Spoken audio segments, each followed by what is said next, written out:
Yes, surprise stream inbound. So let's get all this double checked. We are streaming the right game, it has the right title, everything seems okay. Hopefully it stays that way. Should. So today is a Tuesday afternoon, and I thought I really wanted to play some more Rimworld, because why not? I've been doing some stuff today and I just really wanted to relax with some Rimworld. However, I got a very nasty surprise that I need to make sure everything is actually working as intended. This reminds me, I can't remember if I updated the Toolkit store. I think I did. Okay, so close all that down. Let's go into performance mode, and we have a little bit of time before people pop in, so hopefully it'll be enough time for me to make sure that everything is working correctly. Okay, Rimworld. Why are you locking up? I hope this is not gonna be a problematic stream. It would be absolutely impeccably bad timing if I start having stream issues this week, as I want to do a celebration stream this Saturday. And Rimworld is like just showing me the traditional Windows 10 loading circle. Okay. Ooh. The reason why I'm a little bit worried is because, well, hopefully it's doing it again. The reason why I'm a little bit worried is that I've been having some black screen, blue screen of deaths here recently, and coincidentally that has affected the Rimworld colony in certain ways. Hopefully nothing super detrimental, but the game is really stuttering bad. Like, it's extremely unstable. My computer, that is, not the game. And I'm really wondering what's going on behind the scenes, because I had a blue screen of death, and then that was coincidentally like literally just before I wanted to stream some Rimworld today. I really hope this stops hanging like every 2 freaking seconds. Otherwise, this won't be a fun stream. But yeah, so basically because of the blue screen of death, it affected the my Rimworld game entirely. I had to re-download all the mods, because when I started the game up, it was, or started Steam back up, it was like, validating files, and it didn't do it properly in the first run. So when I started Rimworld up, it had no mods loaded, because apparently it needed to re-download all the mods for some reason. And that also meant that there was no mod configuration or anything in the game, but I did check the files before I did proceeded, and all the saves were still there, so that's not an issue. Fortunately, the Rim Saves mod that we're using isn't an issue in terms of, you know, disabling that mod, so that wasn't a cause for concern, at least. Okay, Andre, but good to see you here. But the long story short is just that it's been a bit problematic, and like my Steam also needs now to re-download a lot of other stuff, and I think that's maybe what's affecting Rimworld, because Steam is extremely unresponsive. So in worst case scenario, like, I don't know what to do, honestly. So hopefully it's sort of smooths out over time, but it does seem that the purchase list, apart from the tech shots, is fine. Are you hearing this? Okay, even the music in Rimworld is like got stuck. So yeah, let me know if there's like any quality issues on Twitch, and I might just have to restart my computer. Hey True Hemp, how late are you? You're like a couple minutes late. But not really like late per se, it's more like I am late. Okay, I think this is all I need to do. I've been having a little bit of technical difficulties today before streaming, so I really hope that doesn't become an issue. In worst case, I will at most have to restart my computer, I guess.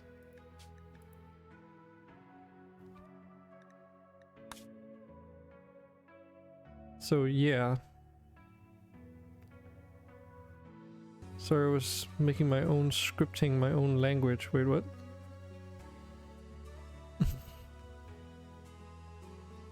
Also my own language for a session. Not entirely sure what that means. Were you scripting your own language?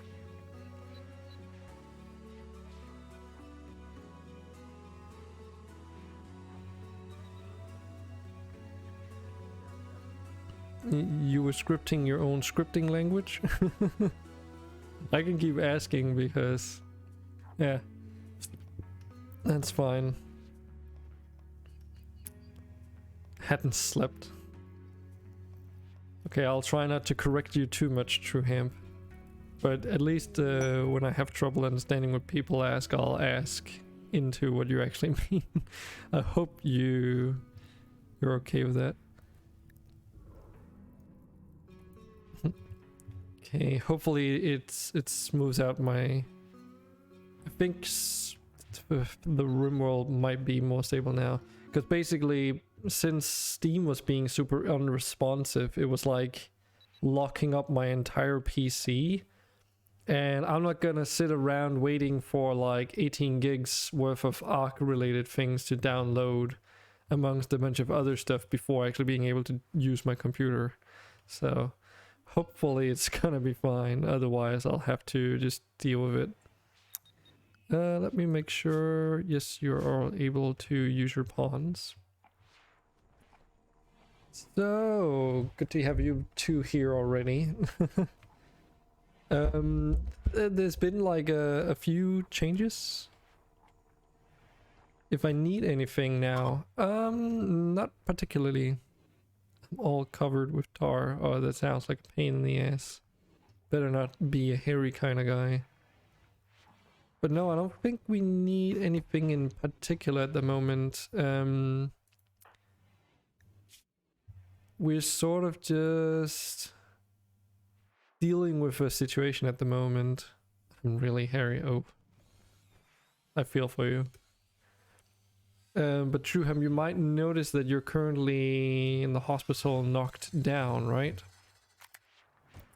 And that's because I installed a mod that makes it so that you now have to be trained up whenever you get a body part replacement, like an arm or a leg. So notice how on these arms it says 18% and 20% efficiency respectively. When that number reaches 100%, your arms, for instance, are fully functional. Or, in other words, your character's become used to these prosthetic arms and limbs. Or limbs, just. So. Yeah, you don't have any healable injuries. You can't just heal it off. It's a slow progress. It also affects your eyes, it seems. Doesn't affect your spine. It does affect your tail bionic too, though. So Something I want to show you guys though, which depending on how many people show up today, I might have to show again. But oh yeah, I also need to get freaking this thing fixed. But oh, the anesthetic. Getting rid of the anesthetic probably will it actually? Yeah, I mean you can move around, but it's not like. Okay, it also does affect your consciousness, which affects everything else in turn, I believe. But yeah. Yeah, Archotech pods get retrained within a day. So, so those aren't as problematic. I can show you guys how the mod is configured. What's it called again? It's like body parts need retraining, I think it's called. It would be under B, wouldn't it? No, it's not. Unless it's in the other section. Nope. Nope, it's not. Shoot, what's it called again? Oh, you saw it.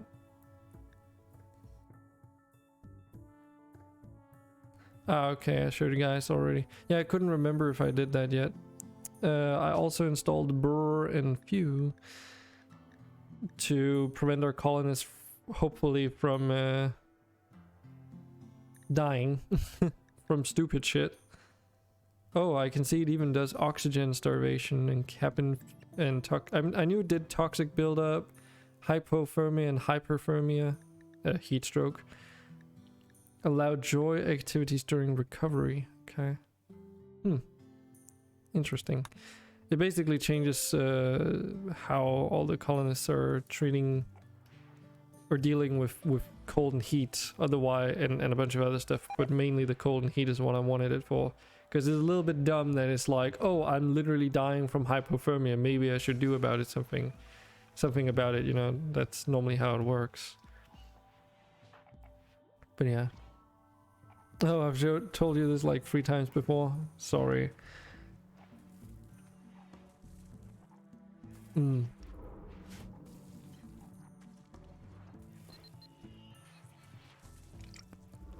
It's when you have so many people come in and drop out of the stream, especially during a long stream, you sort of lose track of whom you've told things to, especially when we have a colony this big. So, and I'm not even assigned to myself.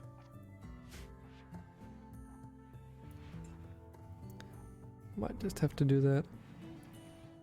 But yeah, the blue screens of death have kind of been a little bit of a nuisance. And I really hope that it's not something that will happen during the stream on Saturday.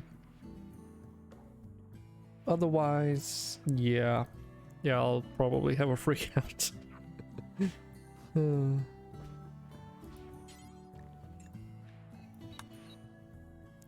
There we go.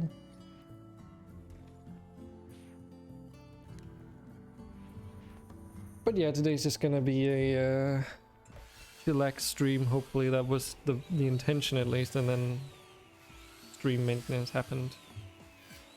So I was messing around with an interesting mod that I unfortunately decided that it was just not worth it. But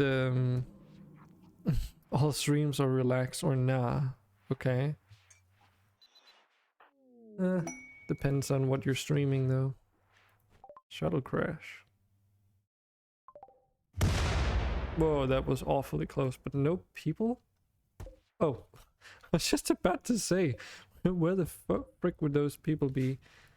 Sure, a bio-coated plasma shortstop. We can use that to deconstruct. But I've tried adding some more mods for your quality of life, if you will. So hopefully now, when your pawn gets down, you don't just drop your weapons anymore, for instance. Yeah, we should take care of that ship pod. Some people are still recovering from like surgeries and stuff. And because I messed around with mods and such, which I should actually just double check to make sure. Yes, we on. No, wait, we're not. Yeah, I need to quickly do something. So please, please, please. Oops. Don't.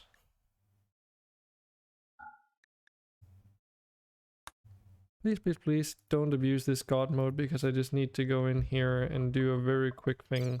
Otherwise, it's gonna be problematic.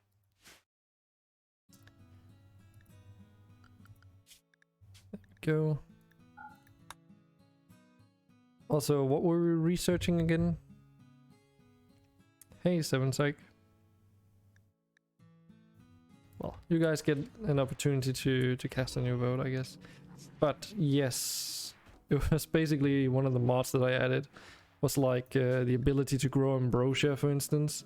And because this Neolithic stage technology, we got kicked back into the Stone Age, kinda. Or at least the medieval stage. And that meant that,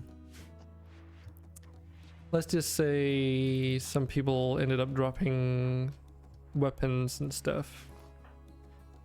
I do think that I might have caught most of the instances where it was problematic. Most of the people do in fact have their weapons right now. That's like the most dangerous thing about the arcane technology mod, is that if you add mods that, well, incorporate things that are lower technology all of a sudden than what your current tech level is, and it jumps you back in tech levels, then your colonists start dropping all their items everywhere, which obviously isn't good. As you can easily imagine. And the really bad thing is that with simple sidearms, it doesn't quite know what to do with those weapons when they're dropped in that way. So colonists will not try to find weapons to re-equip either. But it should be fine now, at least. What else did I do? Oh yeah, prosthetics. That's probably the biggest thing right now. Because I was really sad that we couldn't put the bionic wings and the magical wings and all that stuff to use on our dragons. So I found a way how to do it. So we can now install wings onto our dragons if we want to, amongst other things. And I'll explain how I managed to do this, because it was a little bit of fiddling around, to say the least. So the first thing I wanted to do was that there's a what's it called again? A mod out there that allows you, or changes how bionic arms and legs are added to your characters. So normally, as you're most likely aware, when you add a Aquatech arm to your character, it only shows the arm in here, and then, you know, it doesn't necessarily, like if we look at manipulation, it only lists an arm in here. And normally that's an issue, because it literally means you don't have any hands, or fingers for that matter. Because anything that's not listed in there, if you will, like if you replace an arm, then if you don't have a hand replacement as well, then it doesn't, the base game just doesn't know what to do about it. And there's a mod that allows you to change the way that works. So basically, whenever you install a bionic arm, for instance, then in the shoulder socket it will add the bionic arm, and then it'll also simultaneously add a bionic forearm on your actual arm slot, which is a bit different. And then in your hand slot you will also get a bionic hand. And then hidden from view, there are also 5 individual bionic fingers. So basically, whenever you look at manipulation, you'll see both the arm, the forearm, the hand, and all the 5 fingers listed for that arm, for instance. Yes, Andre, you can. And I'll get into how this all works. But the problem with that mod specifically is that, as cool as it is, it introduces some new issues, especially if you're adding it mid-save. Captolamia was trying it out first, and I should really give him credit for like showing it off, because he was the one that showed it to me essentially. But he was having issues where, just like with our visual prosthetics thing, you know, like Andre, you've got the Frumbo horn and such, right? His body parts were all jumbled around in the wrong places and stuff, and it even fucked up his save on some colonists to a certain point where apparently he couldn't even add bionic replacements anymore. So he just couldn't replace his arm at all, which was obviously a bit of a problem. He couldn't even, like, he literally couldn't put in a new surgery for those specific body parts. And when I tried it out myself, it worked fine. It added in the bionic arms just where they needed to be, but it didn't show all the fingers in here. For instance, in this list, you could only see those under the manipulation tab. And though it did work with everything else, I did have one other thing I wanted to do, which was enable operations of body parts on our animals to work universally. And the way that works is that there's a mod that allows you to do some really cool stuff. I think that one is actually down here. It's called a Xenobionic Patcher. And what this allows you to do is it allows you to set up these automatic patching operations where you can set it to allow animal surgeries onto human likes. And what it does is that, for instance, for the bionic wing implant, it will basically look through all your creatures, or however which way it does it. But if a creature has a wing body part which is required to do the wing replacement, then it doesn't care where that like what creature has those wings, which is really, really cool. And it also doesn't care where the wing replacement part comes from. So as long as you can make a wing replacement and you have a creature with a wing, you can apply that surgery.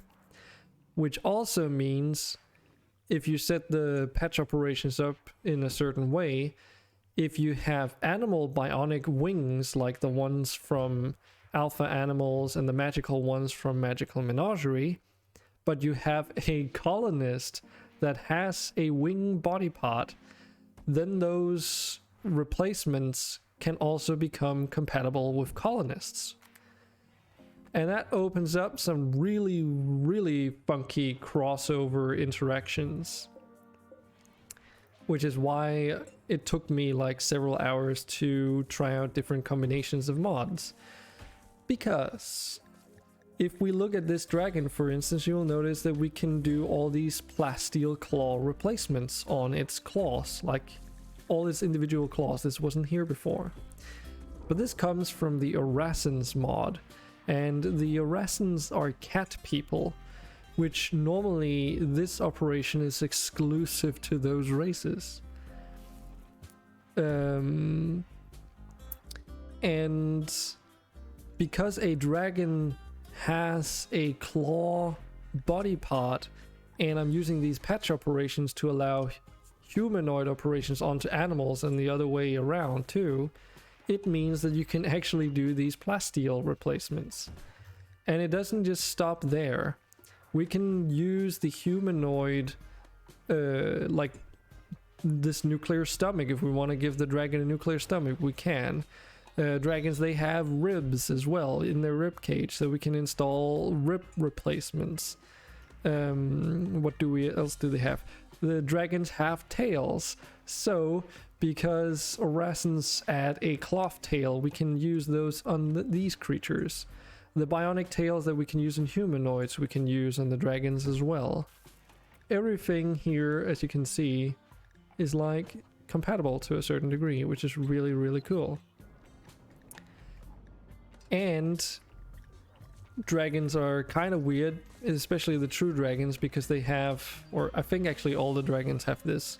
They have 2 legs and then they have 2 arms, because the game considers the front 2 legs as arms in terms of, you know, claws and all that stuff.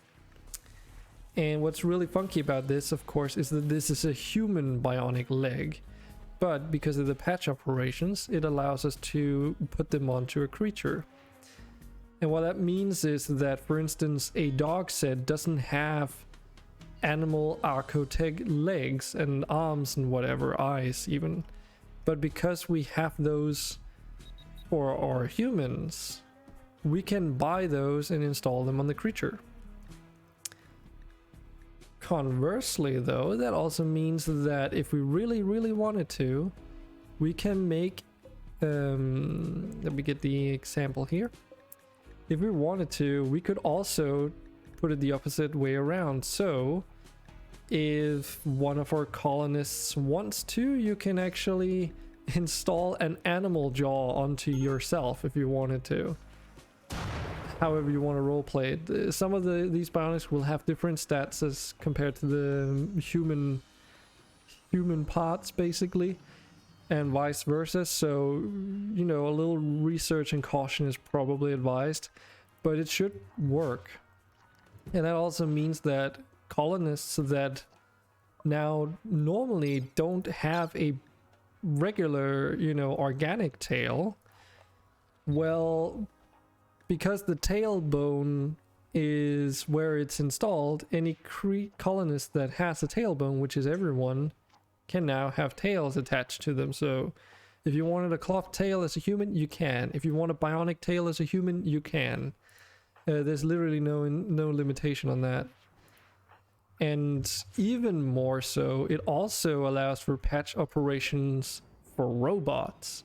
So if we really, really wanted to, we can install robotic eyes on these robots, for instance, and a bunch of other things that I haven't quite checked out, which is really, really funky, but also kind of cool.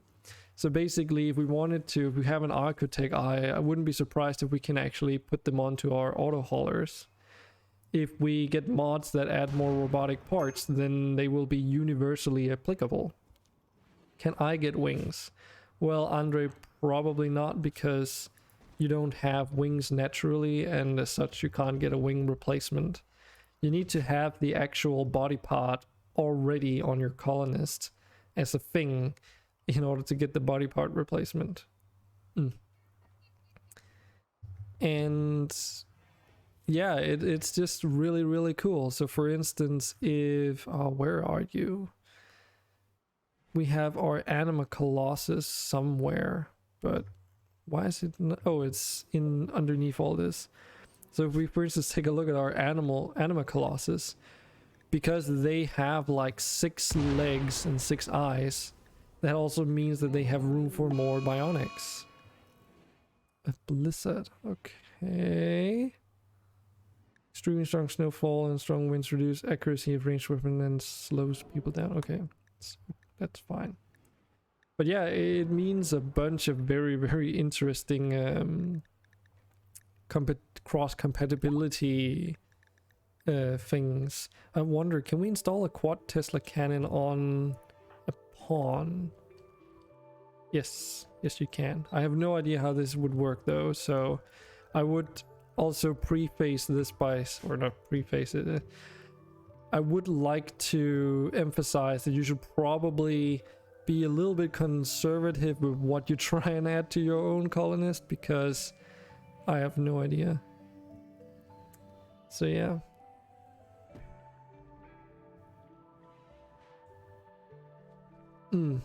Yeah, cybernetic organism and neural network. There's some funky stuff there, and that's a lot of stuff that should be compatible with animals now. Yeah, Archotech dragons. Power or no power? What do you mean, True Ham? I mean, I would like to retain our power.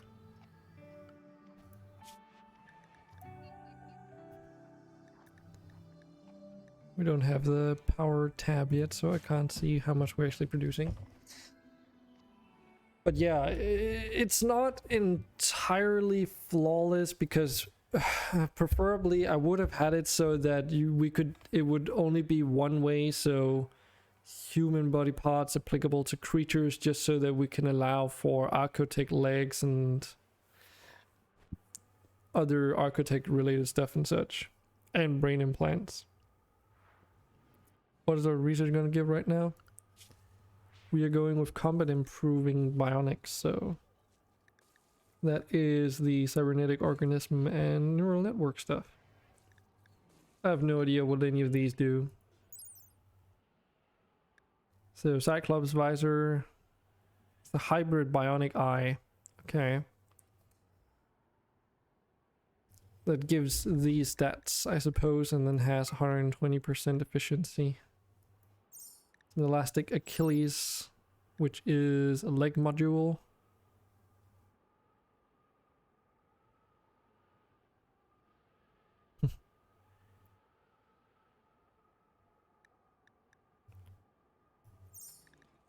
It's an energy fist. Hey, Prophet. Good to see you. So laser detection mounted on the ear side. So yeah, you would probably be better off just looking for all these on cybernetic organism and neural network, because there's a lot of stuff in here. But do bear in mind that a lot of this stuff will most likely replace your Archotech limbs. So it's a trade-off between body part efficiency and the implant, I assume, effects. I don't know, because it's a little bit weird otherwise. Yeah, this is another artificial eye. So, and that's what I read into as well when I was looking at stuff like the power fists and such.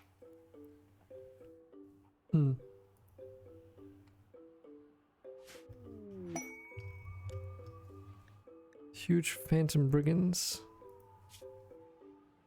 It's a resurrector mix serum, but it's another one of those freaking, we only get these quests. I just don't understand why.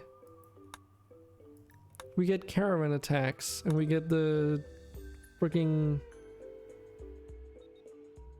capture this guy and bring him to a safe house, or this is the same safe house quest. Caravan stops and safe house quest. Those are the only things, and the one, yeah, those are the only quests that are generating. What the actual frick? Get 2 advanced power arms, yeah.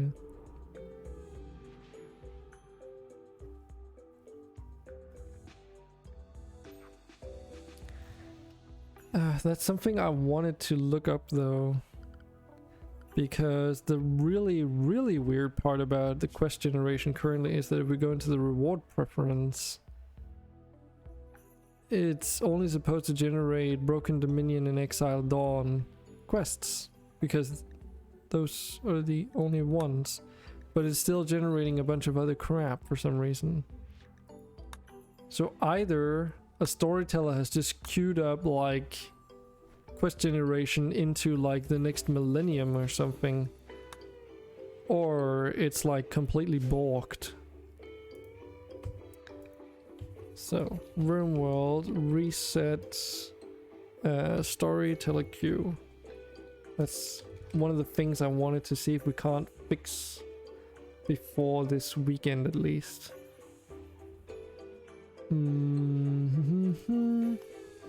Because though we do get events and quests to generate, there's just like we've only seen like what feels to be 10 to 20% of all the quests in the game, we've had one Empire quest very, very early on, which is the only reason why my pawn is like royalty.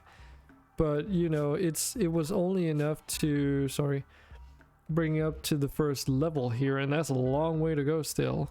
But not a single one has generated afterwards from what I can remember and have noticed, so it's just like so freaking weird.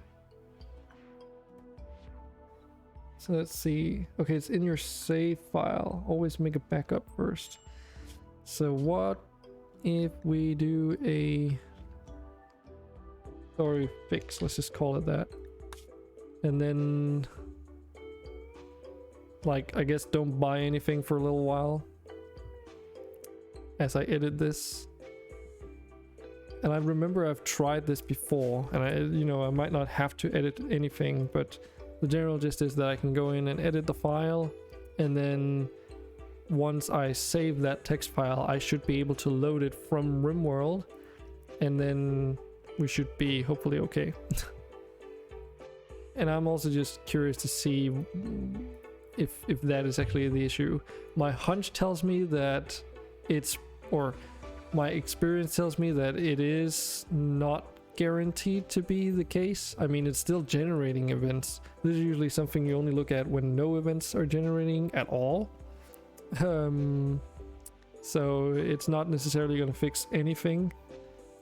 But then if this is not the issue that we're dealing with, then the only other thing I can think of would be ignorance is bliss. It's the only other thing I can think of. But the really weird part about that approach is that ignorance is bliss doesn't mention that it affects anything else than raids. So it's like quest generation, everything else should happen like it normally does. But then if it can, it will replace the involved factions to the ones that it is allowed to. So say a quest generates where... Okay, Notepad, could you like please tell me that you're responding? But yeah, basically if it tells you that... oh shit, now I lost my train of thought. But yeah, oh yeah. So basically, if a quest generates, and it will normally ask for you to like, or tell you that you will be rated by this faction if you fail it, for instance. So then, if that faction were to be the Mechanoid hive, then it'll be replaced by Neolithic tribals instead, if that's what your tech level is at. As far as I understood how it's supposed to work anyway. And this Notepad really doesn't want to play ball. Okay, let's just try and see if we can't reopen this.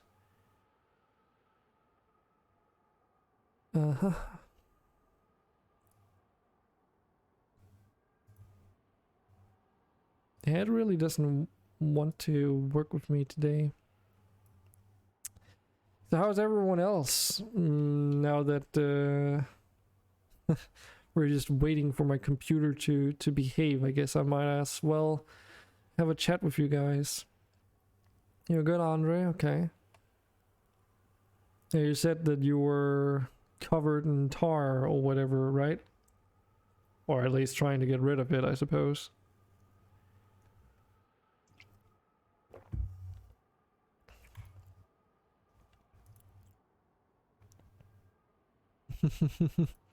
You're fine in quotation marks. Okay. That normally hints at something else. Okay, let's try and just open this with the regular notepad, because maybe that might... Okay, that worked. Okay. Oh, can I do a control F in here? Yes, I can. Incident queue. Queued events. Incidents. Huh. That is very interesting. According to this, we have no queued events.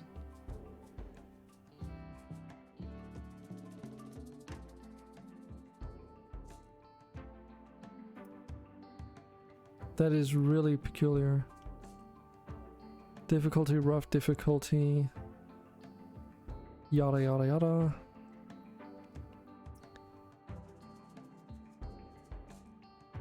So our incident queue literally looks like this right now.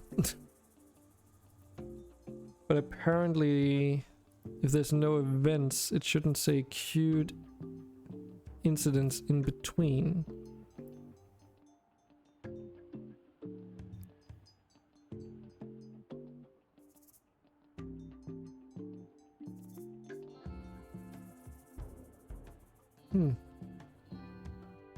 What if my incident queue? Oh, there's someone who actually mentioned this particular thing.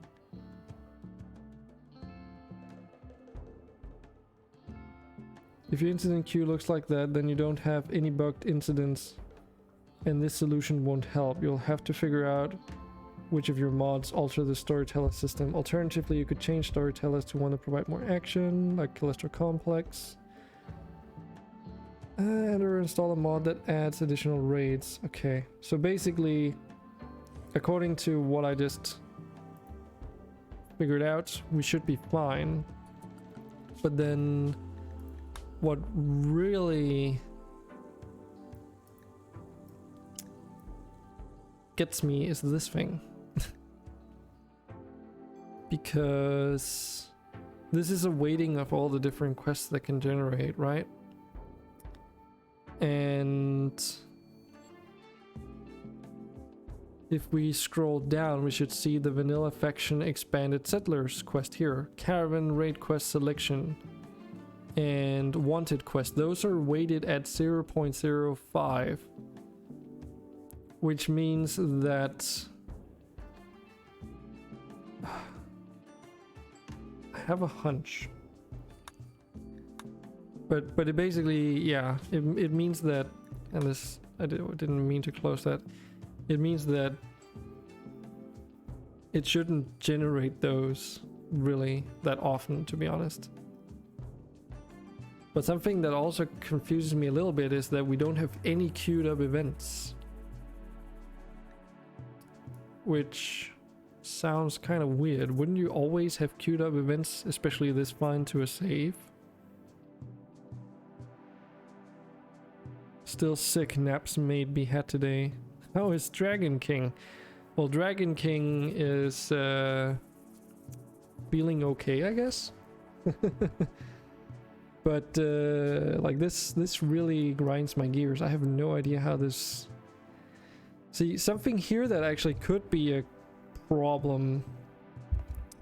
So let's just go through this for good measure's sake. Your calculated tech levels in this is industrial. Number of eligible hostile factions below equivalent to above your tech level is 4 out of 7 out of 0. Oh, okay. So we have 4 below, 7 equivalent, but 0 above us. Ah, yeah, because we don't allow for anyone ahead to be, you know, if we switch this, you can basically see the numbers in the top change. So this is actually kind of interesting. If we say 1 ahead, for instance, notice how it changes to 4, but if we say 2 ahead, it says 6. Oh. That means that there are two factions that are beyond spacer tech. They're considered ultra tech. So until we become ultra tech, they basically won't attack us.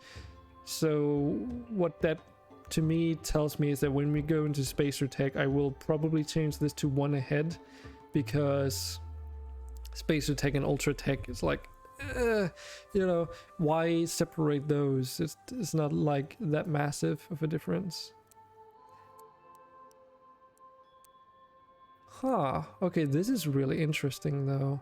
So notice here, see, I think this is the slider that might be an issue, because we changed this recently to only be 1 behind. Notice how it says 4 out of 7, four factions behind, right? If we go even further, now it says 7. If we go even further, it says 8. So up towards 8. And I think I know why. So we're in industrial tech right now. If we go 1 behind industrial, That would be medieval, correct? So that means 4 factions that are considered medieval. Okay, that makes sense. Which then says, okay, you go from 1 behind to 2 behind, then that is, you know, an additional 3 factions.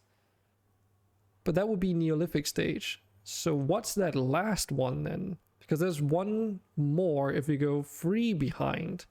Well, there is technically another hidden tech level in the game, which is just called Animal, which is tech level 0, I guess. Just monkeys. And what I'm considering is that if this... Yeah, substitute quest factions for a faction in range will not change the quest description, but an appropriate faction will arrive. We might also want to change that away, because if we still don't see more appropriate quests arrive, because a couple things. First, the animal tech faction, if you will, that could be like a hidden faction, for instance, like the what's it called, the Black Hive as an example, because they're animals. Or it could be the insectoid faction, which is another hidden faction, and some of those could be a Neolithic, some of them could be considered animal. It depends a little bit on how the modders implemented them, but no matter what, a faction needs to have a tech level. And if we're limiting them based off of the tech level, that could literally mean that if we can't go more than 1 level behind and we're industrial, then those basically never generate. And that could be why our quests are very limited, including the kinds of events that happen. Because then I assume we no longer get the Black Hive coming by, for instance. I don't know if we should keep this on. I'll try and keep it on for now, and if we still don't see enough variation, then we'll take this off. Because the main thing that it does, to my understanding, is just that it replaces the factions and the quests. But that could be problematic in terms of the Empire faction, for instance. I think they're considered spacer tech, and if they're not allowed to generate as a faction in these quests that generate, I guess, that could explain why we're not getting any royal, you know, any honor related quests, because that faction is blacklisted. So yeah, I hope that was explained well enough. And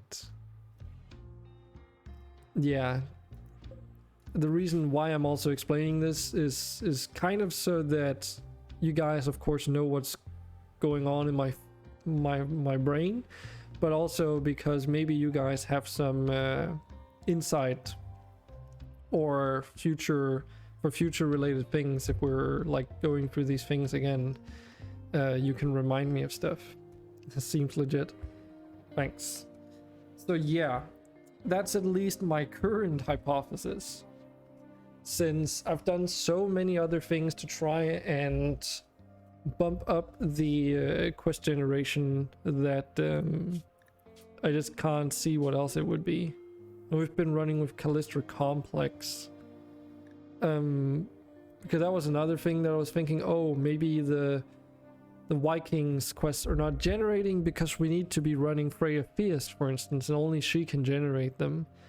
But I don't know if that's true, and I don't think it is true either. Because that would kind of make the whole event / quest system very stupid. I'm sure I'm not the only one that thinks that. What is my cold heat tolerance? I believe you could just check that yourself by looking up the correct thing, but it should be really... It's actually not that crazy. It's still really good, don't get me wrong, but I mean, Sephiroth here, you can go from -91 to +82. Why are all these robots so goddamn slow? Like, they're just excessively slow for some reason. Is it literally like, oh, it's, you know what it is? It's the snow. Oh yeah, and the blizzard, you're right. You're absolutely right. It's got to be a combination of the snow and the blizzard together. I was actually contemplating on getting there's a mod that allows you to build heated flooring or something. But I don't really want to use that unless we absolutely have to, because we kind of have enough going on in the colony already. But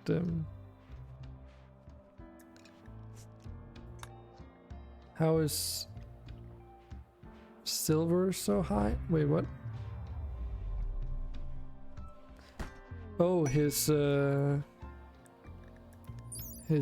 temperature tolerance. I mean, you can see here what it is. It's a combination of different things. Architect skin gives a pretty big boost, but you have that as well. But then it's just clothing, really. You gotta remember you're wearing heavy duty armor, and the most of his stuff is all like, you know, cloth or leather based in some way. Apart from this helmet, I guess. And it all adds up to your heat insulation, so... You know, you don't wear boots, you wear greaves. You don't wear gloves, you wear gauntlets.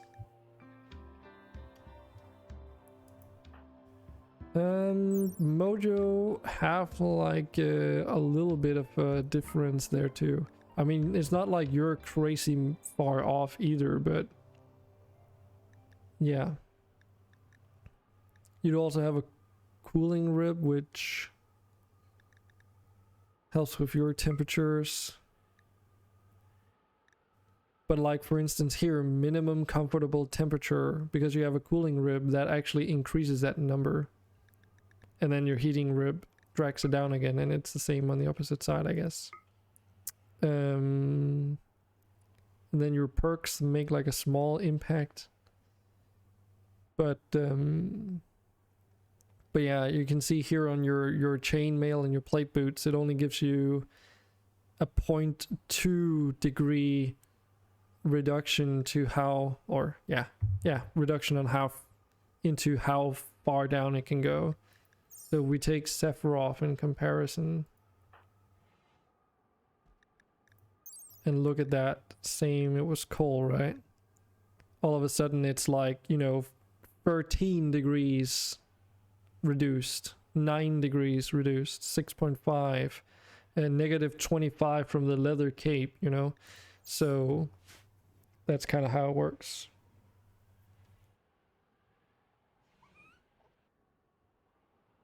Yeah, it's the clothes. It's because you're wearing armor.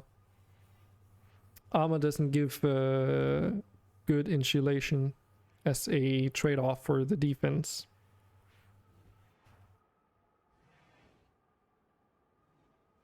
And even like on your skin you're wearing an adamantite chainmail, which itself also doesn't provide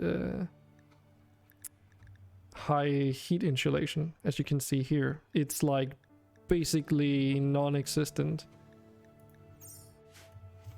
So, and that's why you need to gauge whether or not you want to wear chainmail or you want to wear something like,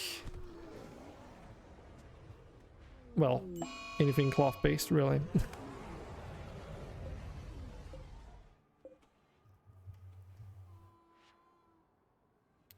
Hey Toto, how are you doing? Good to see you here too as well. You should still be in the colony alive here. Unfortunately, I have to somehow memorize that this is your pawn as opposed to Tiny over here. Because every time apparently you go into Puppeteer, it switches your name back to to your yeah, to the symbols that I can't read. I don't even know what language that is, but like specifically, and I don't want to be incorrect in saying like it's Japanese or it's Chinese or whatever the heck it could be. So, but you can tell me. You're the expert here, I guess. How's Moyo research going? Oh yeah, Trueham. Is that what we were doing? Because I forgot what we were doing. Oh, okay, so that might not well. We weren't researching anything Moyo related, right? Because at the end of last stream, we did a vote right before it ended, but because I had to go in and Skysteel Wave. Oh yeah, we bought all that, didn't we? Because I had to go in and command mode or development god mode myself into getting that piece of research that we were missing, so that we didn't have to, you know, experience all our colonists dropping all their items. I decided to do it that way, and I kind of forgot what we were researching.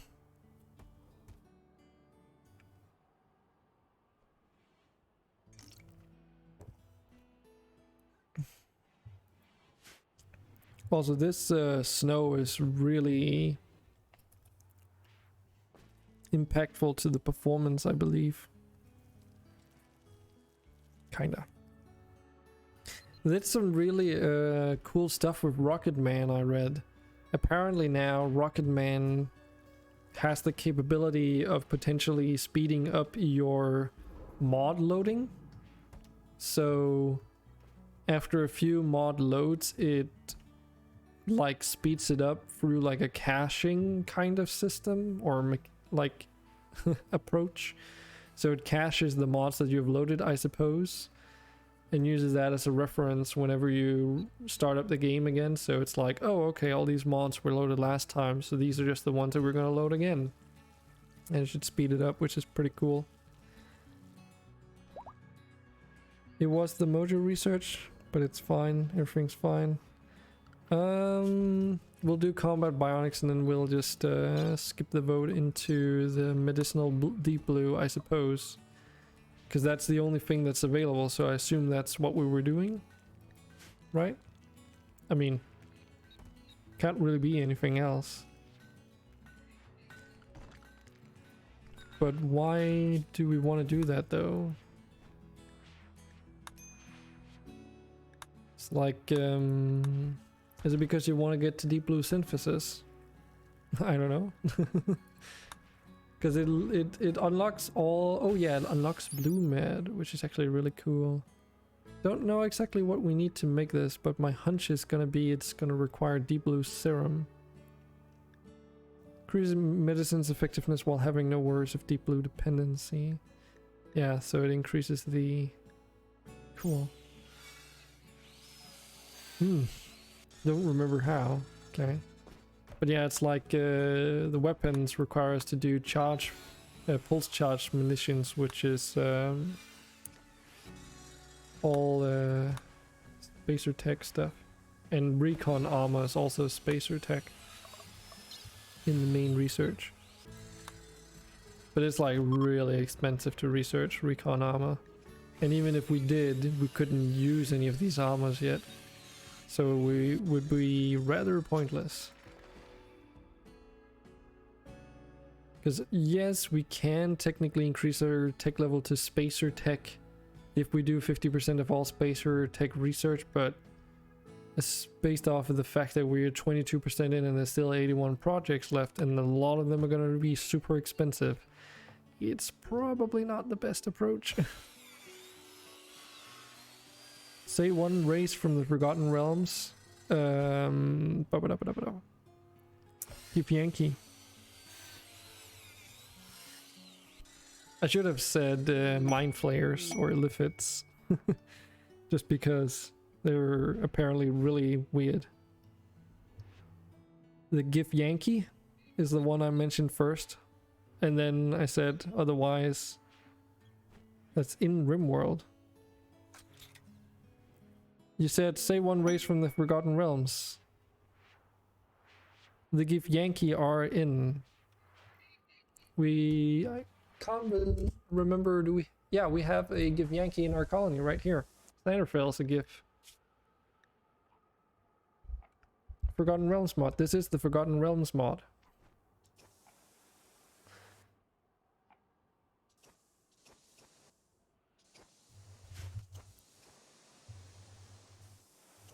So I don't know what you're talking about.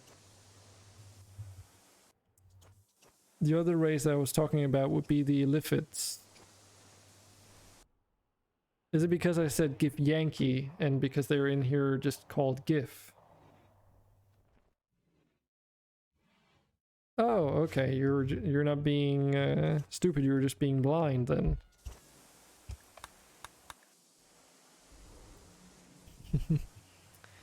But yeah, we were also doing all this stuff, and I actually realized that we can grow some really wacky stuff in here. We can grow trees if we want to, apparently. Like even cocoa trees. I don't know if that's like that I'm pretty sure that must be a separate mod that I have that I'm just no idea which one it is, and it might just be in my list. Because normally you can't plant trees in hydroponics trays, even in these modded ones from Vanilla Expanded. So, yeah, not entirely sure. Also, why is this so damaged? Did someone go on like a... Oh, our auto haulers can repair things too. Huh. Did someone go like on a breakdown and decided that they needed to punch the canary down to less than half HP? Cotton Dude is also back. Hey, how you doing? Everything's just covered in snow now. It's an interesting change of like scenery, but I mean, also kind of shitty in terms of movement speed.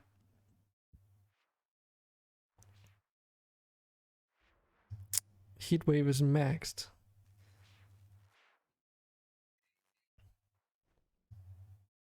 Yeah, I think it's only limited to once a day though, so surely a heatwave would normally last more than a day, so what's that all about? Because I don't feel like the first heatwave even triggered, or is that just me?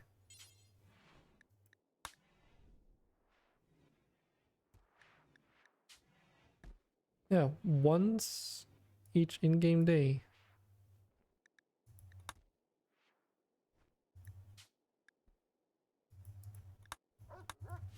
That's weird.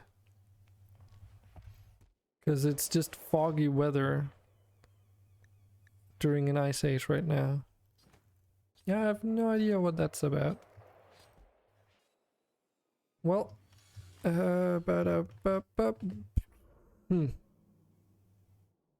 help? What do you need help with?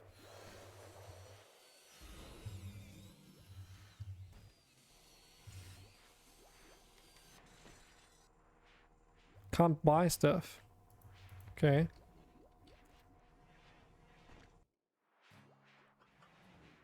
Apparently one viewer was stuck, so maybe that might have been you. Give it another go, otherwise I'll just try and reconnect the toolkit. Manhunter pack. Holy jeez. 41 muffalos. Okay. Alright. Oh. Big, you need to get in safety.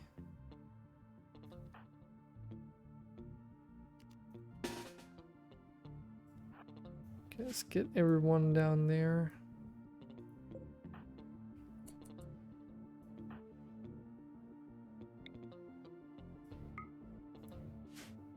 And then you 5 people that are all melee, you can go there.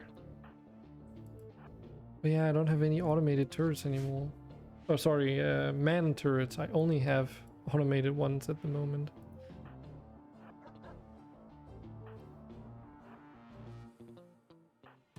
Oh yeah, Banana, you're probably also, yep. You don't have your ranged weapon either.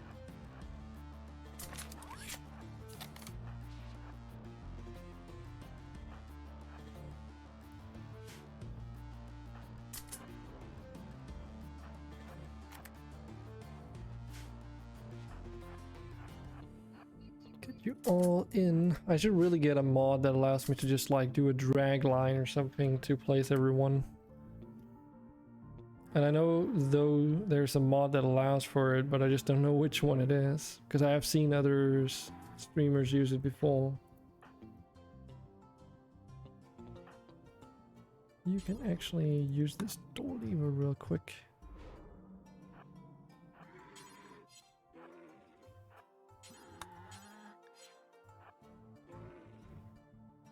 And Banana Move is also checking in. Hey. Good to have you here. Yeah, it's not the defensive positions ones. I don't really like those.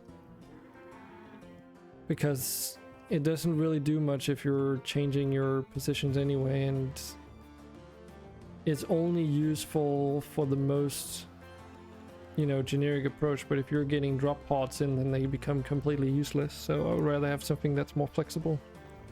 Am still broken. Okay, then give me a moment. Let's just try and reconnect Toolkit here. Okay, there you go. I said, give me just a moment. Well, I unstuck you apparently, or someone. Can you do like a just exclamation mark balance?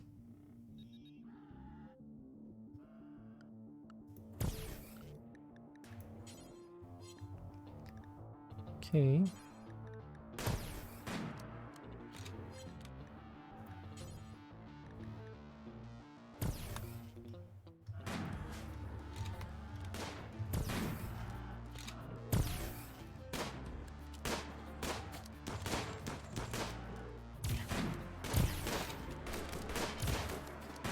Yeah, something's definitely going on.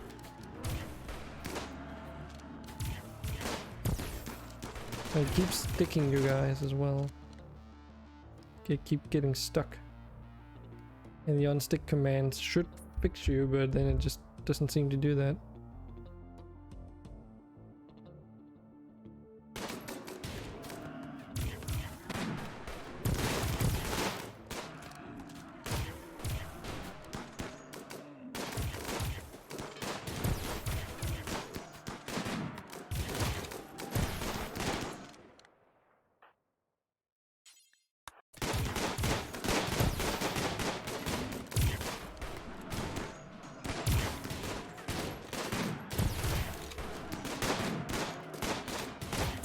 Yeah, give me a moment. We'll just take a look at it after this, okay?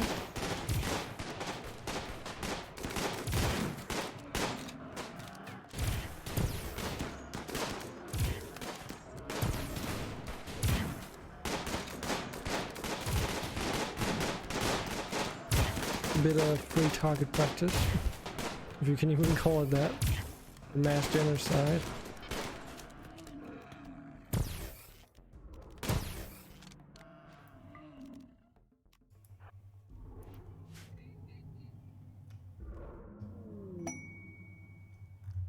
Oh man, that really makes you go slow. Holy shit. These ditches are really efficient.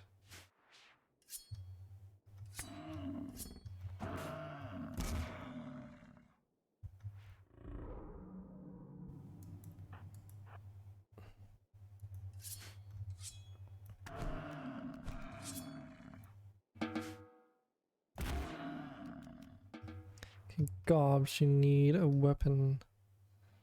I'm wondering if that crypto crossbow was yours, and I just want to get this done before we take a look at the other thing, because otherwise I just think I'm going to forget again. Actually, you could equip this HMG. And then Banana, you need to re-equip your LMG, which is somewhere in these boxes. Which one though? Now that's a good question. There's a crypto crossbow. Not quite what I was looking for though. Maybe it was in here, because it was a masterwork LMG. That's the revolver. Okay.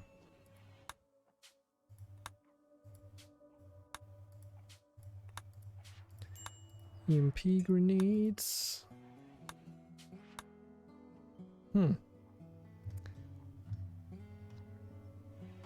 Peculiar. I hope no one else nicked your LMG, because you had an LMG of masterwork, right? So it's bound to be somewhere. Question is just where though.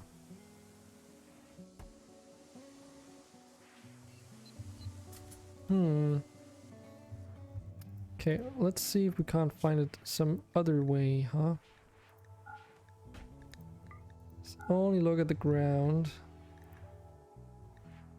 DPS. Okay, so it's not here. I have a suspicion someone else might have picked it up. Will you settle for a combat or a chain shotgun instead? They are pretty sick early on.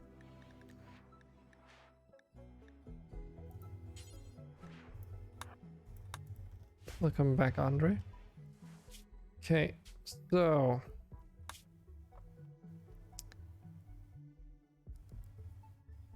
let's try and see if we can't do some fix on this story issue that we're having.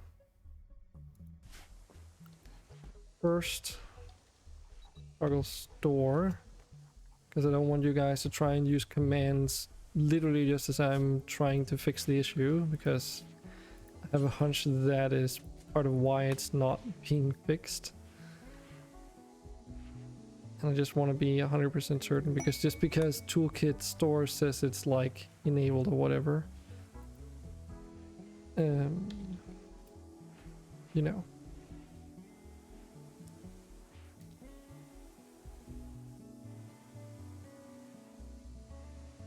Okay, Andre, try and see if it works for you now.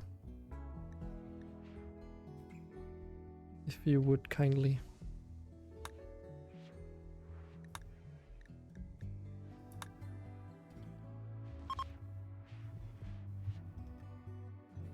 No, the shop is not closed. Whenever you disconnect and connect Toolkit, then it resets those settings. So no. Okay. Well, I guess we'll just take a little break then.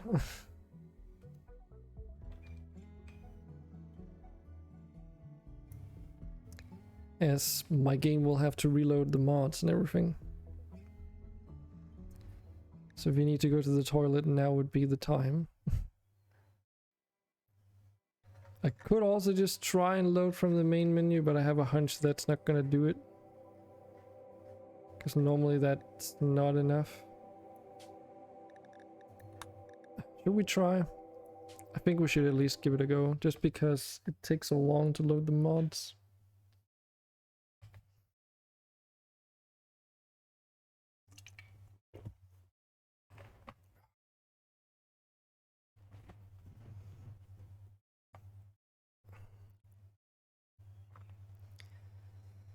So I was reading the Dungeon Master's Guide today for Dungeons and Dragons 5th edition. Okay, Andre. thanks for sharing, I guess. And so I was reading the Dungeons Master's Guide today on how to make encounters, but I didn't have too much time to read, but I didn't really find anything on how to create encounters that are non-combat based. But from what I could tell, the approach is very similar to what I remember you had to do, or you could do for 4th edition, with the added balancing of the combat rating or whatever, difficulty rating. And it seems like it's going to be alright, easy to make. Sounded like a teacher who doesn't give a fuck. What do you mean?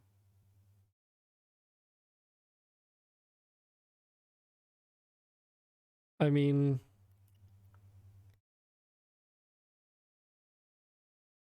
what would you expect? I assume you're talking about my comment on your comment.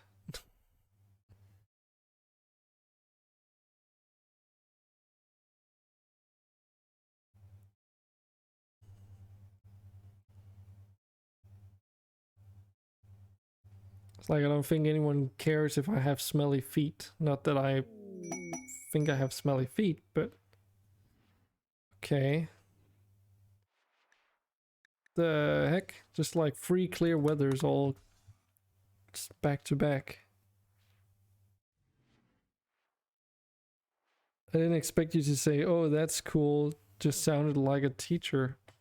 Okay.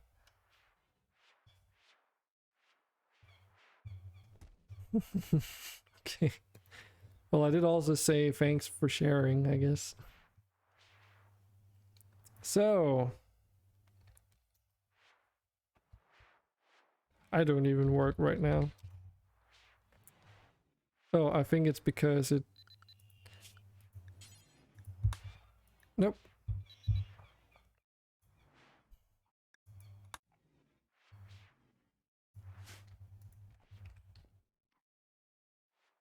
Okay, Andre, try and do a balance check.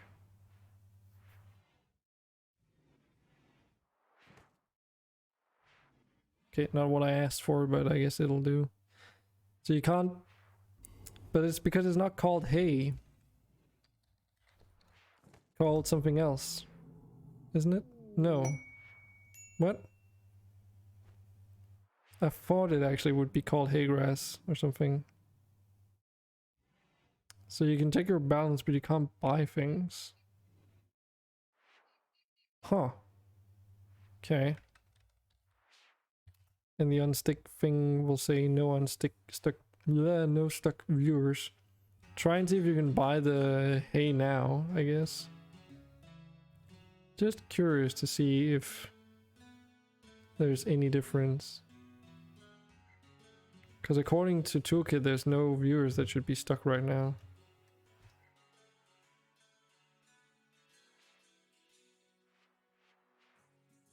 Hmm.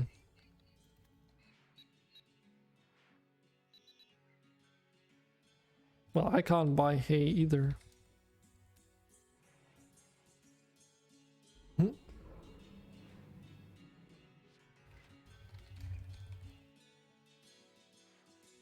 Yep, I guess we can't buy stuff. Okay. Let's just restart the game. That's probably the easiest. Something definitely went wrong at some point. I wonder if it has something to do with the BSOD I had earlier. Because after all, like all my configurations were still in place, but none of the mods were loaded when I was starting up Rimworld again. And yeah, maybe that broke some things. And apparently there was some kind of update to some mods. Okay, Steam, I don't want you to download stuff right now. Okay, so what mod was updated? Oh, okay. It's not a mod. Oh wait, vanilla expanded framework was updated.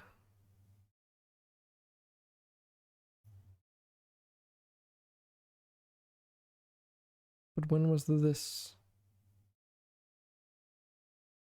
Okay, it was today, 8 p.m. Yeah, so that's not too long ago. Huh.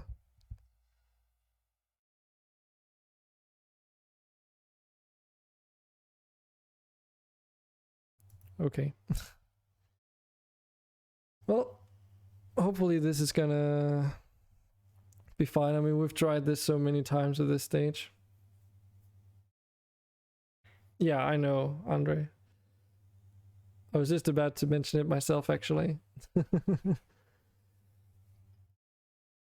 That I would give you all coins when we get back in again.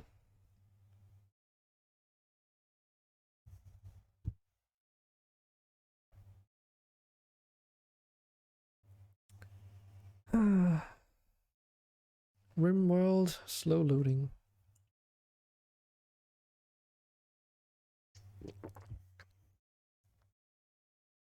I was almost worried I wouldn't be able to stream today because I had those issues earlier. Because when I first tried to start Rimworld, everything was like taking a billion years to try and load. So hopefully that's not an issue anymore. Because again, I think the reason is because Steam was trying to download all these what seemed to be a lot of workshop content, including an update for Arc. And I don't know if those downloads were related to the BSOD I had, or if it was literally just scheduled updates for a bunch of crap all at once. But we'll see. Or, well, you won't, but we'll never know, I guess.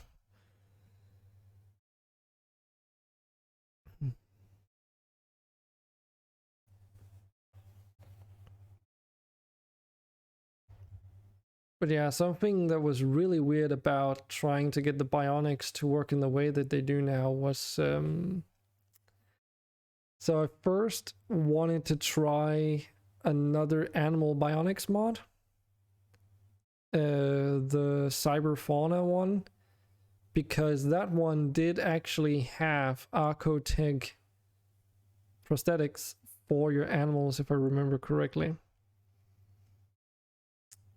including something that it calls battle boosters. But cyber fauna itself was designed to be more generally applicable, and as a result it doesn't have fancy stuff like bionic wings. It doesn't have a lot of those really special body parts that certain creatures just happen to have. And the way that that mod gets around it is through this booster system, so you can heal or restore natural body parts that are not part of like legs and eyes and all that stuff that's generic onto almost all creatures. So you can only restore the natural body parts that's outside of the scope for the mod in terms of those things. But then the battle boosters allow you to install like implants or whatever that are supposed to account for the inability to put on bionic wings, I guess, or whatever else there might be. And I first tried it out and it seemed cool, but there was some things about it that I didn't like. And that's in order to get bionic wings, for instance. And I know I keep mentioning this example a lot, but it's just the most, like, it's what I was using as a test case. In order to get that one, it comes from alpha animals. But alpha animals only has compatibility with a dog set, which is the other animal prosthetics mod. And as a result, it meant that if you were not using a dog set, then all those alpha animal specific bionics just vanish, like they just don't exist. And that means that you either get a mod that is generally applicable to all animals, but doesn't really allow for like some cool specialized body parts, I guess, and is very, very generic. Or, you know, you do what I ended up doing, which was to do the whole what's it called again? Xenobionic patcher or something. Which to me was like the most appropriate approach. Because then you could use a dog set to get the bionics from Magical Menagerie, because that one was actually also dependent on a dog set, and alpha animals and what else is integrated into a dog set, because there's apparently a couple of things that are. So you can utilize those whilst still being able to make use of Archotech implants. You just take the ones from the humans, right? Or intended for humanoids, and put them onto animals. And I think it's okay. There's like a value difference in terms of silver cost between animal bionics as compared to humans, but there's also a like that wealth difference or value difference is sort of what do you call it? Like you see that being taken into account in terms of what the body part actually does. So the thing that's special about the animal leg bionics, for instance, is that they add, I think it's like different resistances, which the normal Archotech limbs for humans don't. So that's why that hurts like a fucker. I friggin' cut myself on the cardboard earlier today. Oh well. But yeah, so basically you can get animal body parts onto your colonists as well, but that's why I wanted to like make you guys like think an extra time before you buy them, because a bionic animal leg is not as good as a regular bionic leg in terms of manipulation maybe. But then you get defensive stats instead. Just as one example. So that's pretty much it in terms of that. And I have no idea what happens if we try and pimp out, like, say for instance a dragon, because they have that regenerative ability and all. Hey Moohoo, good to see you here today as well. How are you doing? We're just restarting Rimworld right now because we had some issues with Toolkit, so hopefully it'll all be resolved once the game's done spawning and everything. So we'll see. You know, just getting here in time for coin distribution. Which time I'm going to stream Saturday? I haven't quite decided on when, but which obviously is a bit of a problem, and I get that. But considering that I want to do it in 2 parts, I have contemplated that maybe I need to start the stream at a later time than normal so that it can extend further out than normal, if that makes any sense. Just because it's a special occasion. Wow. Toolkit's already nice. Can I even do the unstick command? No, because obviously I'm not even connected to Toolkit. Oh man. This is this day has just not been great in terms of Rimworld.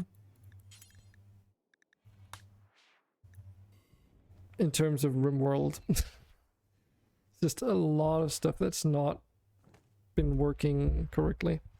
Took me like an hour to get ready for the stream because I had to deal with some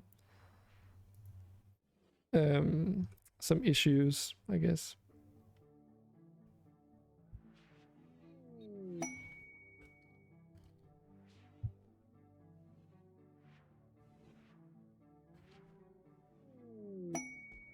Okay, it seems like that's working now.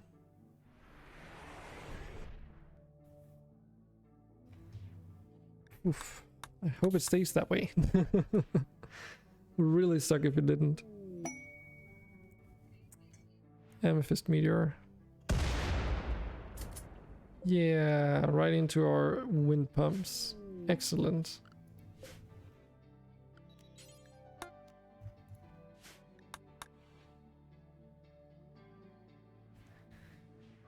But yeah, I haven't looked at... it's a win in my book.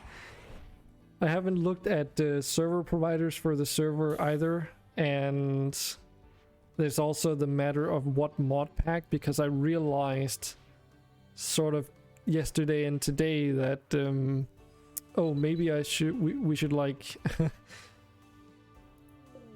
settle on what kind of skyblock it has to be, so that people that have limited, like have a data cap or whatever, might not have as big an issue with it. Hopefully. Make a vote in Discord. If I did a vote in Discord, I have a feeling that that wouldn't like I would need the answer by tomorrow, or like, I mean, I don't want the results to be settled on Friday if I'm also going to be streaming Friday, because I don't want to be doing the server stuff on Friday at least. Mostly because it's literally going to be a day before the actual stream, but also because, well, I would like to have that taken care of beforehand.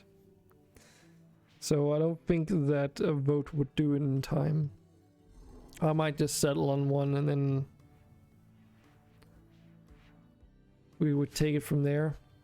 Because I was sort of intending on trying out, or taking a look at it tomorrow and see what's available and just pick one that sounds interesting. But if you have like, if anyone has like, not necessarily a preference, but a suggestion, if you will, then my ears are open.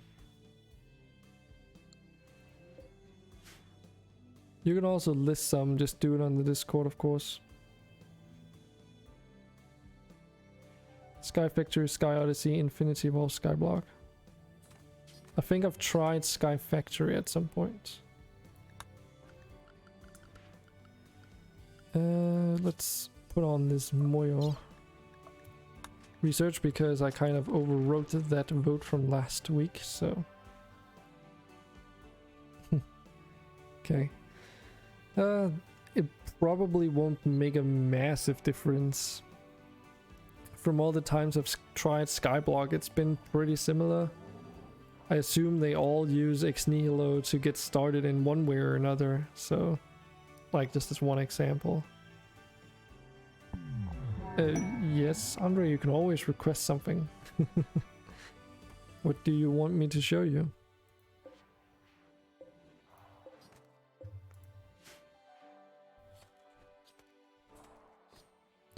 Oh, since around EMC generation.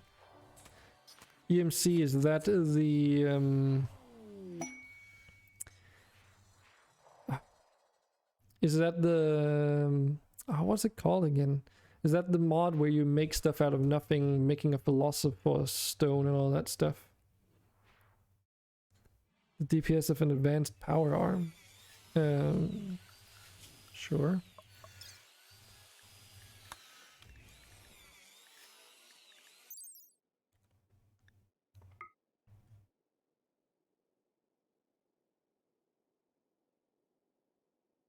Yeah, Philosopher's Stone. Yeah, I remember back in the day when they first made that mod where it's like, oh, you just gotta like build glowstone blocks around this other block and then you can make this resource or whatever that you can make them generate things out of nothing, literally, and I also really didn't like that. Energy fist. Sure enough. There's also a power arm in here, by the way.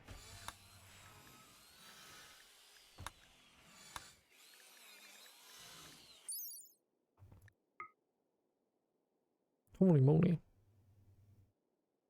0.25 seconds per attack.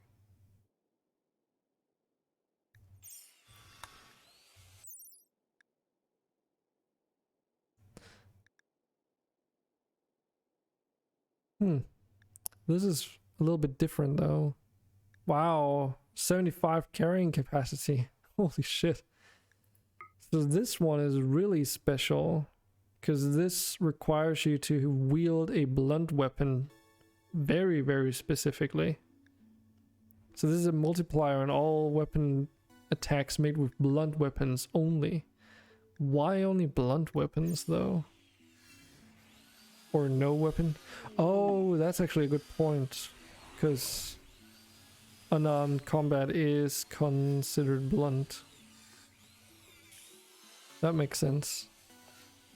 But it would also affect... because it's a multiplier, I assume it will also affect... Because it just says from blunt type attacks for weapons made of this material. Wait, this material? Oh yeah, no wait, what? A multiplier on damage from blunt type attacks for weapons made of this material. So when it says this material, it's referring to the power arm. So it might be what you're saying, the power arm gets a 25% bonus to its damage or something. But does that mean if you have 2 power arms, each of those power arms will collectively add 25% of the base value to either of the arms? Hey Poto, welcome to my stream. It's not quite Saturday yet, but you're welcome here anyway. A lone arm week. The arm DPS matters, Muhu. The arm DPS actually does matter. And I believe we can actually see that in the DPS here. Because if we look, it's the average damage. Let's see. Because it's the average of all attacks, right? So you have your skill, your health, and then you have your relevant gear. I don't know why is the helmet relevant? But I do believe it does, in fact, affect it. Yeah, you're right. I don't see the arm here either. But we have had an instance, don't we, Andre, where I was looking at like a guy that you were hitting, and you were like hitting him with both your architect limbs and your glaive at that time, I believe, all at the same time, because they basically had different cooldowns or something. And Jess is also here. Hey. Good to have you here too. All the lovely people. Maybe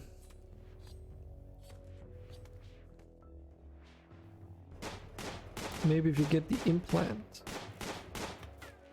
I don't know. Using your sword too slow so you smack them. Can't you cue the surgeries yourself, Andre?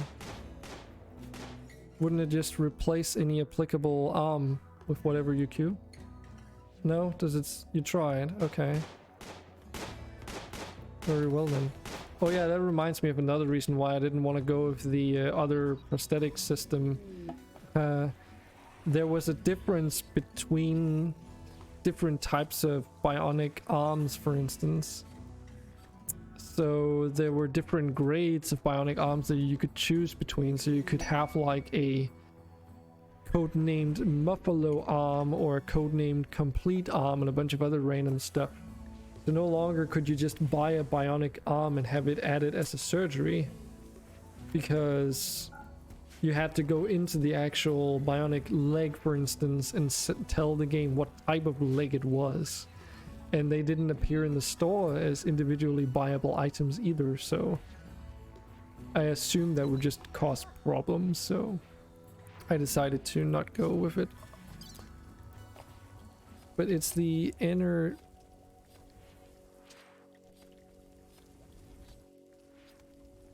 Oh, is it because I maybe disallowed them? It's probably because of that. Energy fist. Let's try again. Nope. I'm not allowed to give you the energy fists. Apparently. I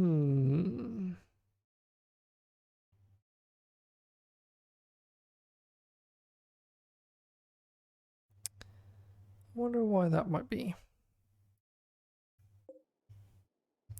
Yeah, I was thinking about that too. Talking about EPO and genetic rim? No, not genetic rim. It's called something else. It was a bunch of different things. Like I tried out a bunch of different prosthetic combinations to try and get the best combination for allowing as many animal prosthetics as well as human prosthetics without, like, while still having minimal overlap and making it work with Toolkit. And that was like a bit of trial and error. We can try and move that Archotech arm. Okay, maybe I should just... Oh, it's uninstall, isn't it?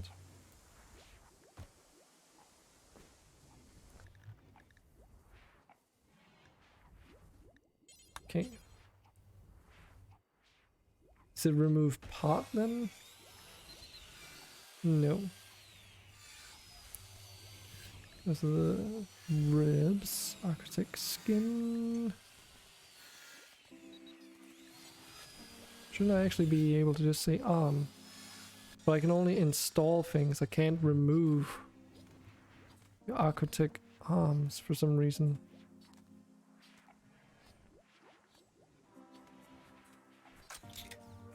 I mean, they're right there. That is really peculiar. Why wouldn't I be able to do that though? Yeah, you can't queue those up. That's not how it works. Because the way the surgery command works is that it depends on an item. So you can't do removal of parts that way. I can replace them, like I can install a bionic arm though. That is like so weird. Oh, remove part, left leg. Oh, there they are. Freaking, it's because it's this. Because it's a shoulder, it's not an arm lot. God freaking damn it. No wonder I couldn't get it to work. Okay, let's try this again. Jeez.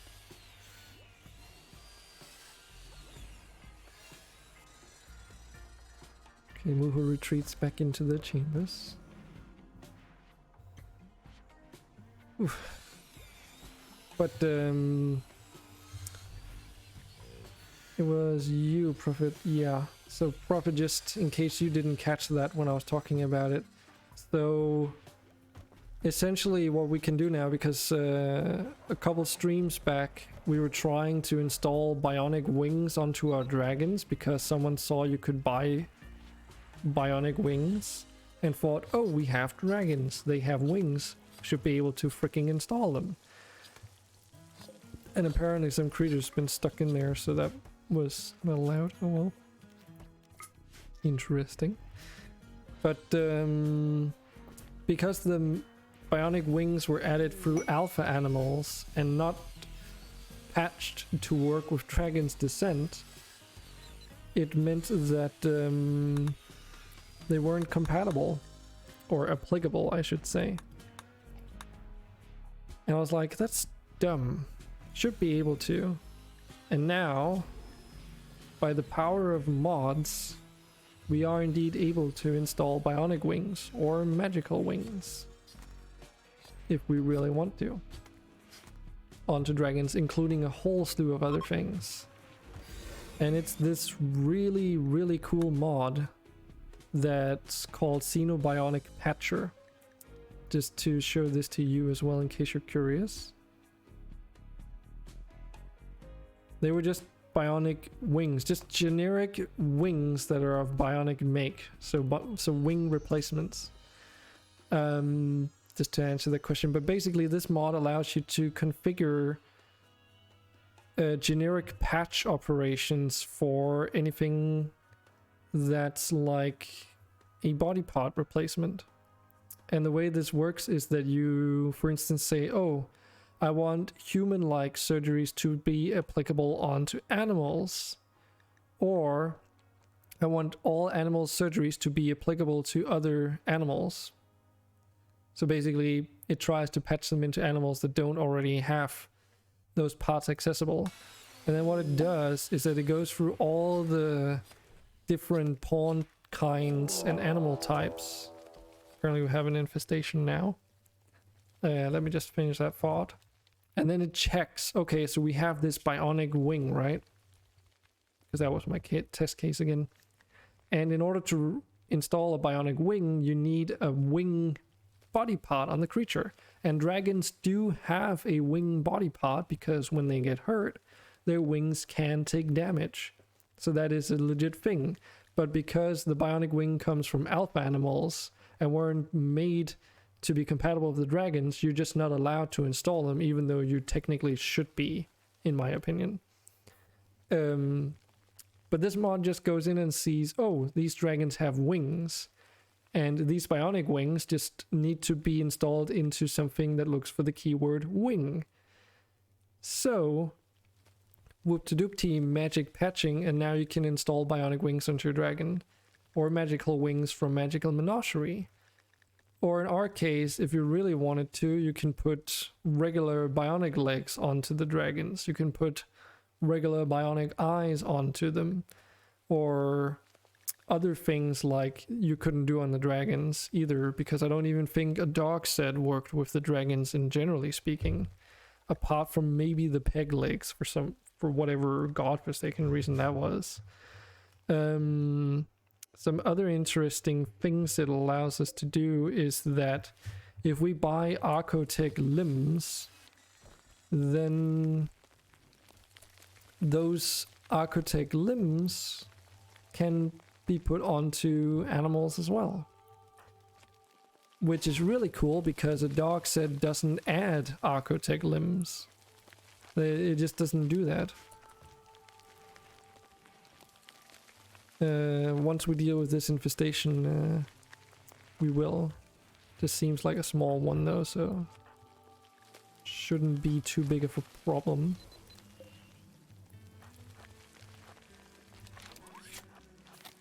But yeah, that's kind of what I was messing with. And to try and get it working, I was just messing around with a different combination of different mods that did bionic related implementations. So cyber fauna, for instance, was one of them. But this is what I settled on. Why did my middle mouse button stop working?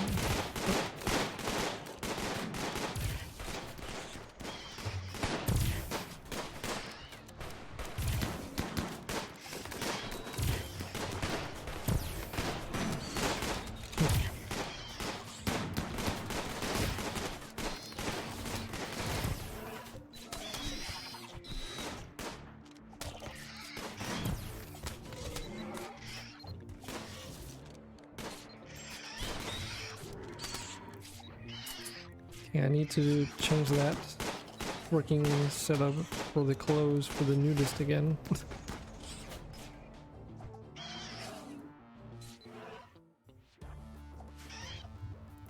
And here's our newest dragon edition, which belongs to Kevin technically. Okay, can you just do a drafted hunt? You guys can go back to work. So let's see what you're saying. Slap the energy fists onto you. Yeah, I knew I could just have... you're right, I could probably just have said release animals, but... oh well.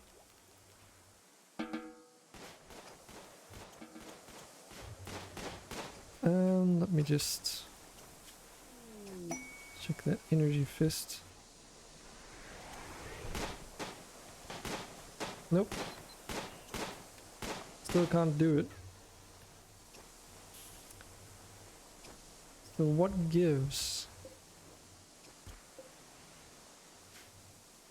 What could possibly be the reason why?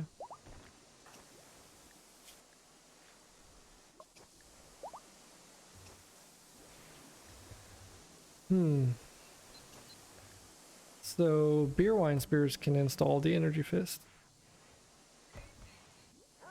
Oh, I see the problem here. I see the problem. It's because the energy fist is not... yeah, this is another problem that I really wish was solvable through proper, like, easy means.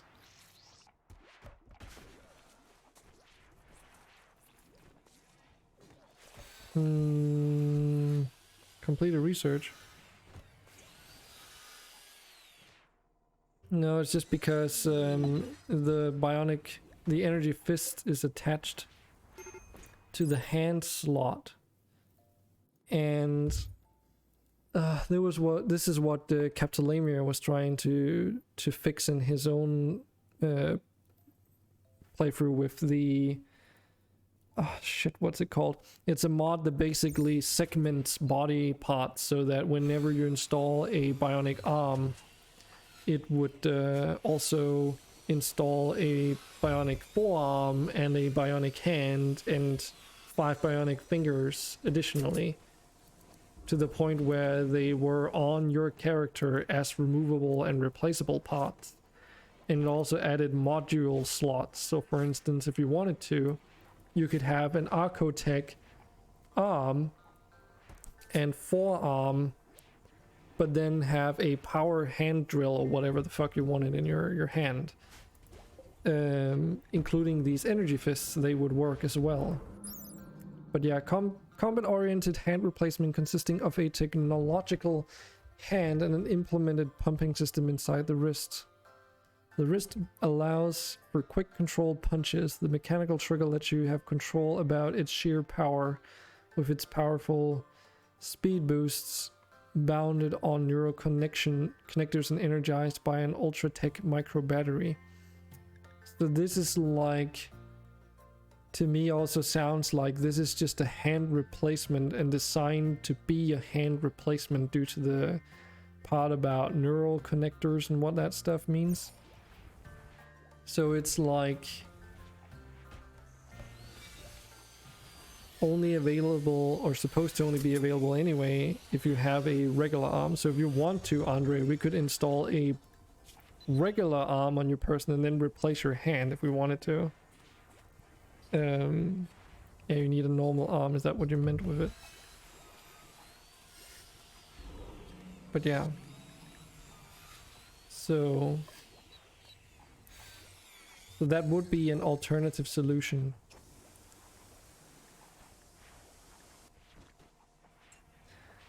We can try just to see what it's like first. I'll just invest in the arm because I'm curious about this too, if you want to be the guinea pig. But yeah, unfortunately also you can all get 2,000 coins anyway, because I forgot about that, since we're technically 2 hours in now. But yeah, this is kind of what the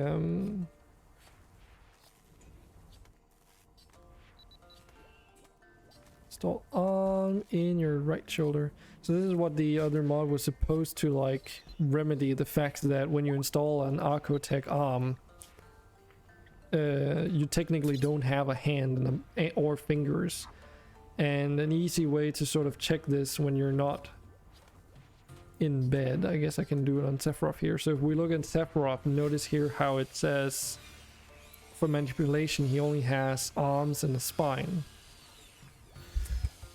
And it opens up like a bunch of issues, and that's not even fixed in the vanilla game, which is absolutely silly, in my opinion.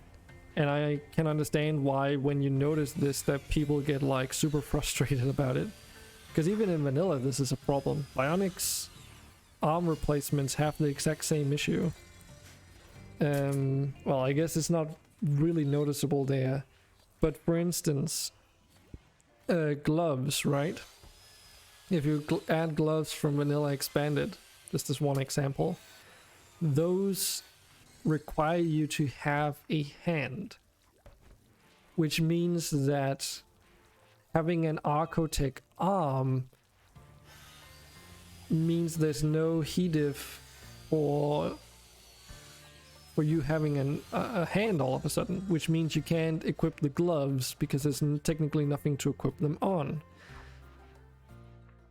Which is kind of silly because Archotech arms are supposed to be like a massive superior like improvement and stuff. I can make Silver do it, yes. If he is... Yeah, he's already doing it. And it's just really, really silly. And I've got another mod that allows you to define like arms as being hand compatible, but it doesn't actually give you a hand, so to speak. And to make it even more ridiculous, right? We can have bionic hands, but the only way you can install these is if you have a regular arm. Like we can even do fingers and have bionic fingers, but the only way you can replace these is if you have I believe even like a regular hand.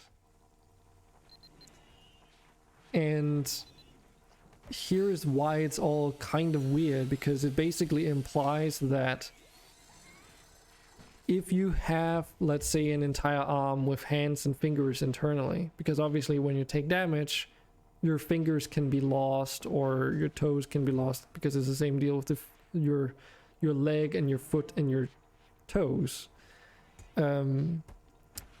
It's like you have a completely well-functioning arm and you have all these hidden body parts, right? And then imagine you replace that whole thing with an Archotech arm. Well, the weird thing is that then internally it implies that if an Archotech arm does not provide a hand and fingers, and you're replacing a fully functional arm with a hand and fingers with an Archotech arm, then you're only replacing the arm part. And you should still have your hand and regular fingers, but you also don't have that either. You see where I'm getting at? And that's like part of why this whole system is so dumb.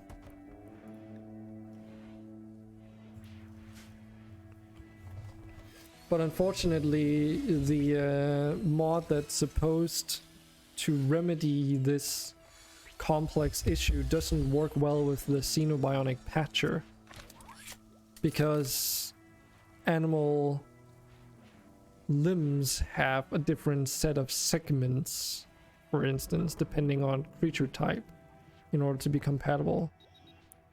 And it's just messy. And to make matters worse, I couldn't get the Xenobionic Patcher to work the way I wanted it to, because I originally only wanted it to be so that all animal-specific body replacements could be used on all the different animals as long as it were compatible.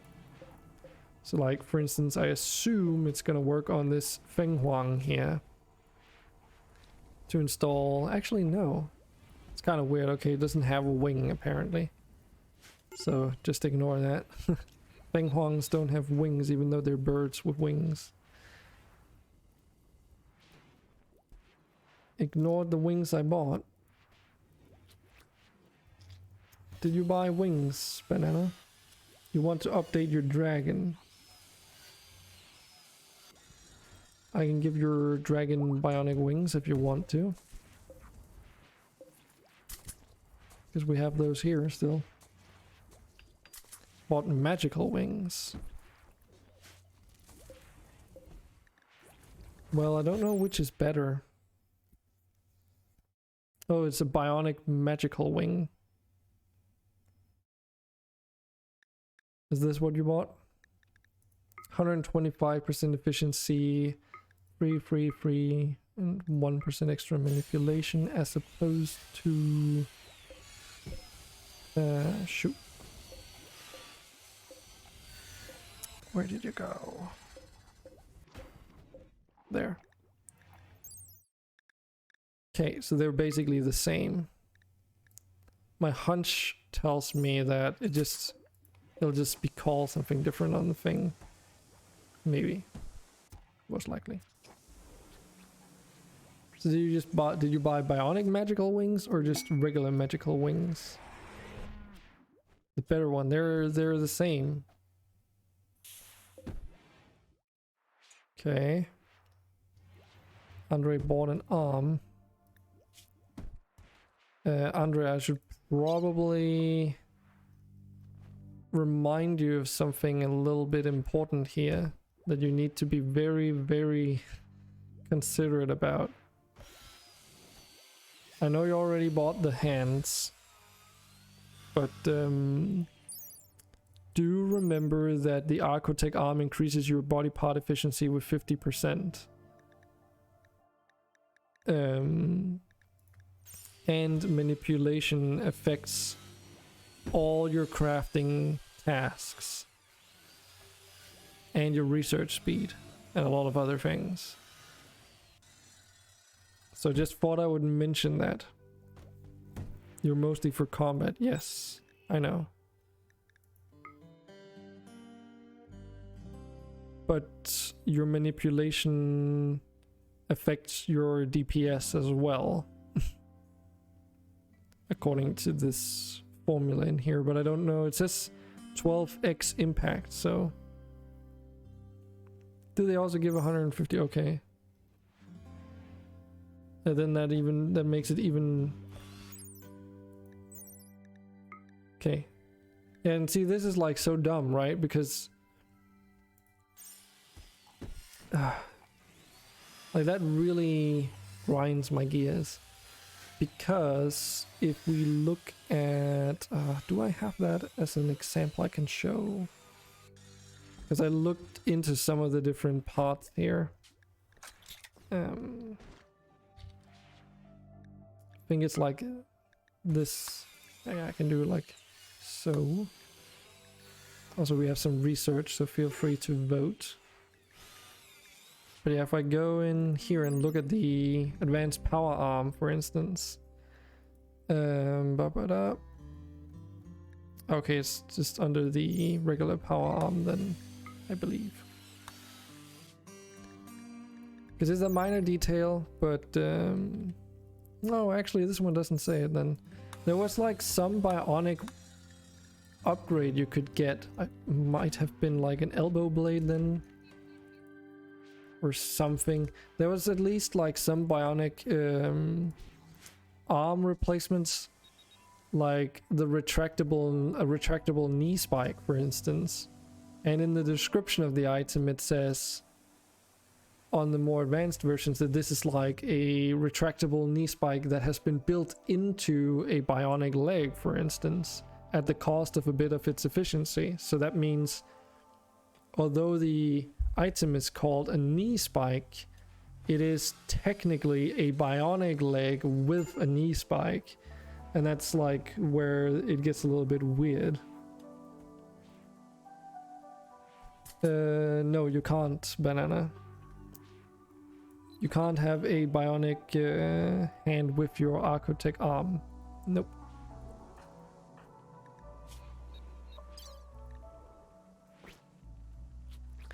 And see, here's where it gets really weird. Because I can install an Archotech arm onto your right shoulder now, Andre. But I would bet you that if I did that, it's gonna remove the energy fist, don't you think?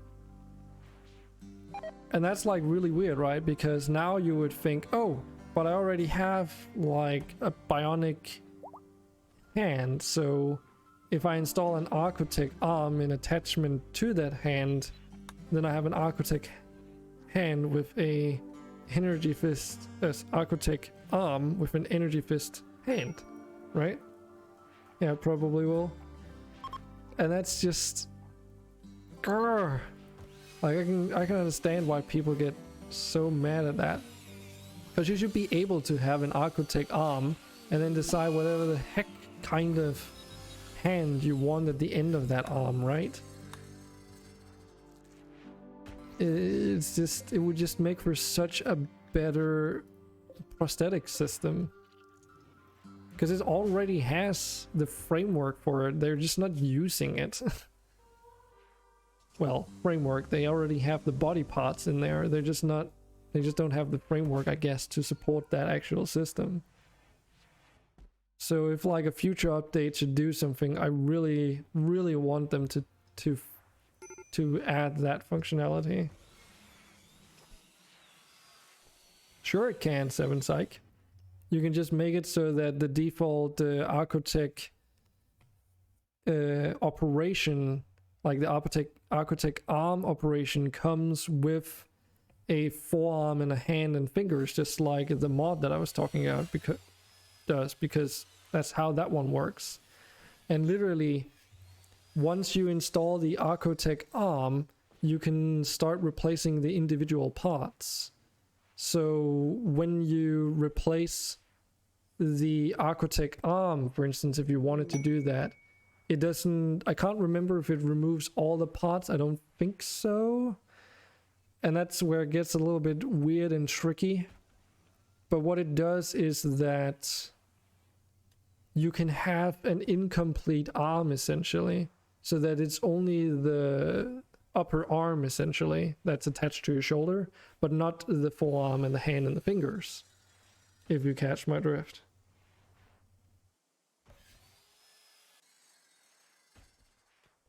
Yeah, you're getting multiple parts, but the sum of the efficiency of all the parts is that of a full normal vanilla Archotech arm in the mod that I'm talking about. But it's just because it doesn't work well with the Xenobionic patcher, because otherwise we might have been using it now. Well, that and the fact that okay.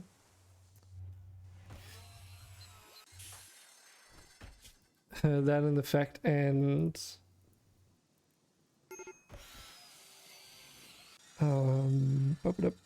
oh yeah, it might have created some issues with Toolkit if we went for it.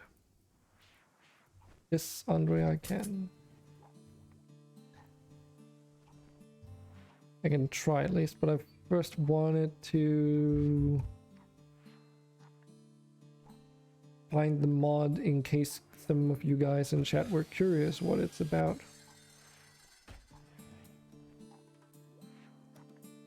Okay, so there's this one. There's that one, which is a Xenobionic patcher, which is really cool, and the only annoying thing is that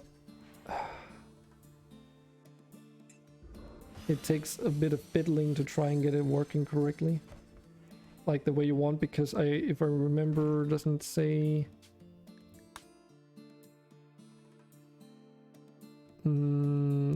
probably doesn't say in here, but if restart required, right? So every time you change something in here on how the surgery should be applicable, you have to restart the game, which obviously means that it takes quite a while to try and find the combination that suits you the best.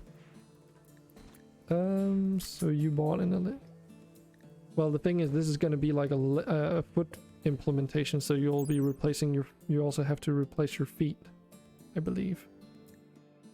Let's see, elastic Achilles. Yeah, you'll probably need vanilla regular legs then. Vanilla legs. Also, did you want to have 2 of the damn energy fists? You probably did. Shoulder.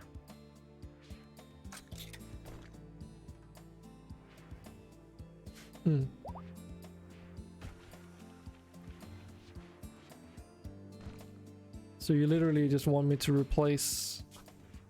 take out a lot of your Arco tech. So do you want that for both of your legs? I assume. This stuff is really annoying.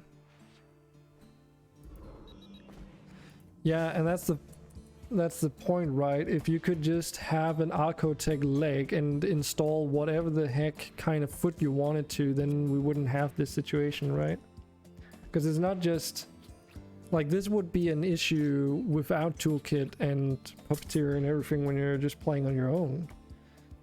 And even more so a problem because then all of a sudden like, oh god damn it, I gotta like capture someone, chop off their leg, put it on my character just so I can install this extra part here. Instead of just switching out the damn bionic foot with something else.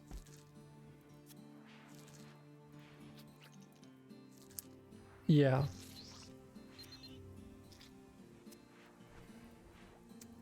So here's the mod that Captolamia and I have been both trying out with varying degrees of success.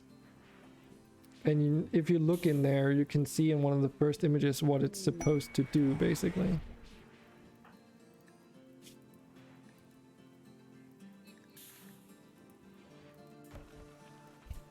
How can I amputate legs that you don't have?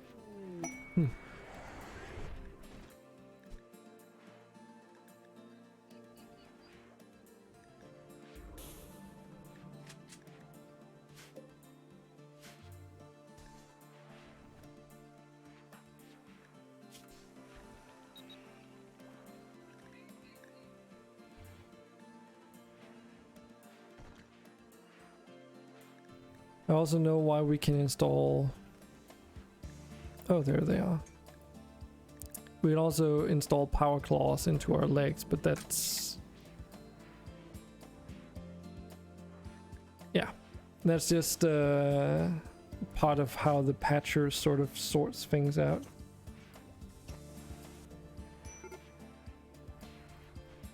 No, Banana, you can't.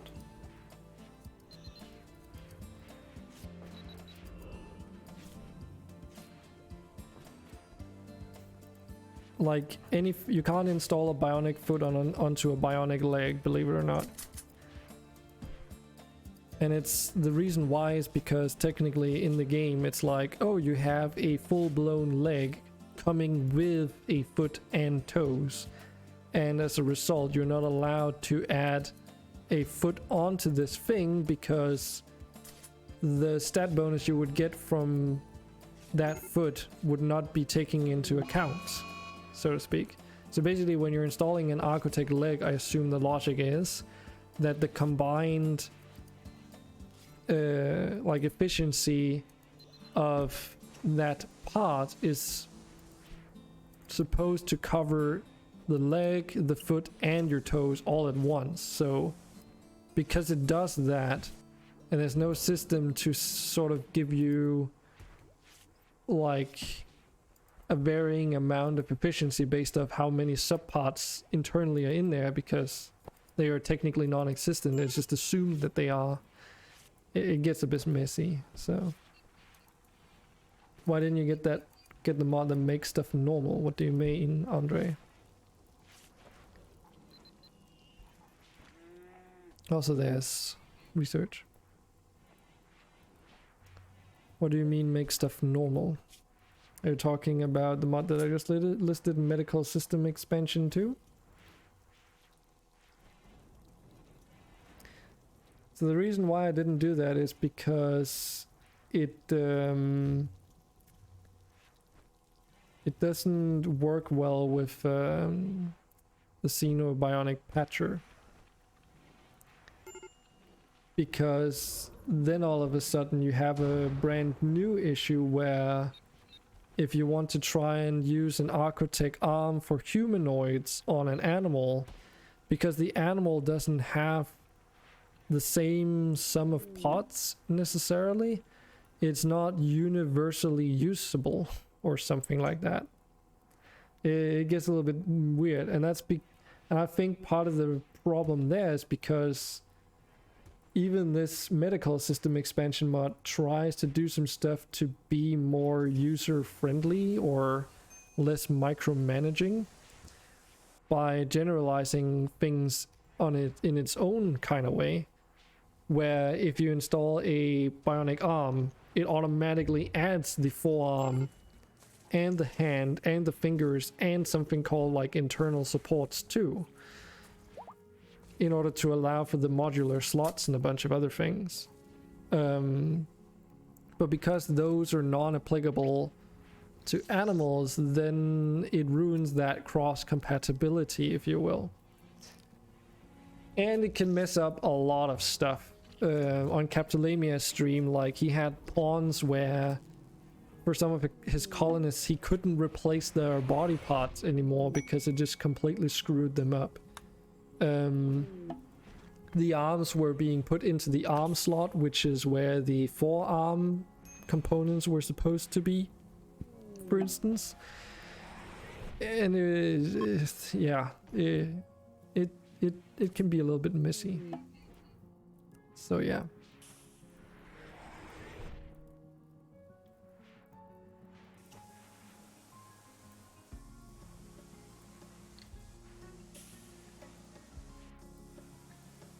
So what's it called? Last something. Left foot. So yeah, it didn't, like, it tried to it tries to sort of overcomplicate things, I believe, I would say. And I don't quite see the necessity of having the module slot system, because the component, like the body part replacements, already would work without that system, right? Because the energy fist is literally a hand replacement anyway. The Achilles, the elastic Achilles is a foot replacement, so you would just have an elastic Achilles instead of a bionic foot, and then you would have bionic toes and a bionic leg, as an example. So yeah. Oh, okay, Andre.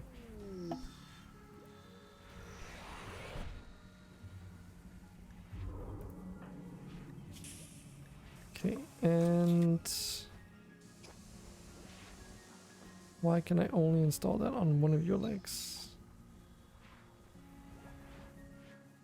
Also, your left shoulder has been cut off.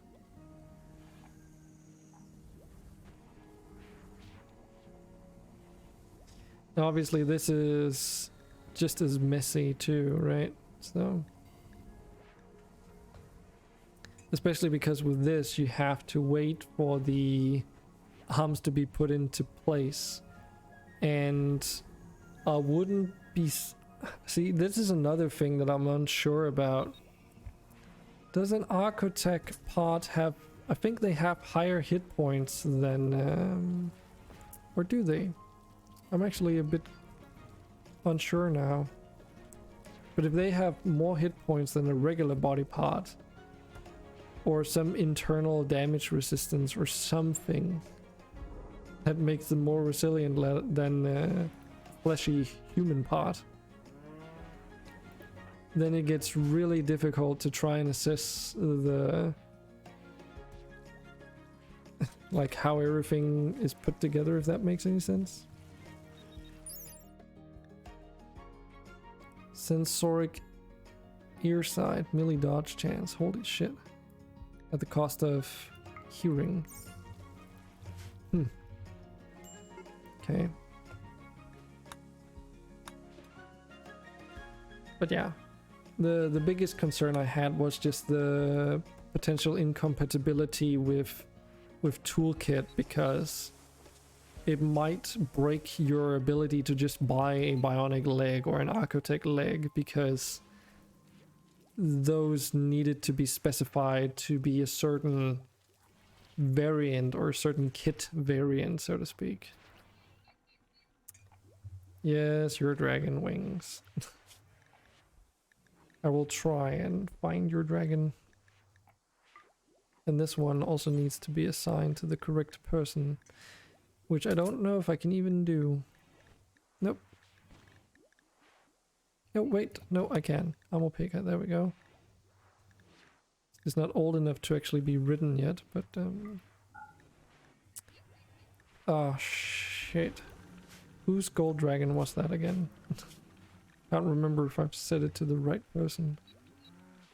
Just need to make sure those are okay before I look at yours. Okay. Okay, so yours was also one of the red dragons. That is correct. Apparently your dragon has scars, but I assume they're gonna slowly regenerate. They normally do. But yeah, dragon body parts have like insane amounts of hit points. Notice how it says 180 here. So one thing that I would maybe think about before replacing anything on your dragon is that I don't know if those hit points scale. So if we install a bionic wing, I have no idea if we can actually recover it, but... Oh yeah, and you wanted it to be the magical wing, I guess. It doesn't really make a difference other than it'll just say it has magical bionic wings.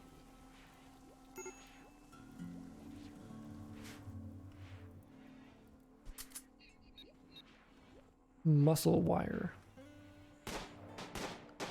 Take some muscle wire.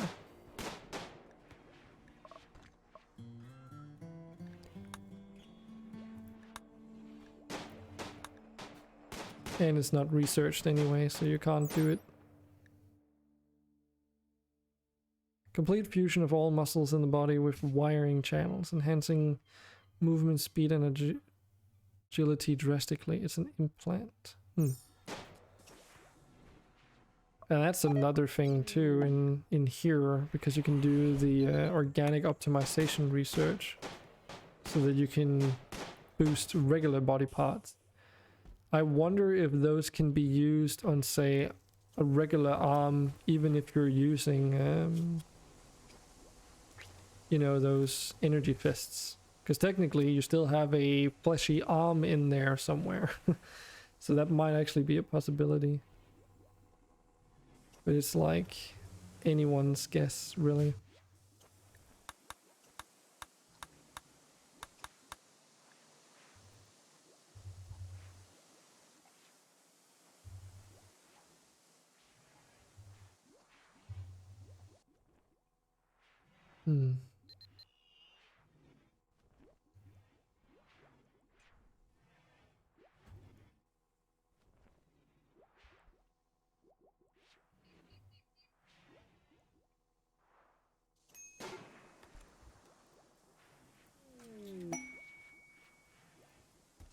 Another thing about the medical system expansion too is that there are no advanced bionics because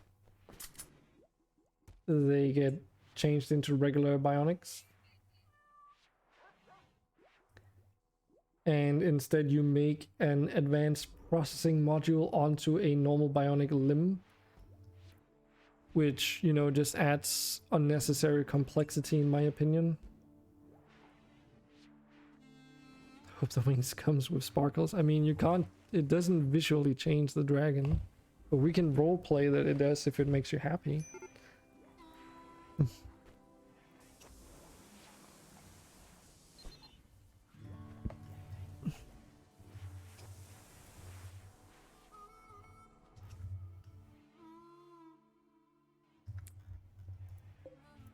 This is a true dragon, yes.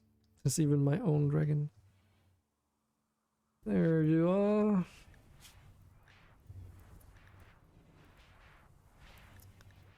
So yes, these bionic magical wings. Max hit points 50. So this is what I really wonder though.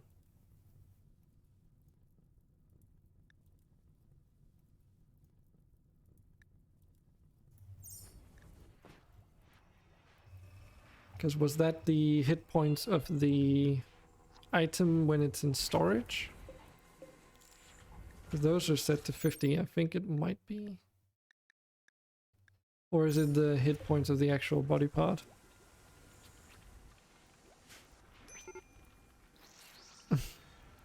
I don't know if I would go that far, Banana. That would be, I already have way too many things to think about. Yikes. But yeah. Maybe if the advanced medical system expansion mod thing ends up being more stable or whatever, or more flexible or simplified or just anything, then maybe we'll switch over and use it. Or maybe in like a new colony in the future, but right now I think it's not worth the hassle.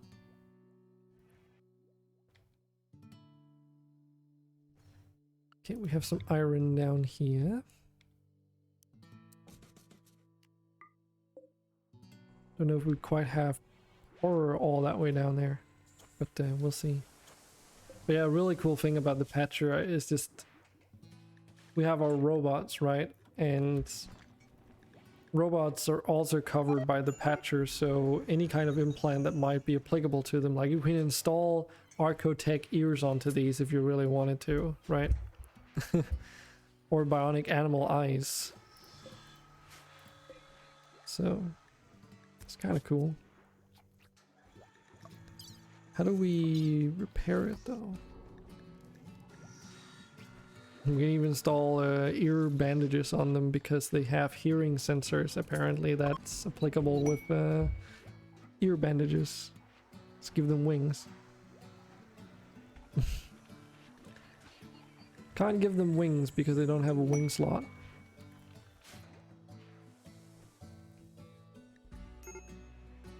But yeah, it's a bit funky for sure.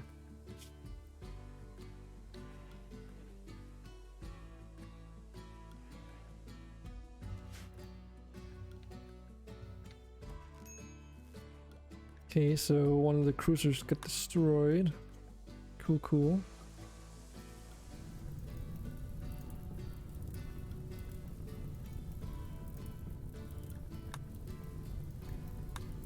Should also really get rid of this crashed, infested ship module thing.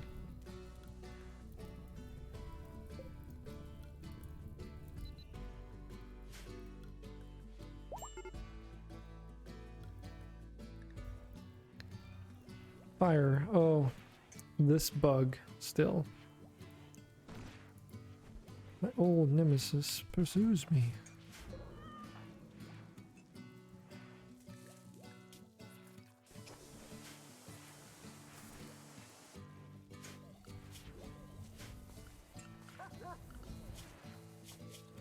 There.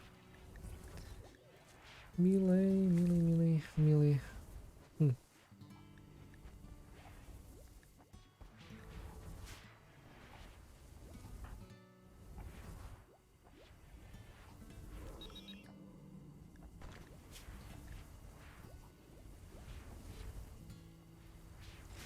Why you set to melee only?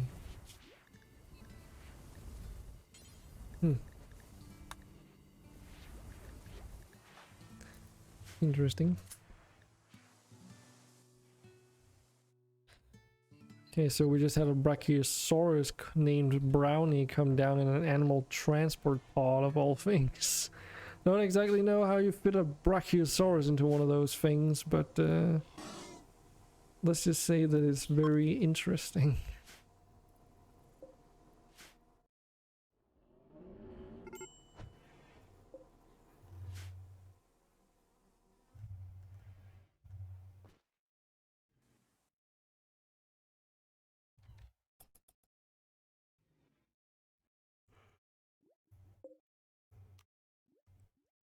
Is it still connected? Mm-hmm. Okay. I also still haven't found out why is this not being moved? I have a feeling I know why, but no empty is accessible storage space. Okay. It's probably because... okay. So is it because it's not covered in here? It's not a leather or anything? Might be. Okay. That tells me that we will need to build a pallet here. Oof. I kind of want to have it in here, but we just don't have the room for it. What is this thing set to? It's set to something industrial. Something armored, something bulletproof vests. Okay, you know, let's deconstruct that. Move this storage over there and then build a pallet in its place.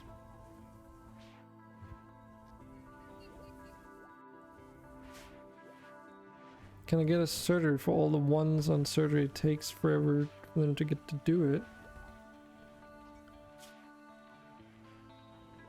We literally have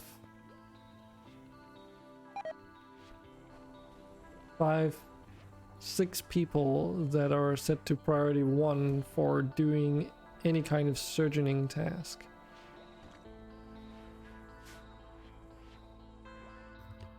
It's just nighttime right now. But yeah, so if someone in the chat wants to do it, because like I could pull, actually, Sephiroth, what are you doing? Sephiroth's installing a psychic harmonizer. So it's just because the game's running fairly slowly, so things just take time.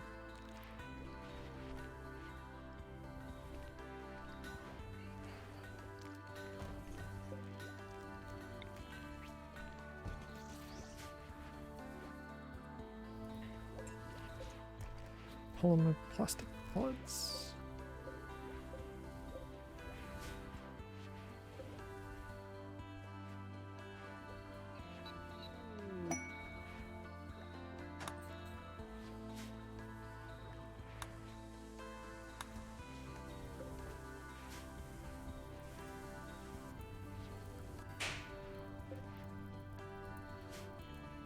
The little hauler robot is diligently taking care of all this stuff in here. So why is this one not being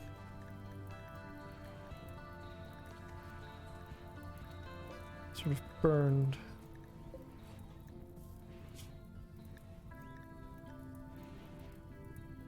They should be allowed.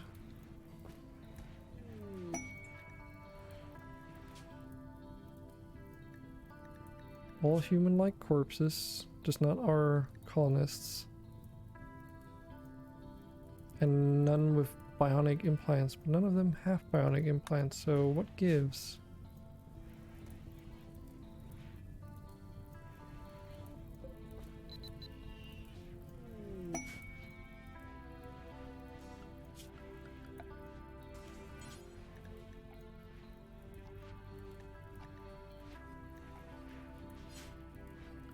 Is it because... Okay, we don't have anyone on cremation, so that's not why either. Is it because all these people need to be stripped or something? And these hauling robots can't do, like, strip down all these people?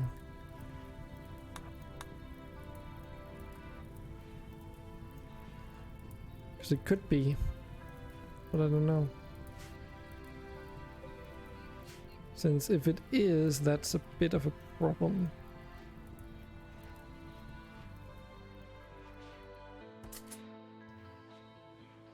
Yeah, I believe there's a command, Andre, I just don't know what it is. Currently trying to figure out how this robot does its thing.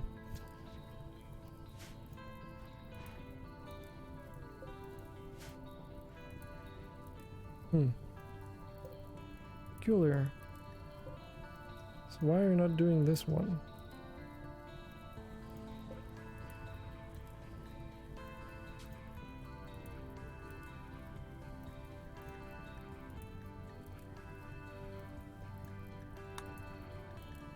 Burn body parts, make bone china, burn drugs, etc, etc, etc.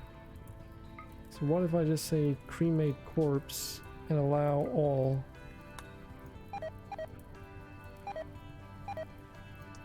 Still won't do it, huh? Oh, there we go. Okay, so it has something to do with that, maybe?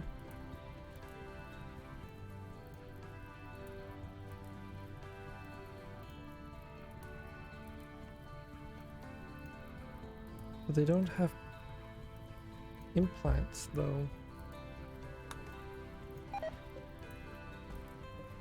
Okay.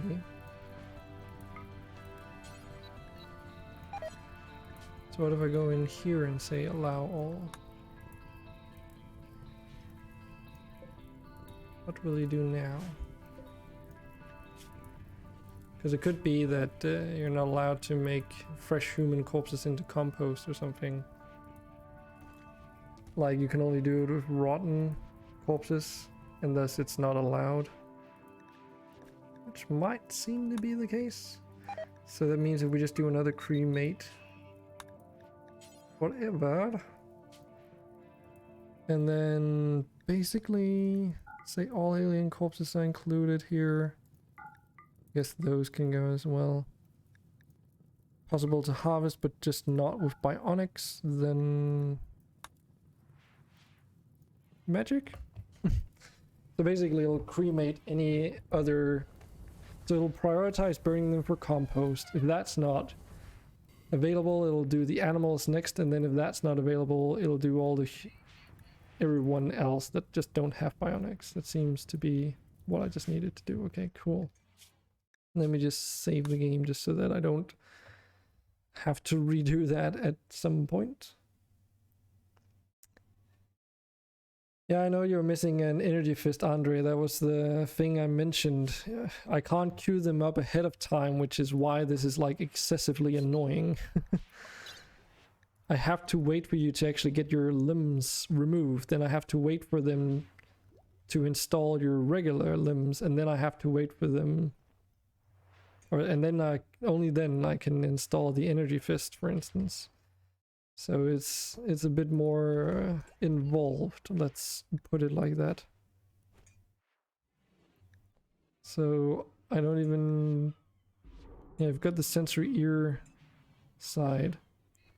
And of course, because you ordered those ear sides in between, I had to wait for those to be done too. So it just ended up taking even longer. So I decided just to give it some time so that they could have those things done. And then we can install this one on your right foot, and that should hopefully be it. So yeah, I really hope that there comes a mod that just simplifies that process, because yeah, it doesn't need to be so complicated. So what do we have here? We have transparent roofing, artificial metabolism, organic optimization. Like a lot of this is just spacer tech.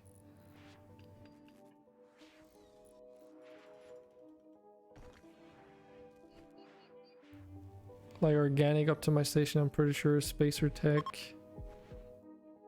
Artificial metabolism is probably spacer tech. Transparent roofing might not be.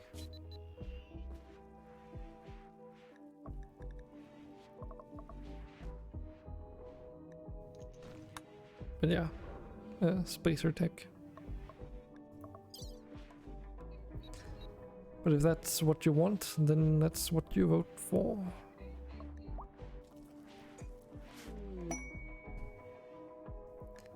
Snorkel Fork bought a heal. We're still getting food poisoning. How though?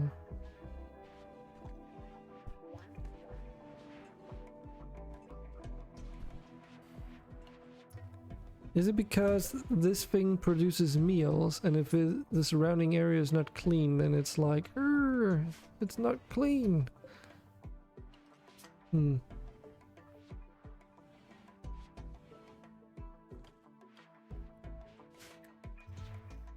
Sure.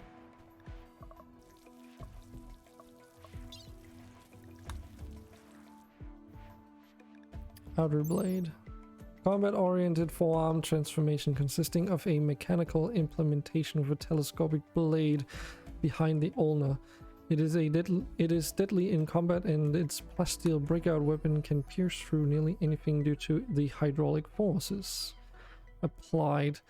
The blade can be retracted and is easy to hide, and it's a replacement. So here's the thing though.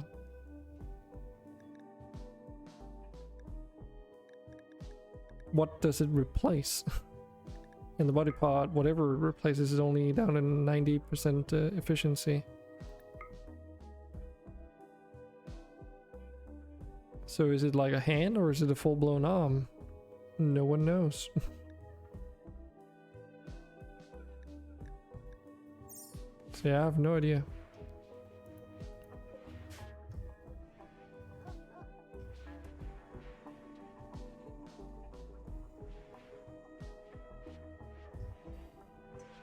Battle animals wandering. Did they already leave again because it's so freaking damn cold, or did they just circle around or something? No, they might actually have left just because of how cold it is. It's like a very common thing to see. Okay. Well, something else I want to queue up now that we have a little bit more elbow room to do so. It's all of this stuff. Even though we are technically in an ice age, which should normally be like devastating, but there's like some things that get into some of our buildings and then they can't get out, and then they just break them in order to try and escape. Freaking wild animals. Usually, at least. And that's like the most obnoxious thing when it does it like this, because it'll do the blueprint replacement, but it won't unforbid it by default for some reason. So if an animal could literally go through and be like, oh, I need to get out of this massive enclosed compound. Oh, I'm gonna go up to the nearest door and just start bashing at it until it disappears, and then I'm gonna leave, which obviously is a problem because that leaves an open doorway, and even though it replaces it with a blueprint, it's not allowed, so it's never gonna be replaced. Like, what? Why? Why is that a thing? And that's a vanilla mechanic as far as I know too, which I've never understood why. Never understood.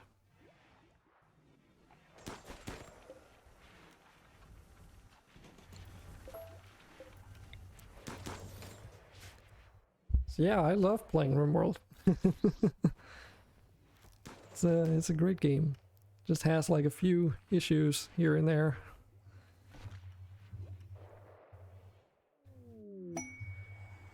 Large golden chest. All right.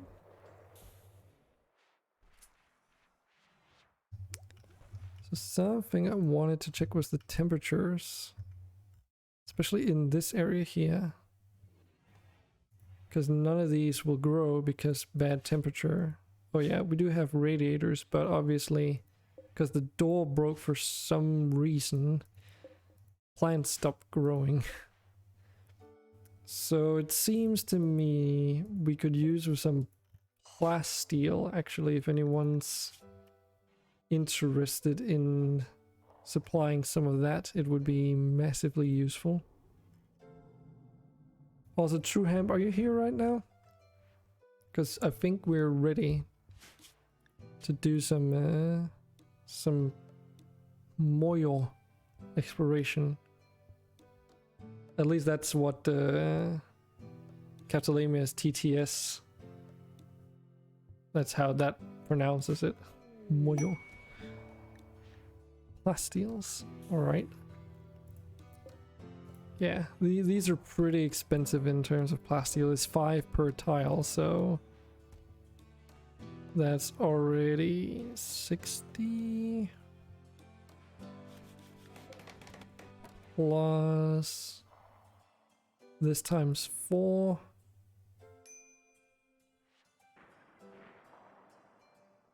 Yeah. So it's a couple hundred plastiles. So I think 500 might just do it.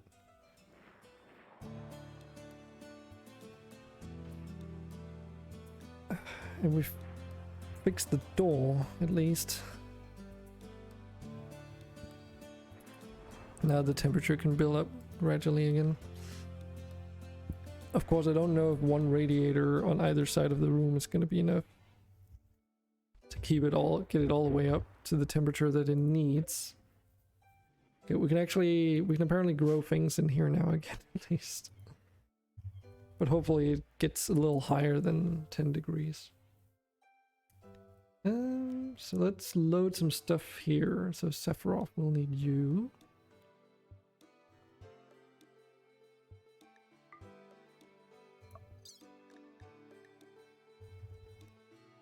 And survival packaged meals. That should be 23 days worth of food already. Okay. Seems a little bit crazy compared to what it normally is. But maybe Sephiroth's gotten a lot of hunger reducing things and stuff that optimizes him. What else do we need? We need silver in here so we can actually buy stuff.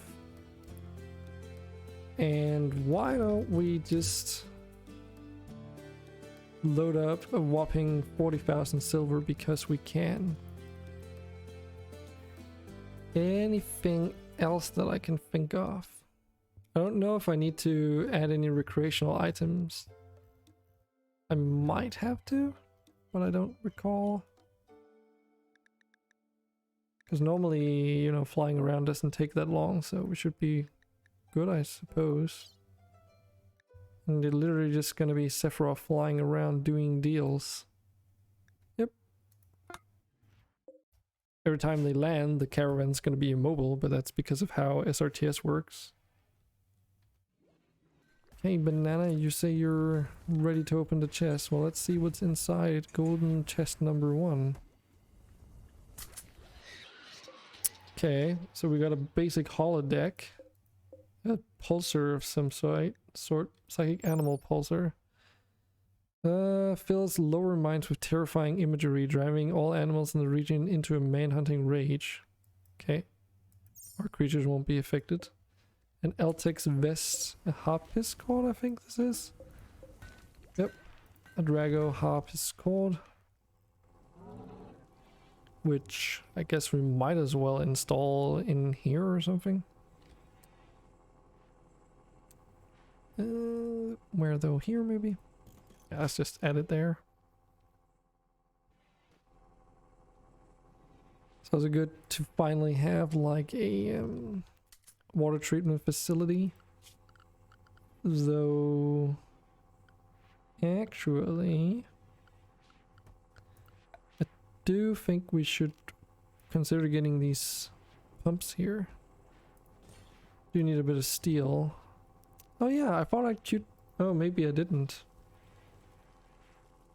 Maybe I never got around to queuing them up because I saw how steel intensive they were. And I had second thoughts or something.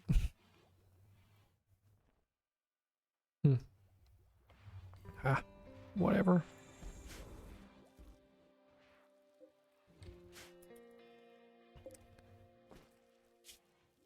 And we will slowly... Oh, actually, oh, no, wait, that's to load. Okay, so we will slowly fill this thing up. I see.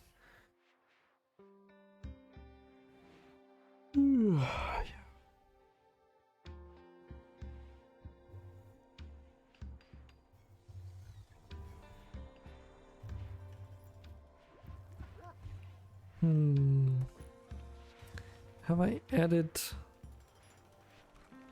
all the animals to the correct rooms is what I'm currently thinking.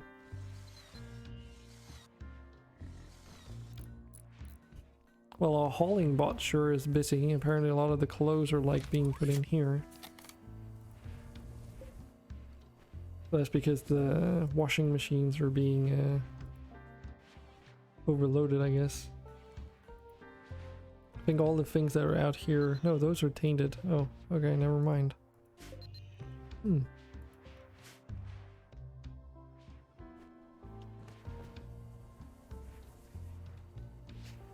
Do we need another hauling robot in here that's not able to go into the freezer maybe? But can then prioritize moving all the tainted clothes into the storage shelves so that they can be put into the washing machines? I think we actually might need that. Or we could at least use that, I suppose. Because the problem with things landing out here is that this robot isn't allowed to go out there and fetch them. Though I guess technically we could extend it out to be allowed.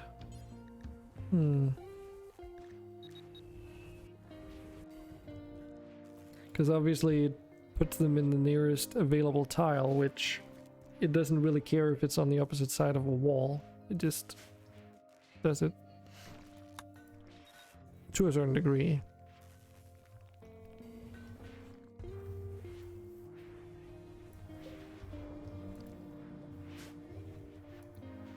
So Andre, how are you doing, my man?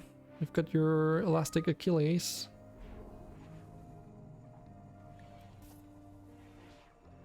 Still like incapable of walking though.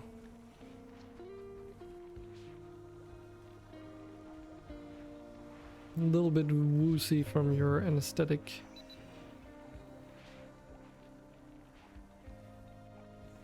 But yeah, these pods also need retraining, so it'll take a while. How did it go with the dragon? Okay, so you got your bionic wings here. Okay, thank you. That's good to know. Okay, so this is what I was hoping was gonna happen. So you see how it's got 360 hit points?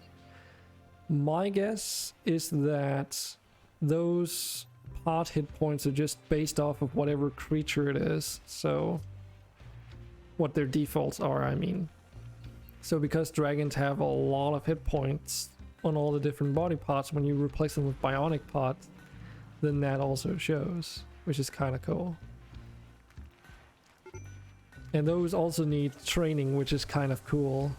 I didn't even think about that, so even the dragons need to actually train up the use of their wings and stuff. That's really cool, actually. I really like that.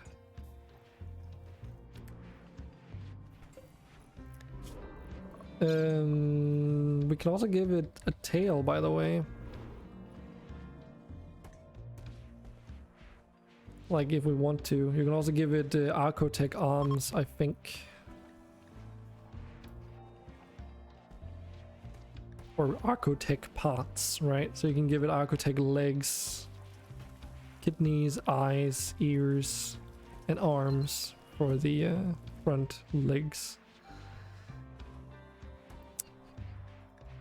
That actually makes me think about something. Andre, do you want me to queue up some... do you want me to attach the Archotech legs and arms from your character onto your dragon instead? Because we could totally do that.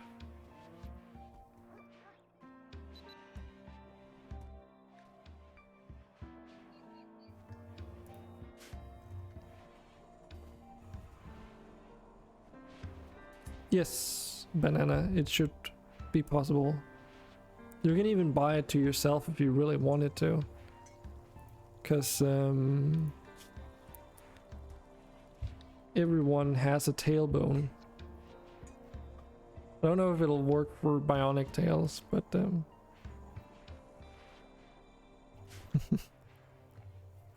okay, I can give you a little advance. Everyone advance in the 1,000 coins, so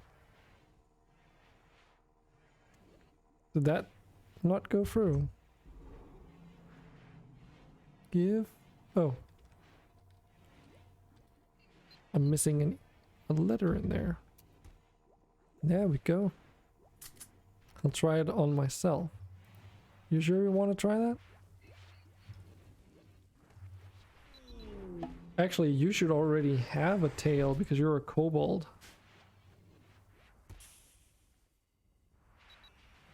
So I don't even know if this would the patching operation would be required for your race.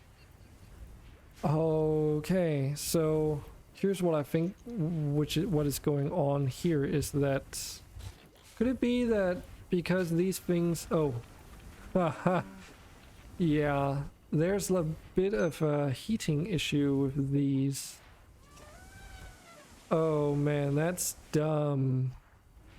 So it's because these structures, like they've literally created a separate room right here.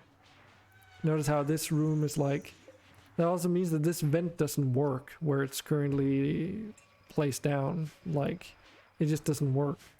They also block like lighting and everything, so shit, I have to restructure this entire room actually. Okay. And it was literally lighting the window on fire because too much heat would build up. Move the vent.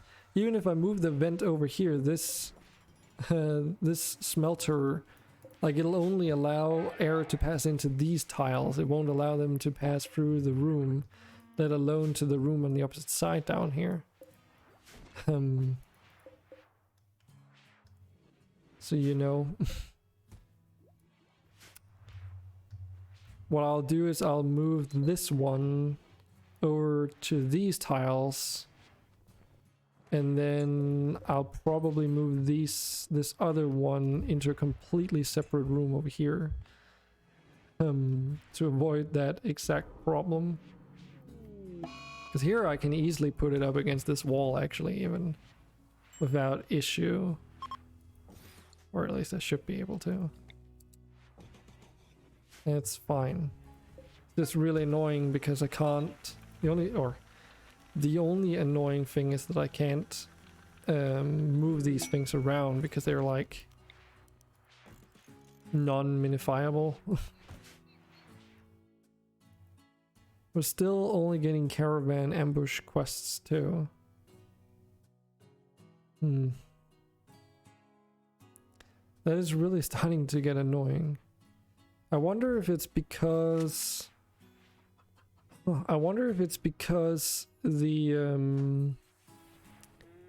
Outlander factions are technically spacer tech in terms of their technology. No, wait, that shouldn't be the case, right?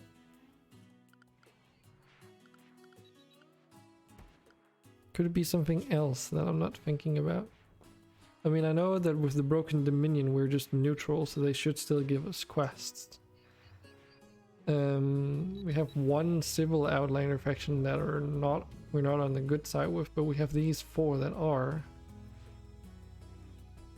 Then we have the rough ones, and then we have this settlement here, which is basically, you know, a lot of the majority of all the quests we're getting are these settler quests. Then we have Farian and Lepelli, they are both spacer tech. Moyo are also spacer tech, but they don't like us. Oh, that's actually that might actually be a problem. How do we get good relationship with a faction that we don't ever receive quests from? Also, do we yeah.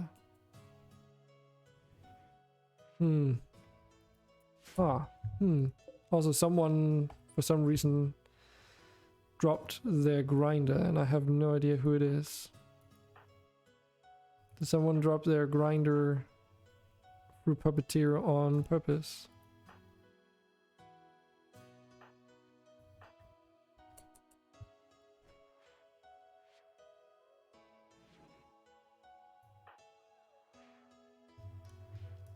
Because it's just like it was dropped fairly recently. So I'm wondering if it's just like a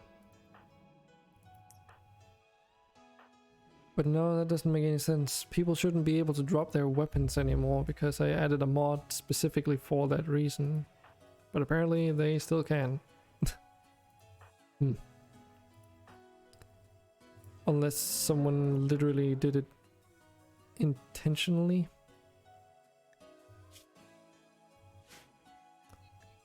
It's used for construction, but yeah.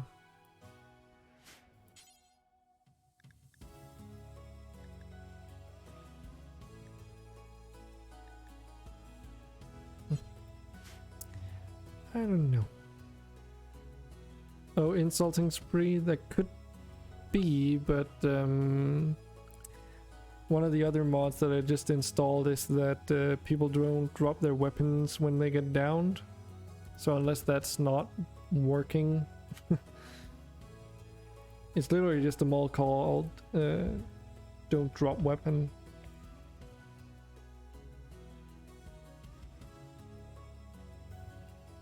Never let go of your weapon in combat. With this mod, pawns no longer drop their primary weapon on the ground when going down. Okay, from weapons fire or other Rimworld hazards. No more masterwork primers left outdoors to deteriorate. Well, we literally just saw that happen, but for another reason most likely. No more Easter weapon hunts. No more fisticuff pawns drafted in a crisis. How to trigger mod. Hurt a pawn until they go unconscious but not dead. Nothing drops on the ground but the pawn. Not attempt this at home without doctoring, supervision, and a bed prepared. Okay. I bet if you chop their arms off, they drop the weapon, lol. Well, Seven Side, game mechanic wise, technically no, because they'll just store it in their inventory. And try to manipulate it with their stubs, I guess. Oh, it'll probably take a while, Andre. It'll take a long while.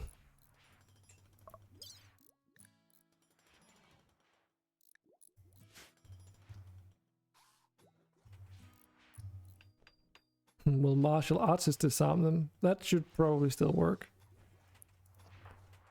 Yeah, these are not... I don't actually know what these count as. Because given the logics behind the selection system, because those were... Okay, they weren't in here. Wait, are they not part of the normal prosthetic stuff?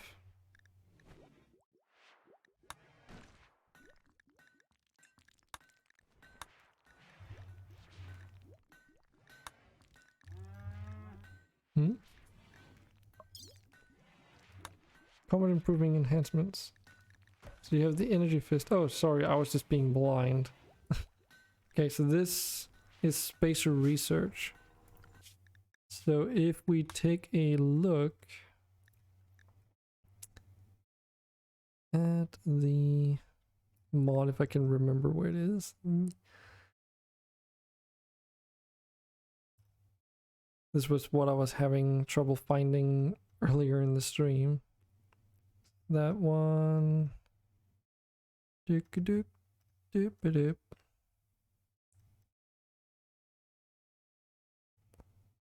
Some people are probably tired of me constantly looking at it. New limbs need training, so it starts with N, new limbs.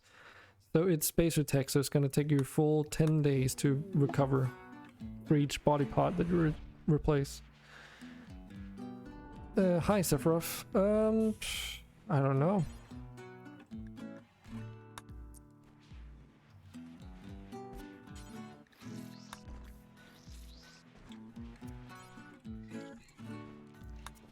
I don't know why you're unassigned. Oh, I know why.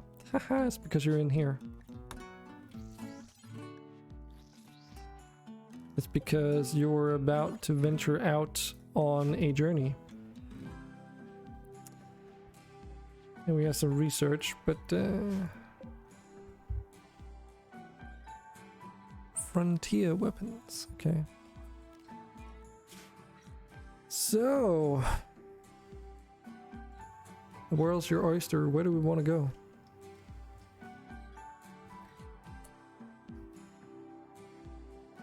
I did want to go visit the Moyo, but we're just not allowed to. I would guess. Can we visit? We can visit, but we probably can't trade with them. I don't know if we can just bribe them into friendliness. But the problem is, Trueham, we're not at good standing with them, even the friendlies. Escape the planet. I don't think the Canary is capable of interstellar travel. I don't even think it... Like, I mean... He would run out of chem fuel long before he would arrive anywhere, because it does run on chem fuel. Not something more advanced like, I don't know, uranium power cells or something.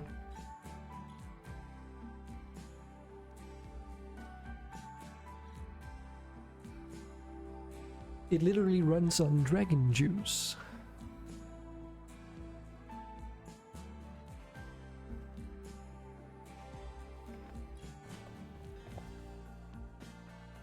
I don't think it unassigns you. I think it's just because you're inside something and you're not supposed to be able to control yourself in that situation. And then it actually unassigned you because it tried to assign you while you were inside there, is my guess.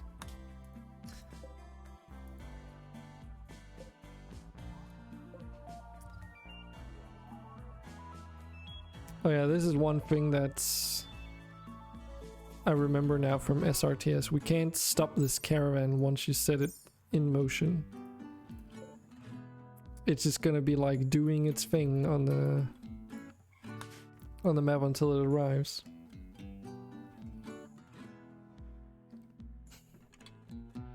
My body accepted the tail. Yep. So you now have an advanced bionic Orasan tail nonetheless. Okay. Interesting.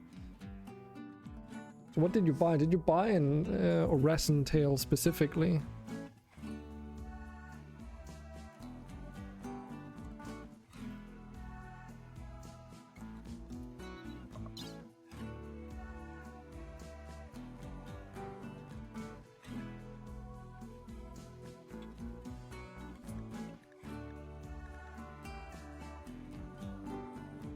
Nope. Okay, so just give you a Orasan one. Guess it doesn't matter. Sure, 7 psych. What do you have that's forced? Oh, I have a Devil Strand jumpsuit.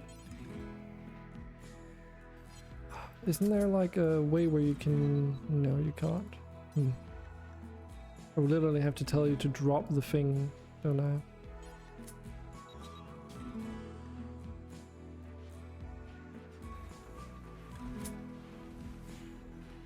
How do I clear forced, though? Like, obviously I can't do it now, but in a sign.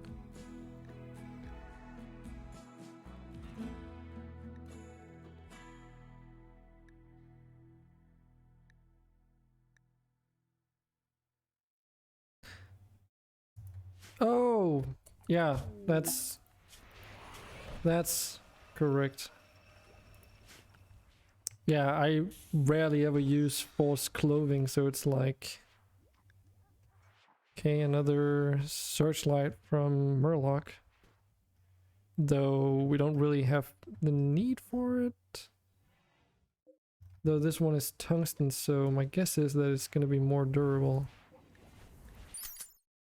Nope, it's going to be pretty much the exact same in terms of that at least. Flammability 32 versus 29, so it's slightly less flammable, so it's slightly better.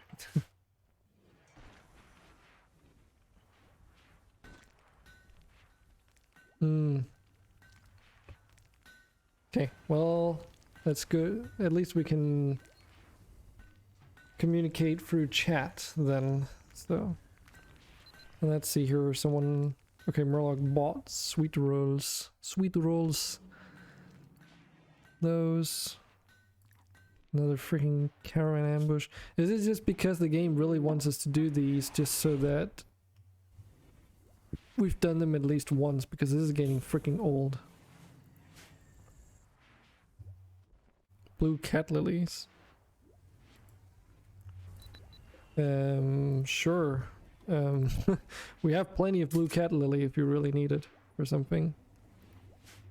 Or is it just because you were curious?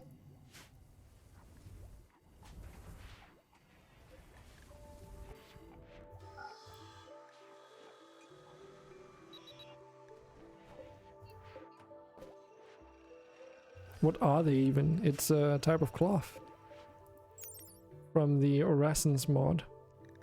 It's fairly comparable to a Devil Strand, it's just blue. Okay. Yeah, that happens on occasion. People tend to do that. Buy random stuff that they think sound interesting. Can't wait until... I'm really looking forward to the Toolkit edition of being able to, like in a stable build, to be able to buy things out of specific materials. That's gonna be really cool. Bunch of fish, right?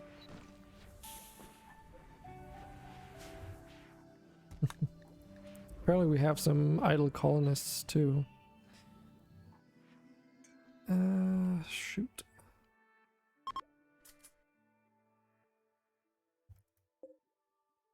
That's coal. Kind of lost track of where all our deep drills are located.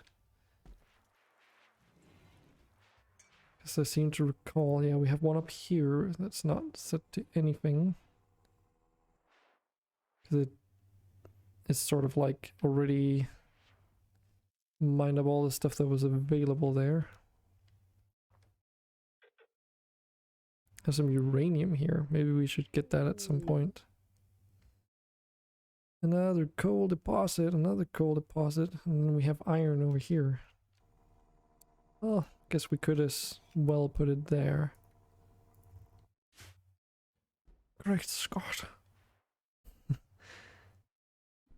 What more do we need to unlock? More mojo stuff. We need to become spacer tech. It doesn't matter what we unlock with mojo. We need to first be spacer tech before you can actually use any of the things. Because it's all spacer tech.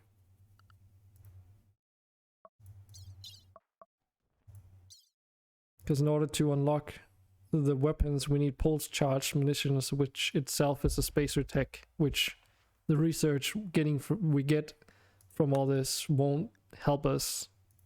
So we can get it, but we can't, like, it's just a waste of time at this point. So we would need, like, if you really want to know, we need to research 75 industrial tech projects from that list. Like, we need to research all that stuff.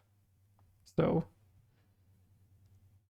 better get your voting things in check, I guess.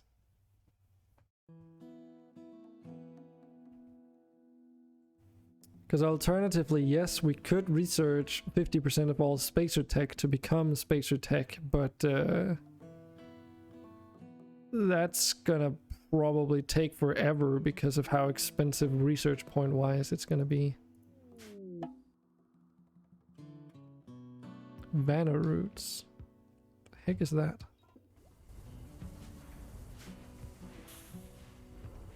There's frontier weapons.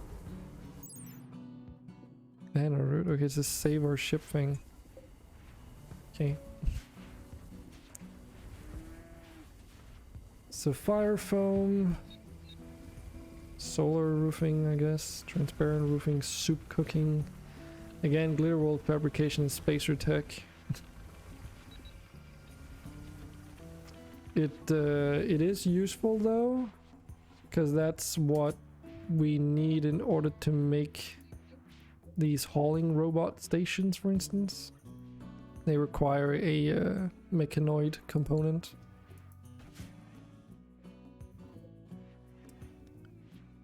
So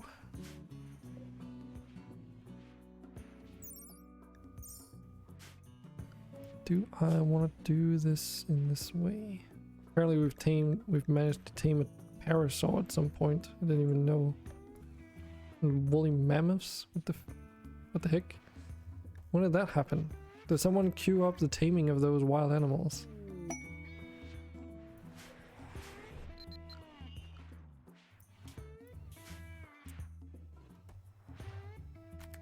Yeah, and brandy is really expensive. RNG betrayed me. We can call it that. RNG betrayal. Let's see. Cremator.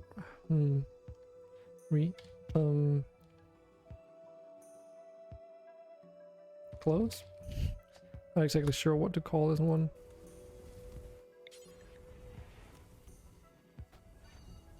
But basically just another one of these.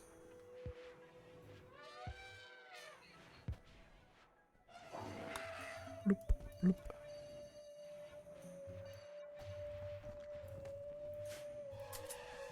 How do I get the robot attached to this station? Was recharged. Then I'll get the robot back. But obviously it's gonna be this one now. Just so that this area here doesn't get completely messy. Hopefully. We can probably make do with another 2 of these.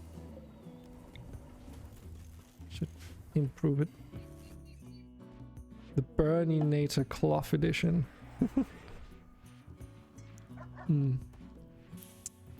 I mean, I really like this setup with these robots actually. It's pretty cool.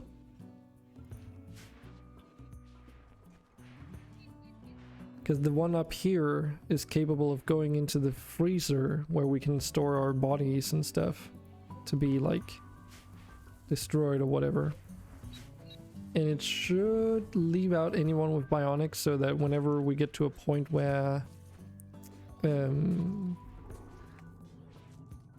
we get attacked by factions that can spawn in with bionic parts and stuff, then we can actually, assuming we have the... Well, at that point we would have advanced autopsy, probably. Then we can try and reclaim those body parts. Guardian helmet, okay.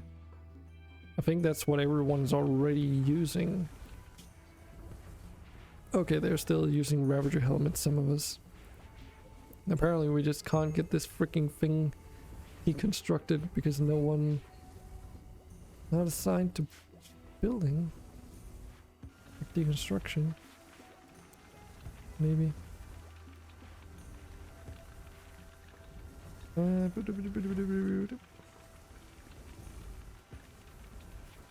Okay, I guess it doesn't really matter who I take. 7 Psych. Can you like go over and tear down this thing, please? That one.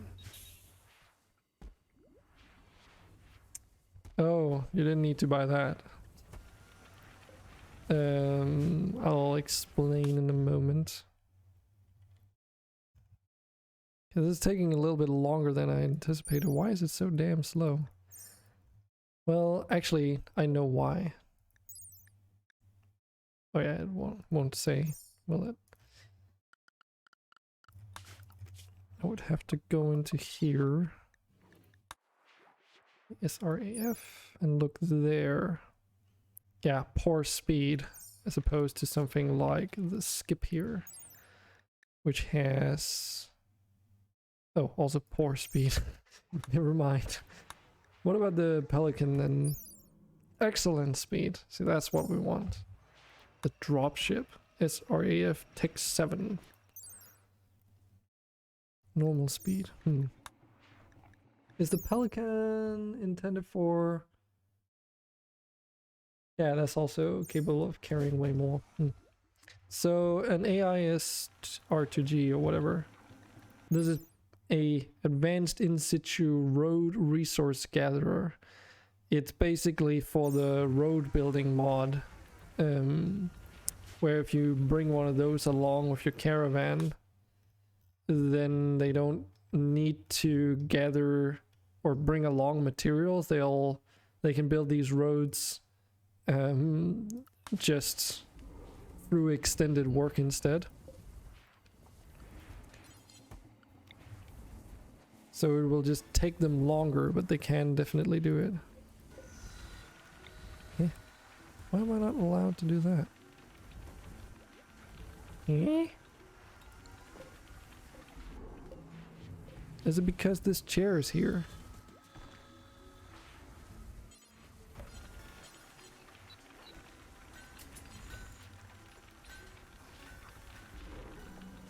Oh, it's because mining Murlocs is reserved. Silly game.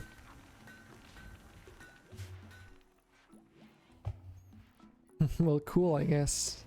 I mean, it is really cool. The one that you bought is basically the upgraded version, so that's for, like, it can supply steel and... what else? I know it does steel. I think maybe concrete or what? No, steel, chem fuel, and plasteel and uranium. That's the ones that it adds. I think the other one does wood and stone only. I know it does wood. Yeah, wood and stone. But it's then like gonna take 4 times as much work, aka time, to actually build the thing. Alistairs. Helixian stuff. It's a type of mushroom.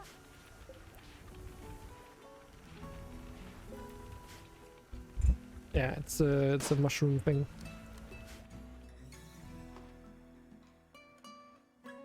I believe when they spawn as like crop growth thing, they glow in the dark, which is kind of cool.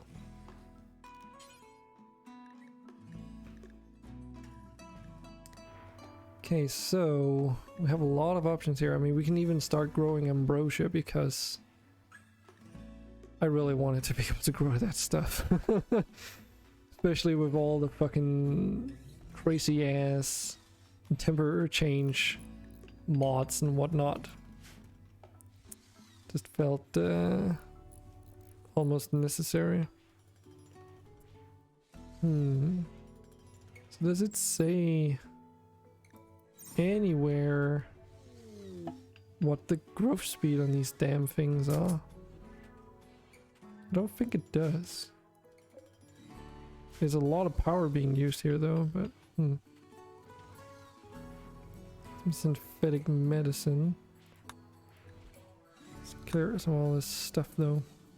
Raw composts, okay.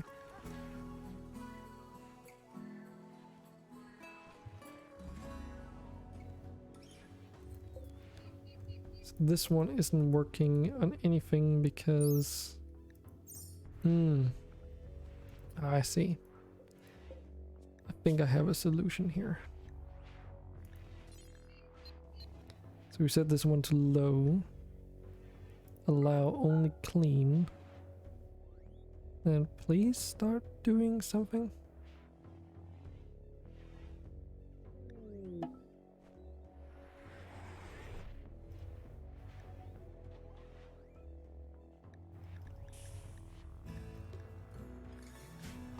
Nope.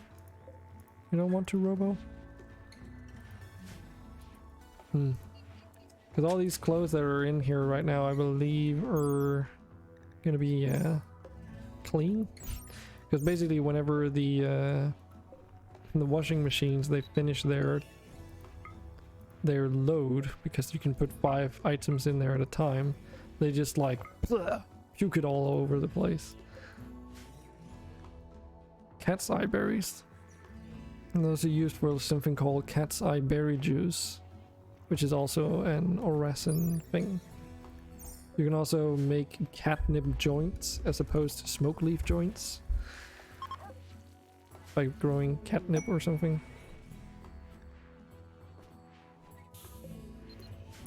Oh yeah, that reminds me. Also need to get that other pallet down here. Something kind of useful.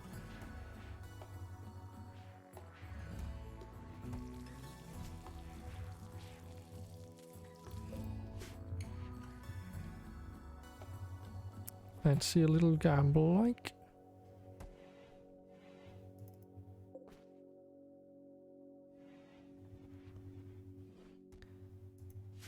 Okay, so where did that... There. That's where the searchlight went. Oh yeah, by the way everybody, something I found really cool is that I've added this thing here called textile stats. You might be wondering at first, well, Dragon, why would you care about textile stats? What about metals and such? Well, this mod apparently has you covered, and I didn't even know about it. It's literally as a very convenient weapon stats like overview can tell you all the information that you would want to know in terms of a given thing. So if for whatever reason you want to figure out what weapon material gives you the highest sharpness damage, there you go. If it's blunt damage, there you go, apparently orichalcum. Armor heat, apparently the best thing is blue cat lily or devil strand. As I said, they were quite comparable. Armor blunt, well, dragon leather, followed by rich dragon leather, followed by vibranium, which is actually kind of interesting because it tells me that dragon leather is stronger against blunt weapons than the best metal, which I guess kind of makes sense. You would imagine that fabrics would be better against blunt damage types than metals anyway. And for sharp, the strongest one is Galatros leather, actually. Oh wow, adamantite is actually quite low, or far down the list, I should say. There's 100% difference between Galatros leather and adamantite. So what do you need? Well, let me just go through this just so that we can see what else there is, and then I'll consider that question in the meantime. Insulation, again, dragon leather is the best, but if you didn't want to, then there's like some variations here, because obviously dragon leather is very expensive, or true dragon leather. There's also the beauty factor, which, you know, if we don't want to look at Luffer or dragon leather, then it's like, again, Galatros, rich dragon leather. What's this? Is this Rumbover, hyperweave, gold.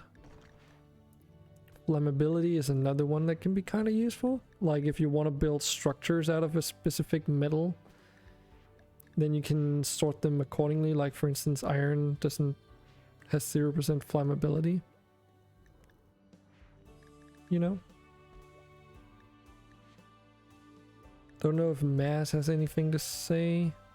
And of course there's market value and how much you have as well. So you could also say like, okay, what do we have in terms of quantity, and then look at their stats that way. I don't know, I just found that this was really, really cool. I don't know what this thing over here does. Oh, okay. Oh, it covers more than just metals. Holy shit. Whoa, okay. Not too shabby.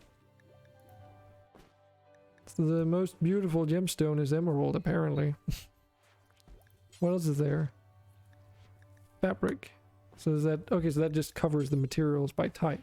Okay. Cool. So if you wanted to list all the metals only, for instance. I also like how it sort of hints at what color it would provide in the list here. This is like fucking insanely useful. It's just so unfortunate that this mod is literally called textile stats, because it does way more than that. Dude, how did I not know about that? Oh well. So what do we need? We need it to not be an ice age. That would be one thing. And what else? I mean, we've been using a lot of steel. We can always use steel, to be honest. Oh, I know why we're not allowed to. It's because there's this freaking other thing in the way. Of course.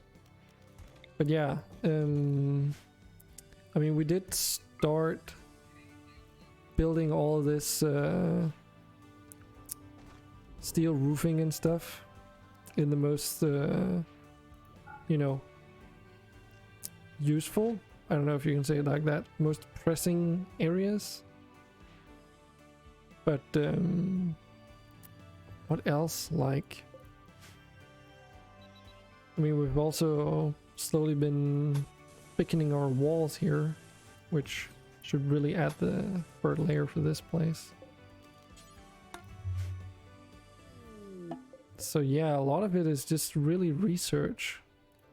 We can actually make some supercomputers to help us out if we wanted to.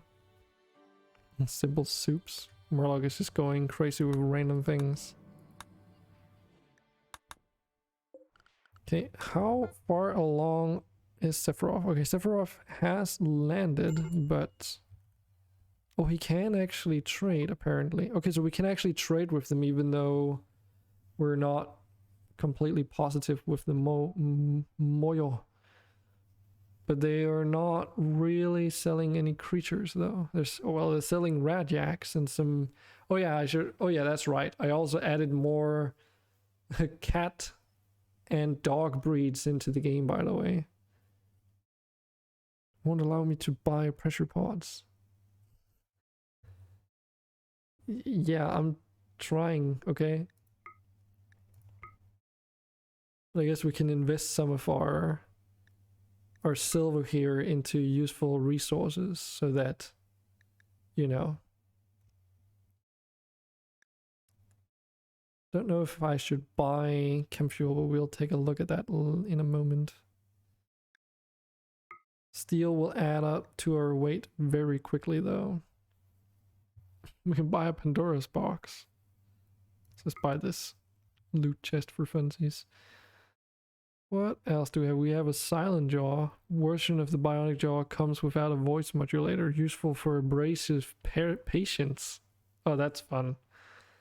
So it's literally like a jaw, but you just can't.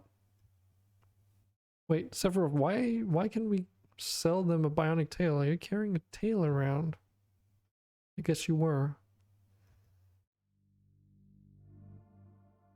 We can buy Moyo items. Even buy a heavy crypto axe if we wanted to. Ferro rocket launcher, grenade launcher, charge shotgun. Guess we might as well buy that for later. What else do we have? Vibranium hive chain vest. Oh yeah, that's a hive armory for the insectoid faction. And just a bunch of other crap in here. So that improved our relations by 5, which is what I want. Yeah, we should probably buy some chem fuel. Because this sucker is a gas guzzler. So, but that's fine. We're also, like, part of this expedition was also to try and improve our relationship with them. So hopefully we can, like, oh shoot, why didn't I think about that? I'm such a silly... I've got a mod that should allow us to see what they're selling. Like literally, we can just open up this menu and it'll show us what they're selling. Miniature Schnauzer. Okay. Okay, Murloc, see you later.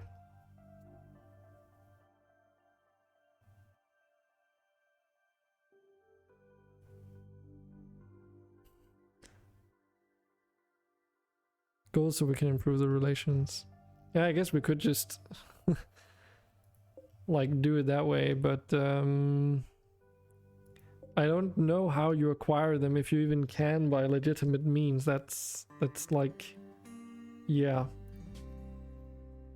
I don't know.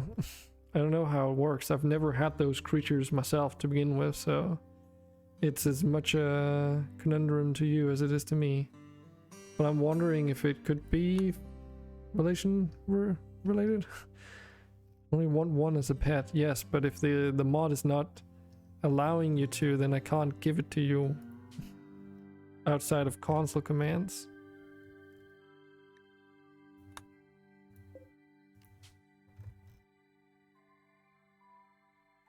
But yeah, it doesn't seem like they're selling them.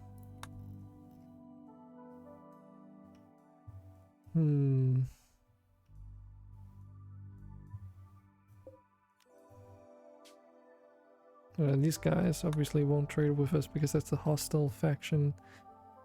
What about... Shoot. What about these people here? All the animals are in the bottom. Just more dogs. Okay. But yeah, I'm wondering if it's... Could it be related to faction relations with them? Oh yeah, and these are medieval, so we can't even see what they're offering because that's how the mod is configured. Ouch.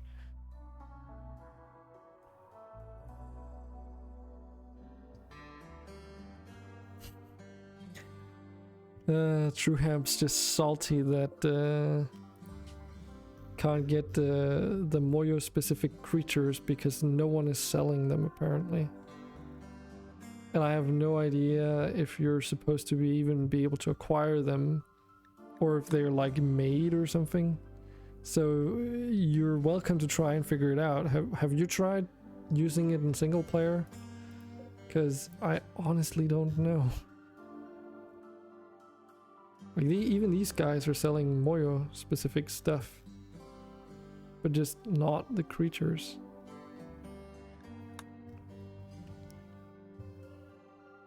So I don't know. What about the Empire? You guys, do you sell?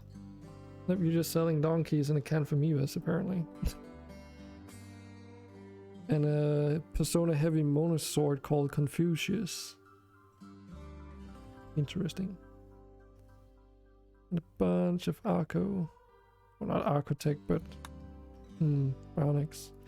Yeah, I don't quite know what to do. Same thing with the lapelli. But the thing that strikes me right now is that all these factions only seem to be selling dogs for some reason. Dogs and cats. And I'm wondering why that is. Because that seems a little bit suspicious to me. I'm not gonna lie. Well, let's oh, actually, that's not how that works. I have to click launch. Launch and then left click right. Visit. There we go. Whoop. And Murloc bought some random ass resources used for synthesizing plastics or something along those lines, if I remember.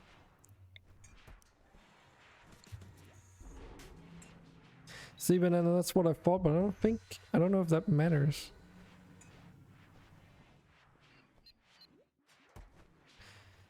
Yeah, a custom snare and a faction. Oh. And that's the thing, it might literally just be a similar thing as with the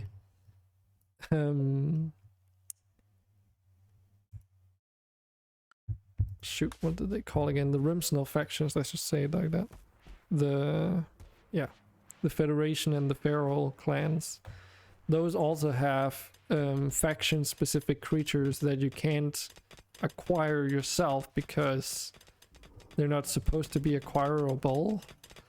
So, you know, you might not be able to get the Moyo stuff if you really, even though you really want to. Unless I literally cheat them in. Because they don't show up in the store either for the same reason, I believe.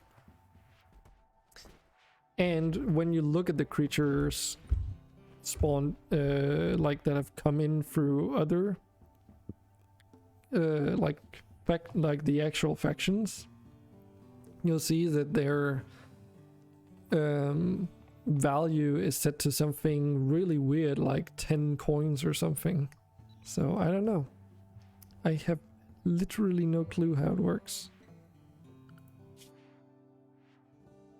It was 2.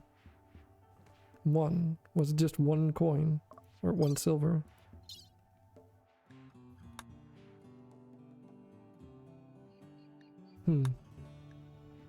Yeah, that's... like... yeah. Regardless, it's just really peculiar, right? So what does a deep blue station do? Utilizes Moya's organs to produce more deep blue. Both electricity and nutrition is needed for production. Okay.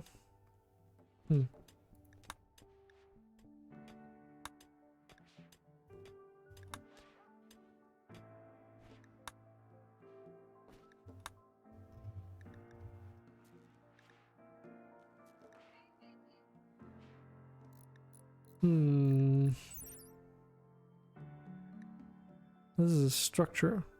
Oh, this aids your colony's research, apparently. Increases research speed when placed near high-tech research bench and unlocks the pinnacle of abyss tech. Each research bench can only be used one advisory module.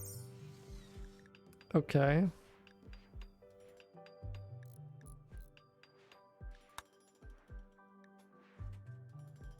Really?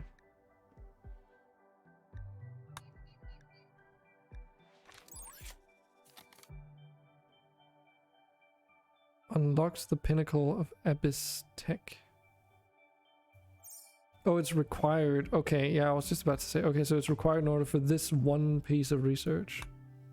And is unlocked with... oh, just abyss tech. Oh, ship computer core and abyss tech engineering. I see. Okie dokes.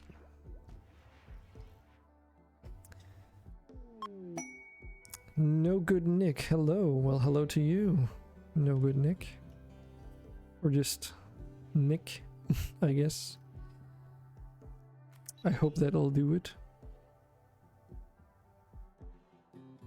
Okay, true ham. Sorry if it's like gotten you a little bit disappointed. But yeah. I mean, I couldn't spawn it in if you really want one.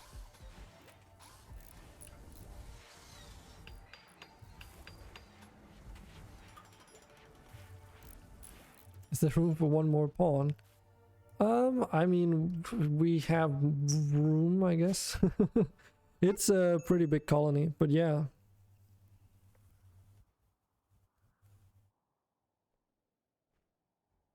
You were just hoping they could be obtained somehow. I mean, I was too.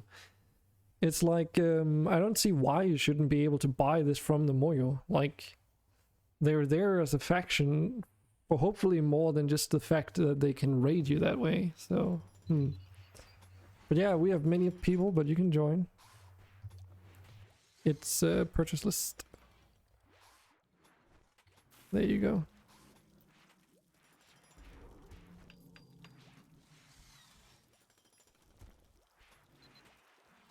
And you might want to look on that list to see what races you have available, because there's quite a few choices that you could pick from. And it's not super expensive, so you'll be able to join the colony in no time. But at this stage, I really appreciate people if they just take it easy and acquire the coins normally. So I hope that's okay. Because in the early game, I was just buying people or giving people pawns to join the colony because we were just starting out. But now we're so many that not that it's an issue, but yeah. way beyond that. Why is this? Someone smooth this wall. Hold on. Or you can also get people in chat to gift you coins.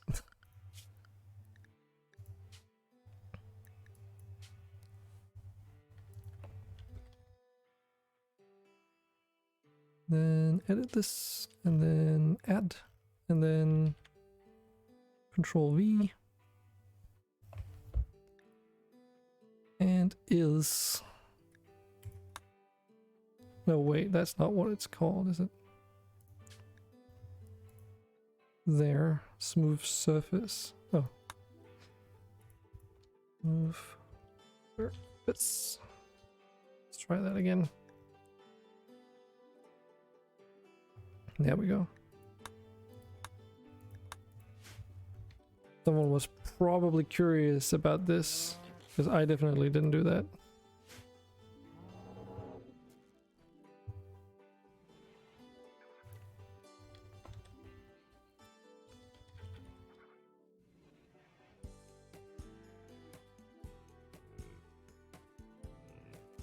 Oh yeah, you have a lot of freaking coins, holy shit.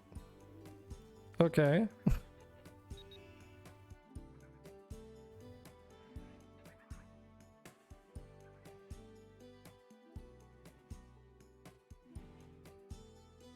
Have you been lurking in here, Nick, for a while?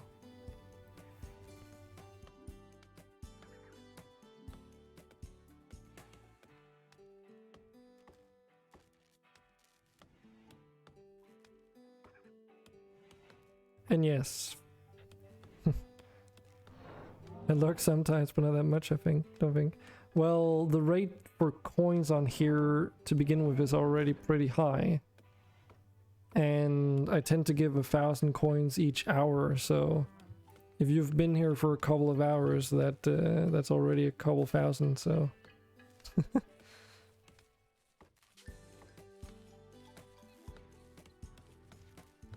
Finished glitter world fabrication. Way.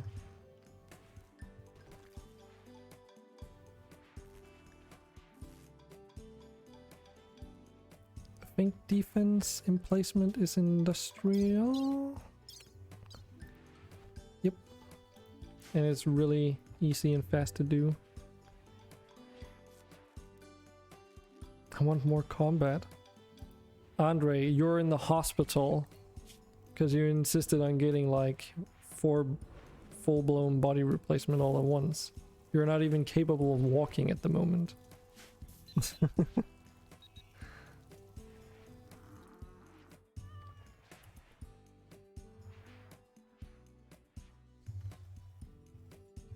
I want more. Well...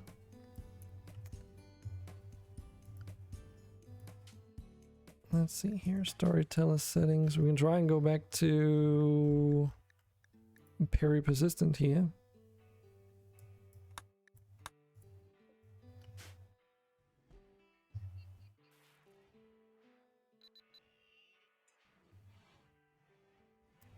Is that assume, are you taking the 1,000 coins per hour into account?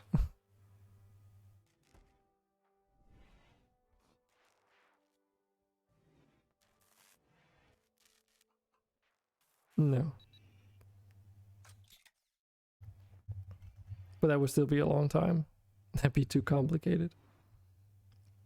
Not really, if you're just doing it on an hourly basis and then figure out how many coins you gain for an hour, then add 1,000 and then figure out how many hours you would have to be with that hourly gain, right? Or something along those lines. You're just being lazy though. I can see it. I think we can handle raid. Worst case we can revive. Yeah.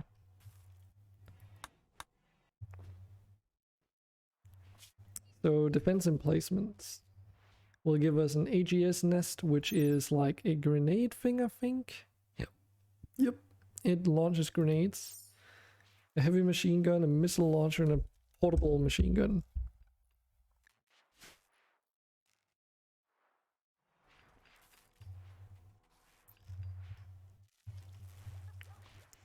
Okay, so before I forget, I need to add some textiles to this thing here.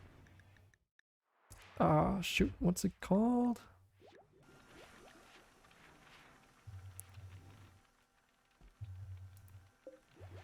Jade scale weave. Weave is the keyword that I'm looking for. Gold weave, plasteel weave, silver, sky steel, regular steel, and uranium. And then steel.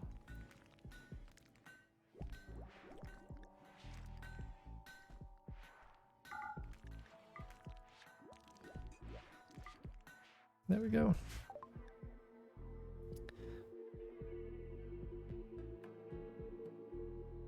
Yeah,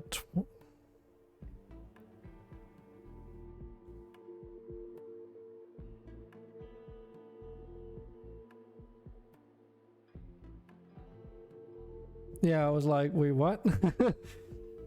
25.6 something minutes? That doesn't sound right. And on average, he's been in here for... Huh? What is that number even?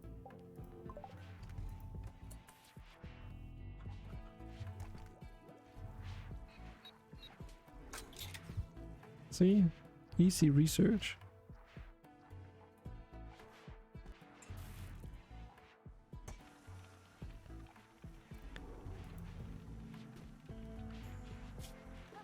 So we have some interesting options again.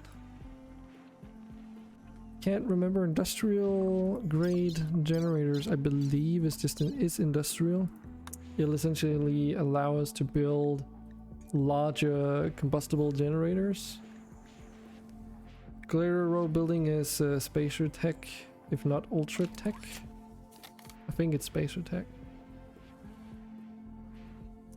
Advanced autopsy might actually... Cybernetic autopsy, there. Yeah, that's actually... that could be useful. Because that's what you need in order to surgically extract bionics and that kind of stuff. What else is there? Long-range mineral scanner we will have to research eventually as a industrial tech. Mechanoid structures, what's that again? That's obviously, I assume, going to be in here. Right? There. Construction lab and liquid freezer. Okay, I have no idea what they do. But it is spacer tech, so no concern there anyway.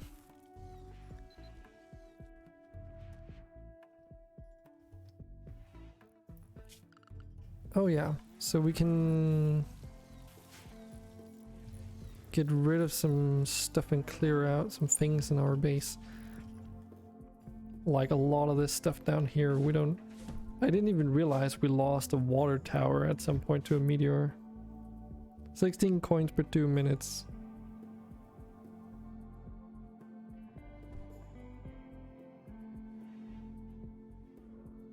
But he didn't have 1000% comma though.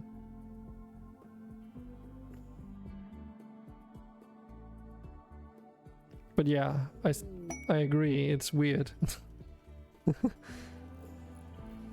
He only had 250% comma. Because if you haven't spent a single coin, obviously you have no comma either.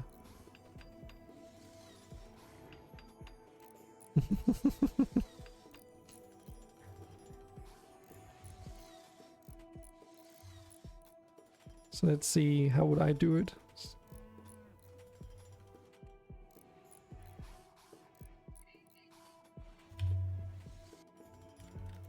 That's why you multiply by 10, so it would just be multiplied by, what, 2.5?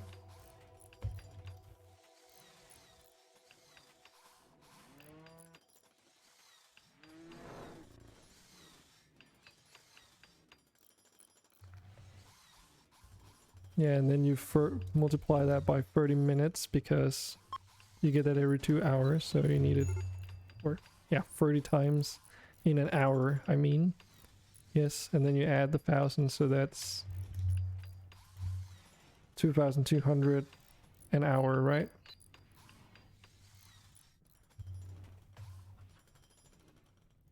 Oh, you spent some coins a while ago, but it says your comma is 250% though.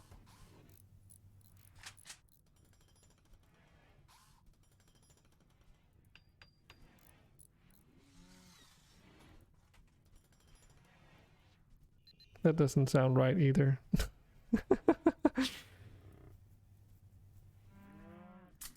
Might want to check your math.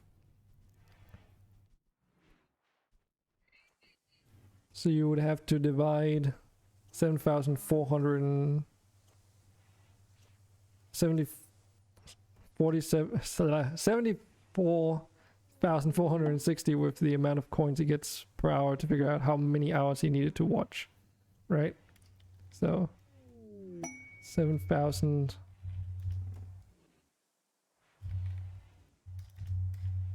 So he's been watching for 33.84 hours or something.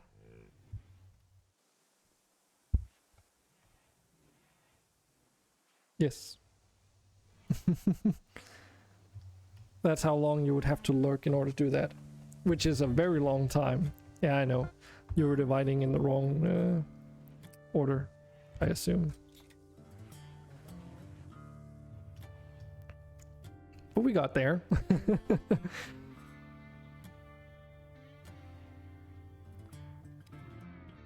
It's your coins. And we're also getting in on the 4-hour mark, so everyone gets another 1,000 coins. Oh yeah, that's also another thing. Siege raids are limited to 10,000 coins anyway. Like, you just can't spend more than 10,000 coins. It's a wager, so it's like you wage 10,000 coins on the raid, so it might spend less than that too, which is why I'm not so worried about it.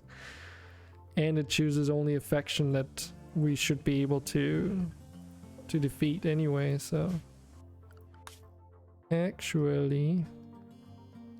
completely forgot about Sephiroth here.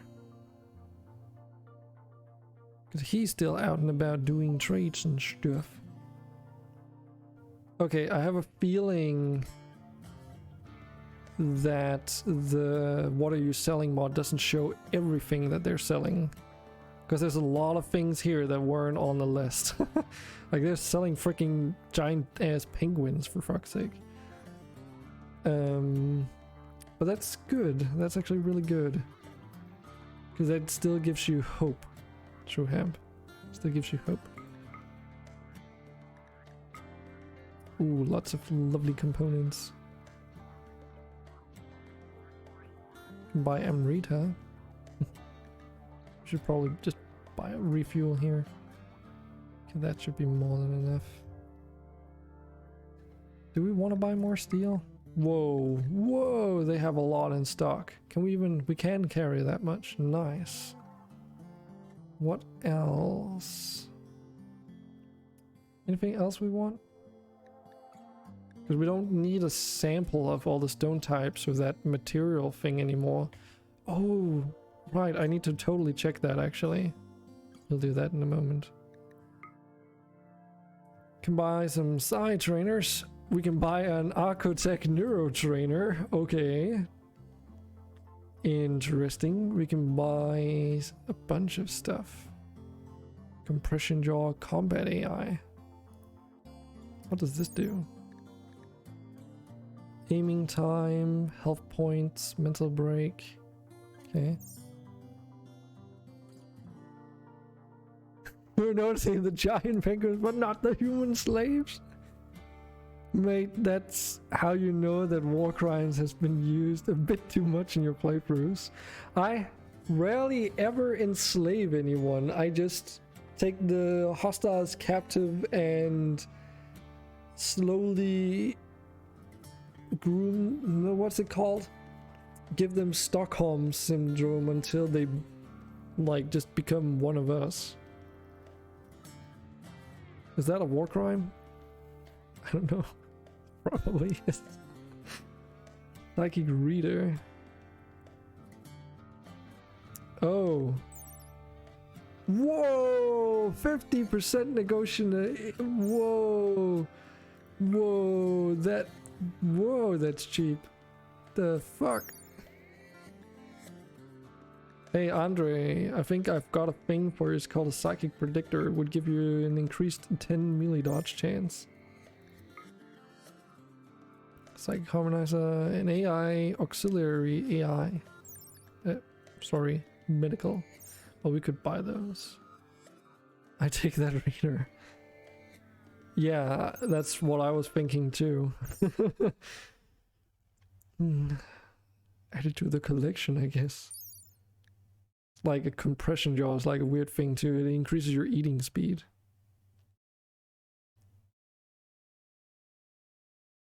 That was the carrier to speak with ease. Like what? Just what? It's like a dangerous thing to have. That reader is OP. I'm wondering if you can have both of them. Because I don't know if they go into the same slot, to be honest. So what's a psychic sensitizer do? Okay, it just gives you psychic sensitivity. Dude, a detoxifier liver. Okay. And an AI chip, that's if you're brain damaged. Sure. So what's this enhancer thing for? Analysis computer inspects the bloodstream, classifies harmful toxic substances, and rapidly prompts the body's natural immune system to respond to them faster than it could alone. This reduces vulnerability in toxic fields. To toxic effects. I wonder if this is like for body purists. We've got a hygiene enhancer, which... Okay. And then a neuromuscular framework. Actually, I want to buy one of these just to test something out.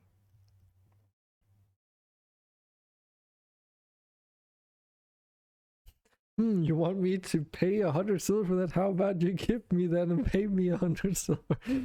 I'm wondering, like, what happens if you get this percentage beyond 100%, if that's even possible.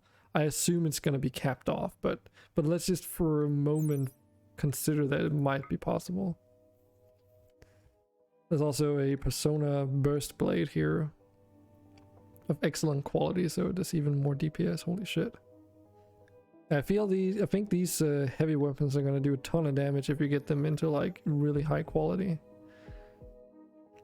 Hunger pangs though. Also, maybe buy this hammer for Kevin. Why not? Because it's just a masterwork thing, like some artwork. Yeah, we're out doing some freaking shopping. So what else do we have here? A charge minigun. Added to the collection for later, I guess. I mean, we're kind of also trying to offset our silver into something useful. Gauss Magnum. A modular hybrid rifle. Oh, I actually want that. Because we can actually use this.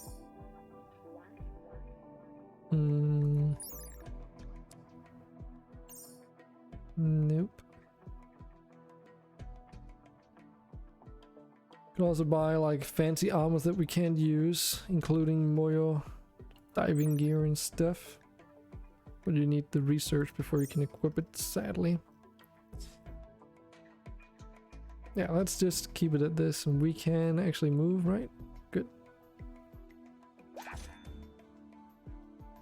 So there's no way it'd be a challenge to the colony. Not necessarily, Nick. I mean, we're really well established, but if it does put in a raid at 10,000 and it doesn't become the Neolithic tribe, if it actually becomes an industrial faction, that might be a little bit tough. Roommeat. Oh, nope. You need to fly, god damn it. I'm just gonna do a save.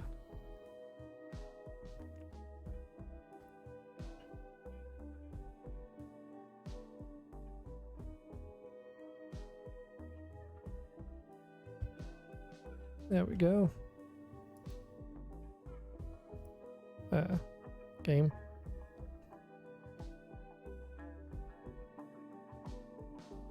Don't you unrespawn me, please?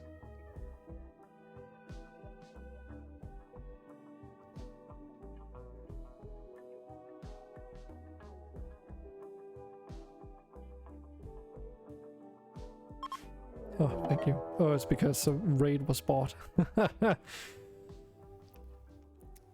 So you wagered 10,000 points and it generated one with 11,000 and something points. They're here. And they look to be Outlanders, I believe. With all kinds of weapons in here. Even recon armor. And because we are using compressed raid, so they get this compressed raider stat, so all their stats get sort of affected because of that. So it's to not overload the map with stuff, but so what do we have here? A Great Ale buckshot. It's basically a shotgun, just an assault rifle. Like there's a lot of different random things. They even have a bazooka apparently. Looks okay. Mojo nail gun. These are not all their weapons though. Because I noticed this thing, which is a plasma rifle. And I know... Oh, there's also a charged sniper rifle in here. That's fine. Might get some modular carbines and stuff. Okay. Gonna go take a shower now, so you'll be back in 30 minutes. Okay, well, Andre, don't worry. I'm pretty sure your pawn isn't going anywhere anytime soon. Actually, why is it that your consciousness is at 10%? Is it because... No. Is it because you need to get your things administered and you just can't go and get them because... Affected by Luciferium, Deep Blue dependency, hibernation, and wake up. Oh, it's because you need Deep Blue. Oh, that makes sense. We need to administer some of that ASAP because otherwise Andre might never wake up. He's in hibernation right now because he's been lying in bed for so long that he started like I sleep. I mean, kinda. It's like oh,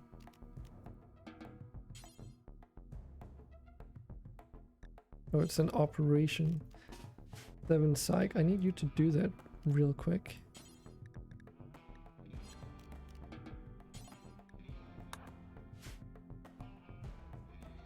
Okay.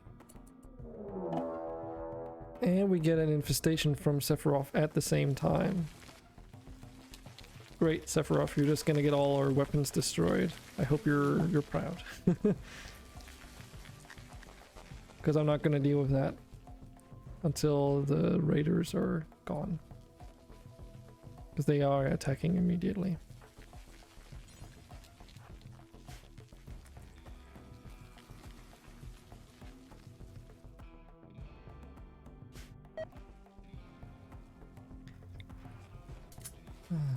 I really wish I could limit it so that people couldn't generate certain event back to back. But there's just no fine control over that. And it's not because we aren't strong enough to handle it, but simply because performance. Like,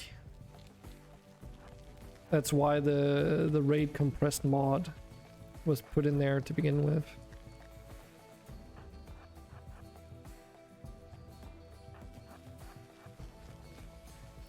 I really need that mod that Alex is using that allows you to just drag a line for your selection, so I might have to ask him what mod that is. And hopefully it doesn't add a bunch of tagged on stuff that I'm not interested in. Apparently also our energy shields are down because we're not producing enough power at the moment. Probably because of all this stuff down here, so that's great.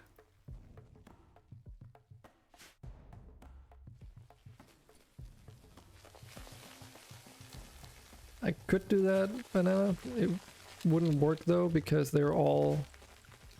I mean, I can do it, but this is gonna be such a pain.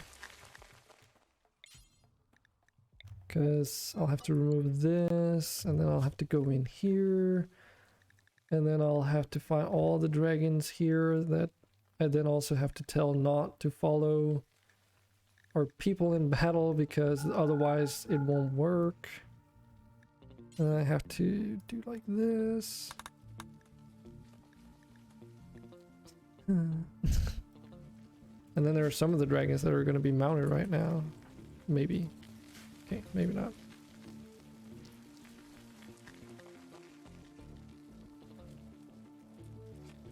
Okay, did someone spawn another thing? No, we're just casually getting... Oh, raid. Someone did spawn another thing.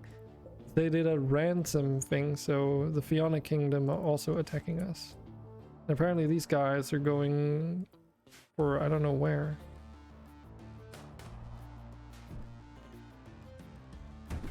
Yeah. Some of the raiders are going to backdoor us.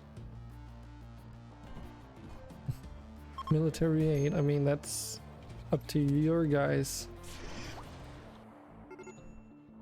Our energy shields are down because no power. Or not enough. You can only buy military aid once. And I'm pretty sure that military aid is also point based. Oof. Ouch. Okay, so you managed to buy them twice even though you shouldn't have been able to? Interesting. I believe, unless it might be set to 2, but... Oh, it is set to 2. Yeah.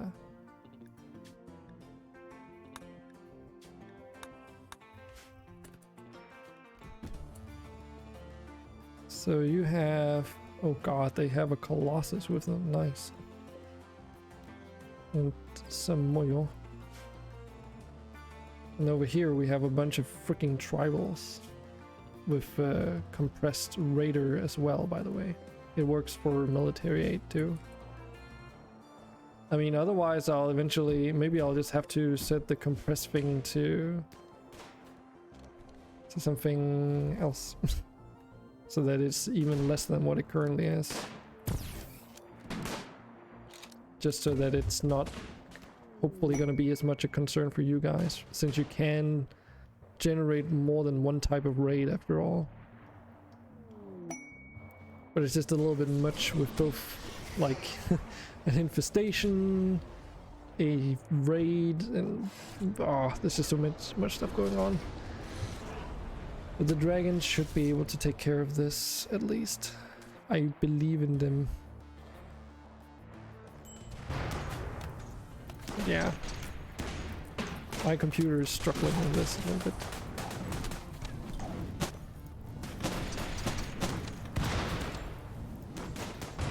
That's actually a good idea, but I don't think we can shoot that far. None of our people have any weapons that can attack super far away. And besides... Okay, there's like a random guy down here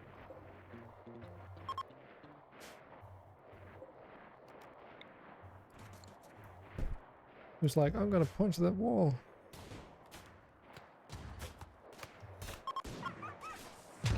Heck is this? Laser sword. Oh, that's the laser stuffs.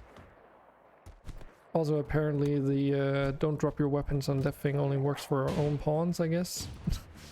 Which is both good and bad, because I wanted it to create less clutter for enemies too.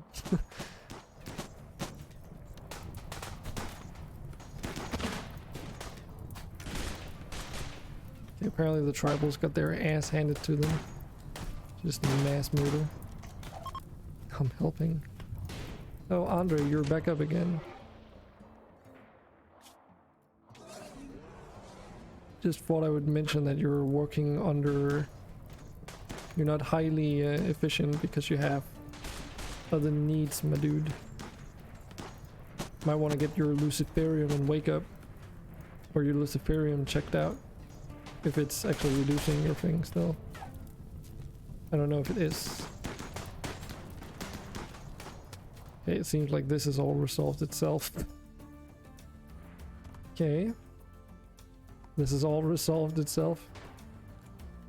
So we just got to stand here for a while and have our storage come under attack.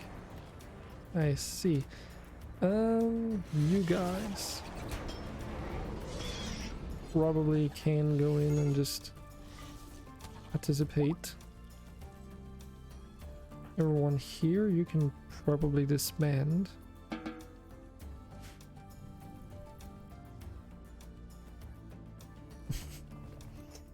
So yeah, I think military aid should definitely be restricted to one thing, because it makes it too easy, since they can spawn in with whatever fate throws our way, I suppose.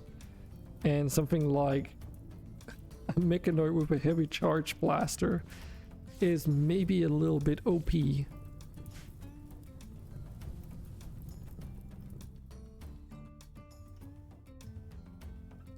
So yeah, there's like one guy down here still. I guess they're gonna take care of it.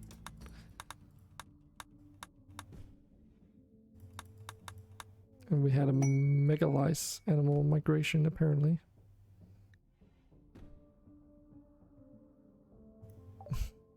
True, have you got another? Oh, wait, what? Do they become wild when they... I wanted the Colossus. Huh?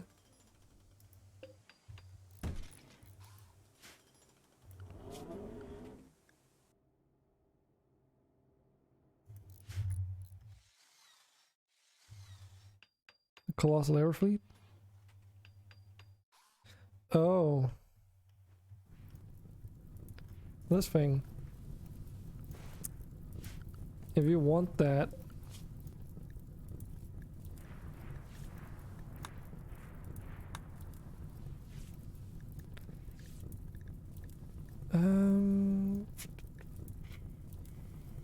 I don't know if we can actually get those. It's possible that we can't. No, wait, we probably can't, because isn't this like... yeah, that's a thing that's interesting about the Faction Blender mod. It's really cool.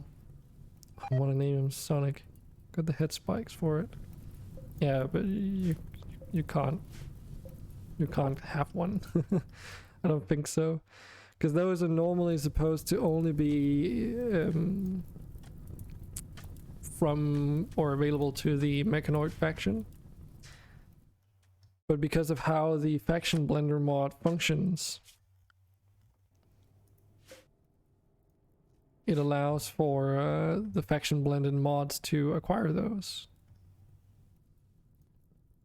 Wow, rad. Readily rad Lauren. What happened to my boots? I don't know, Andre, what happened to your boots? Maybe the fact that you can't wear them. Have you considered that? Because you didn't have any legs for a little while there? Kind of hard to wear boots without legs. My birthright. Kill the Moyo. You won't be able to wear it even if you did.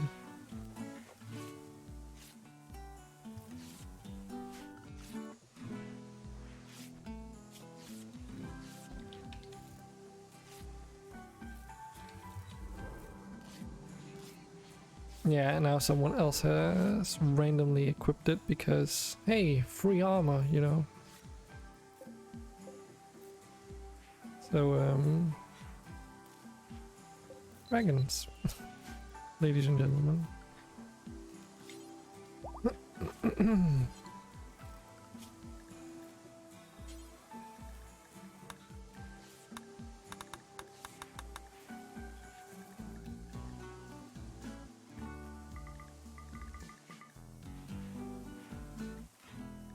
Okay.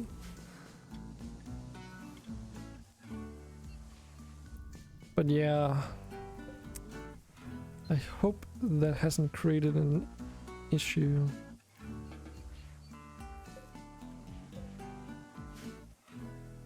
Because normally when you see, here's the thing about, yeah, this one isn't assigned to anyone anymore. This one needs to be assigned to the red dragon. Submit it! Wormling. Satan Alvin. What a name. Head to bed now. Have an amazing night. See you in tomorrow's stream. Alright, True Hemp.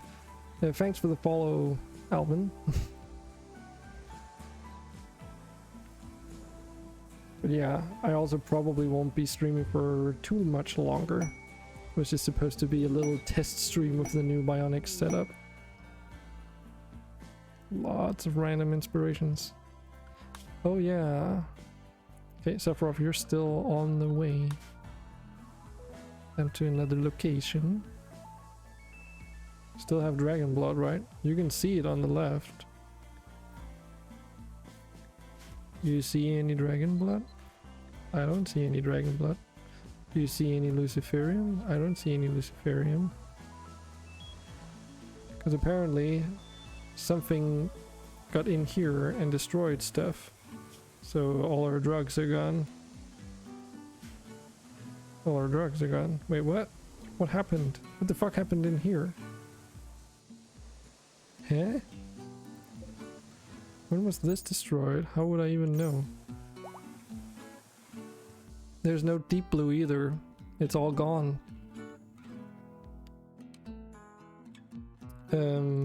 All our drugs are gone.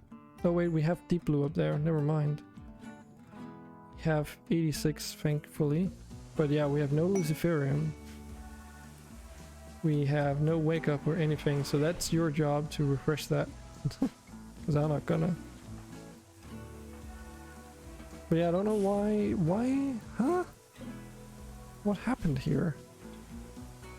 Is it because they came in and then decided to hit the...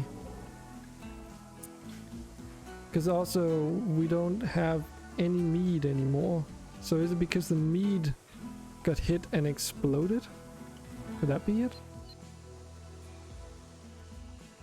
I mean, yeah, true, but all our drugs just got destroyed. You're just lucky that it wasn't stored in that stockpile. But I have no idea why.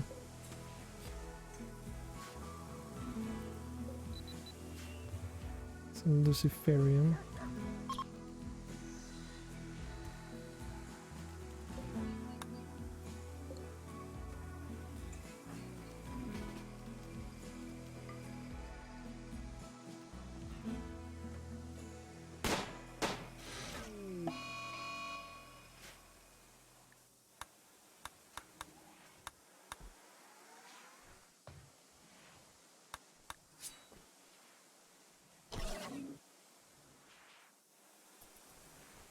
But yeah, now the game's gonna run at a crawl unless someone actually... I'm just gonna do that.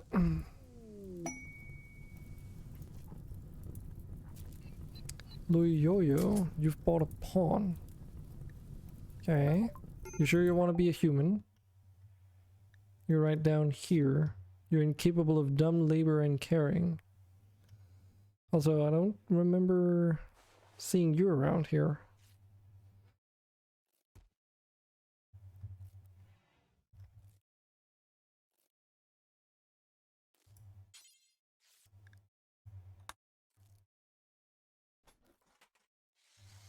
Didn't notice you in Puppeteer though.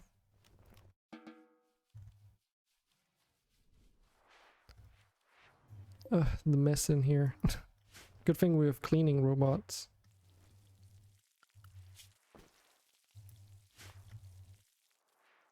Yes, dragon's blood is so expensive, you're right. But I don't think...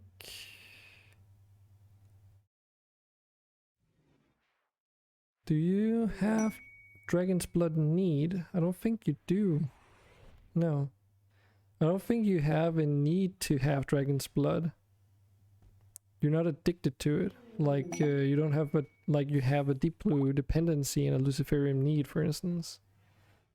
You don't have a dragon's blood need, you just have a dragon's blood tolerance. So... You're not addicted to dragon's blood. If you don't want to.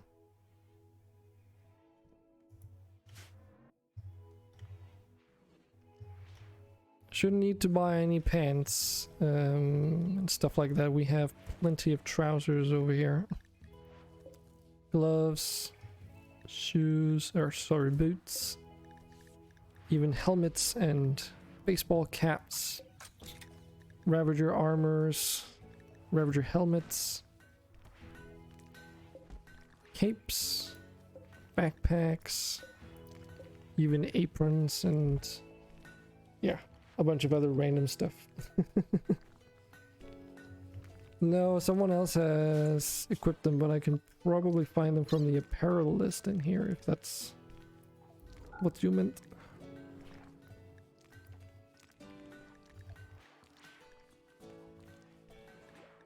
Apparently we have a set of vibranium plate shoulder pads.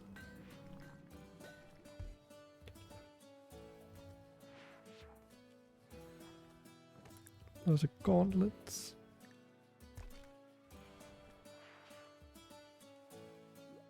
Actually, what was the vibranium thing? Wasn't it like the blunt resistance rather than some of the others? Maybe that might be easier to filter by. I think so. Yeah, there's the gloves.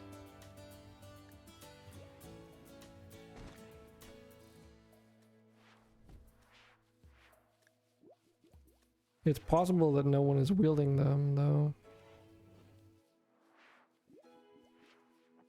For some reason, like right now.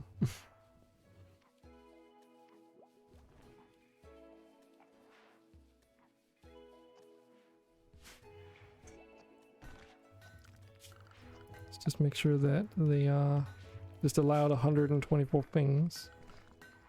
Okay, let's try and do the fine thing here again. Nope.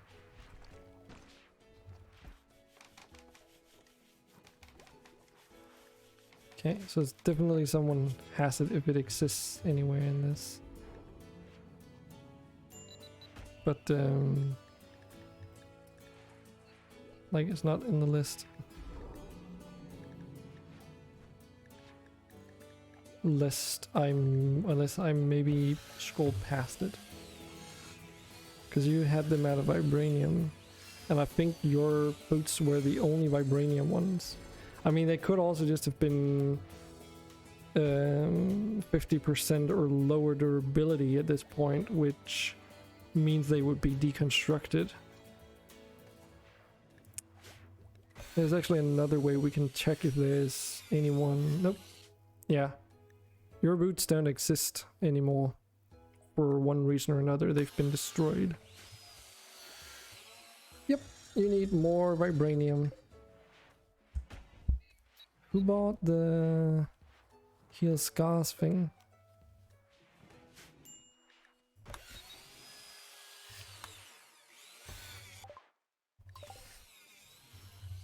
Okay, apparently we had a drop pod crash into this building here.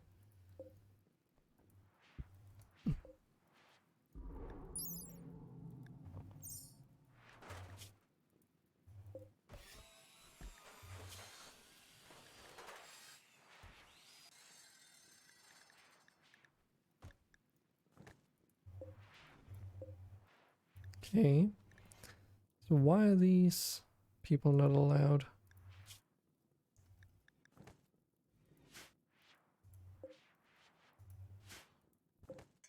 Is that because they're friendlies?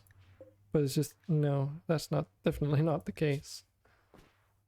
They don't have any pots that we can salvage. Okay, I'm a little bit at a loss on that one. I think we have vibranium. Yeah, I think so too. And if not in storage, probably underground. Yeah, we do have enough vibranium. Like, Beer Wine Spirits is already making it.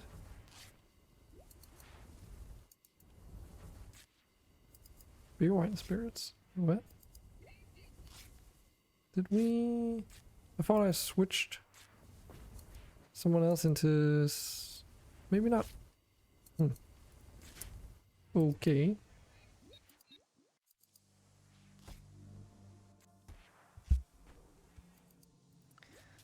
So... Yo. Let's configure you because...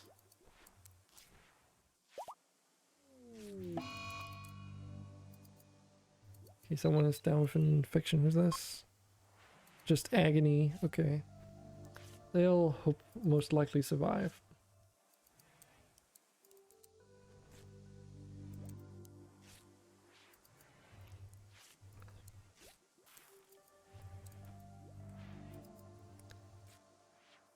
Okay, what else can you do here? You can do this, and you can do this. Scanning might be useful. Someone else to do cooking jobs. And you will be trained up eventually.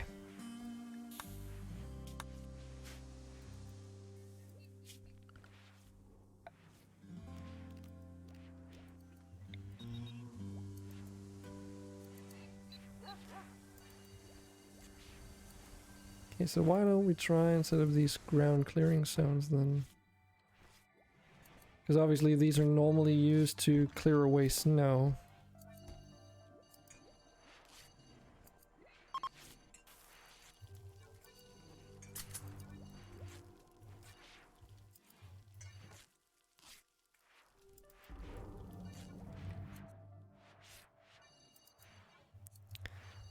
We do have an additional functionality in this mod pack though, which is that they will also remove grasses and actually just anything that grows within the area that you assign.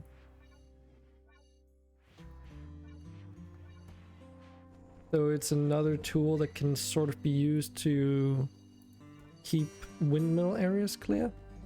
Only problem is, of course, that it doesn't discriminate between trees and plants. So I tend to mostly just use it for the what's it called again?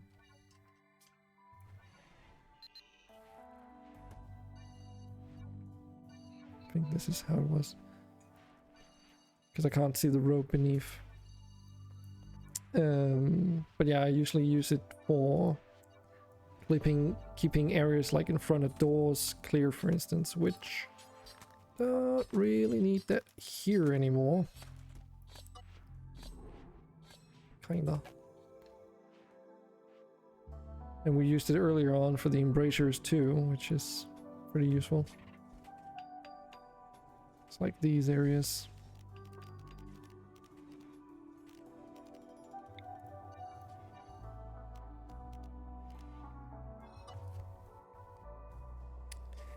Sistra is in here. Hey, Sistra.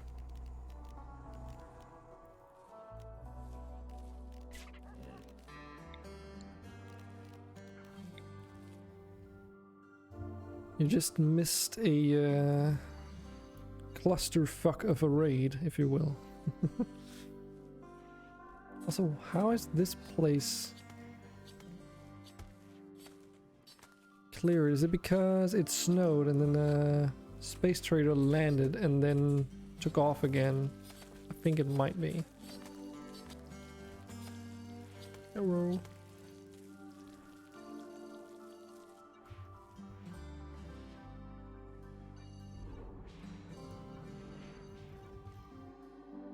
So yeah, we have some dead bodies around here and there.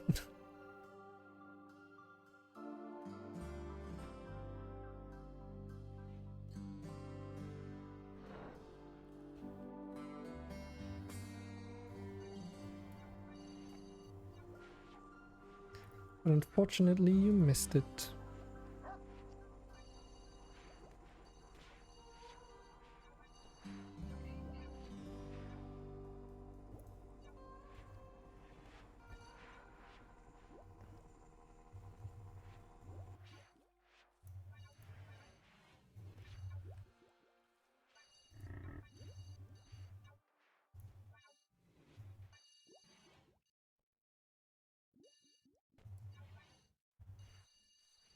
Technically, one could replay the raid. True. True.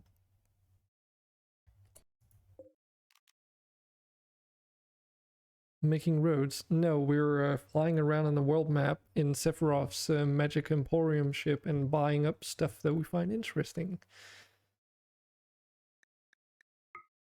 Amongst which is medicine and a bunch of really wacky ass things. Like we've bought like some energy weapons for future use once we actually unlock the ability to. Oh, these guys have literally barely even anything that's worth buying. So it might just be that we need to get all friendly and Gucci with these people before they all sell us more interesting things.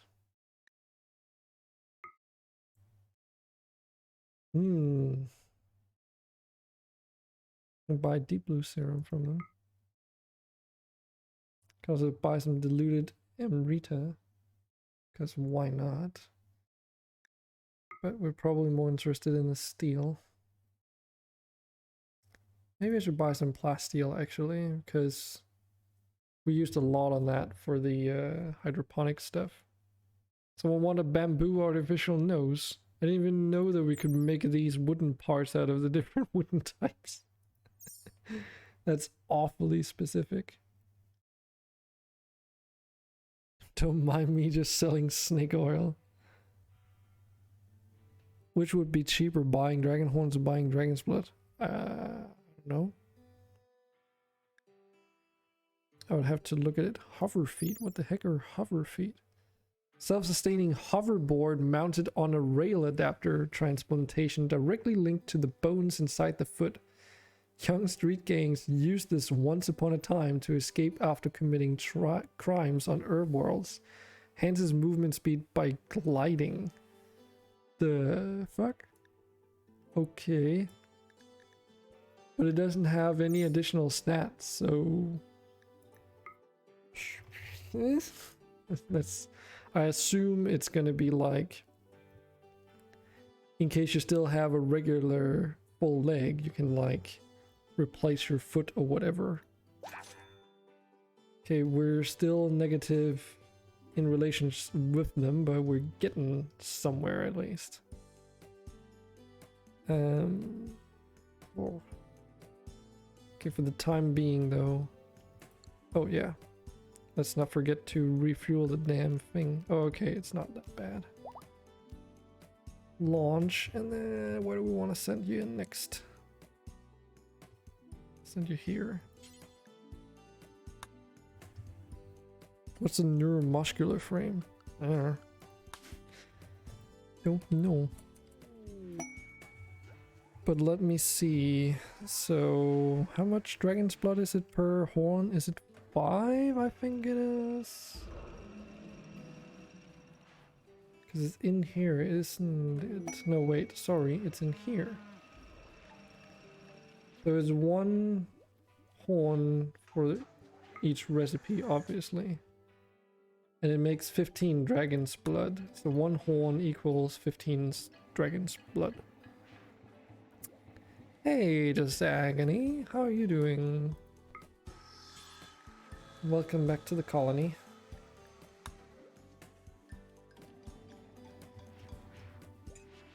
Horns are cheaper? Okay.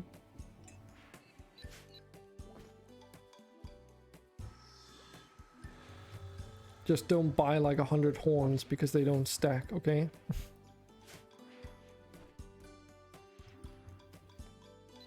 Otherwise I will have to limit them on how many you can buy at a time.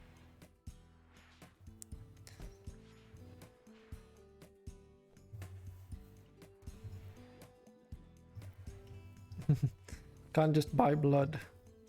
Has to be specifically dragon's blood. The bloods. The bloods.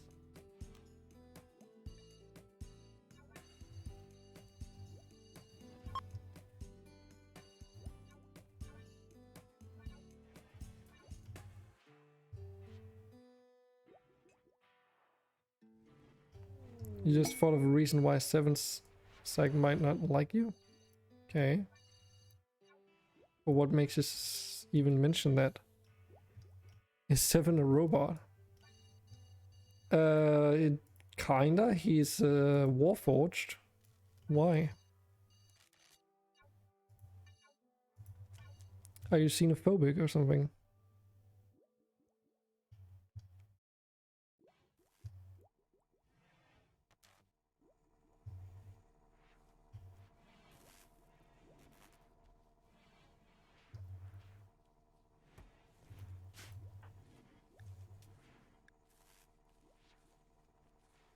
Nope.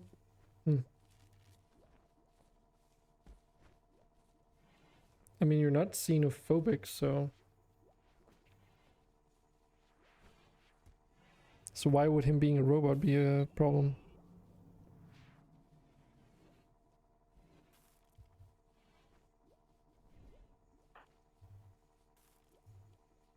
Could still be the other way around, of course.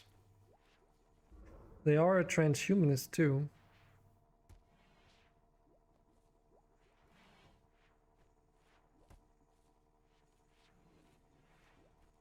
Doesn't seem like there's anything here. Oh, I don't think beauty affects robots. I don't know. The Warforged are a little bit special.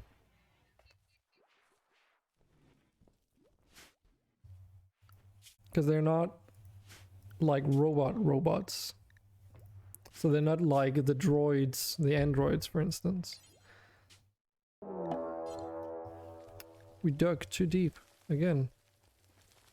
I have a feeling this is going to be a recurring theme. But it does seem like we're back into to getting our infestations again. And I think it might be because I did that change to the ignorance is bliss configurations.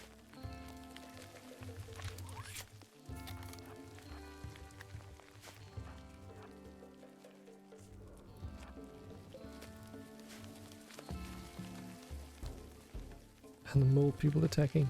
Not mole people. Just insects. Oh, I remember what was supposed to be here.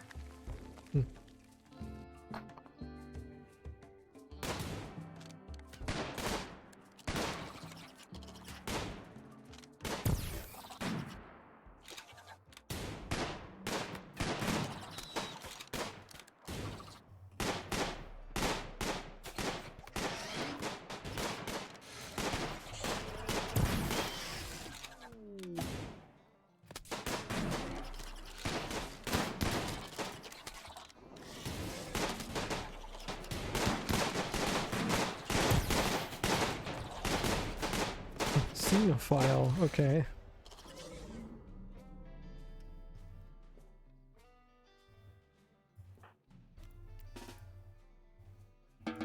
That might work.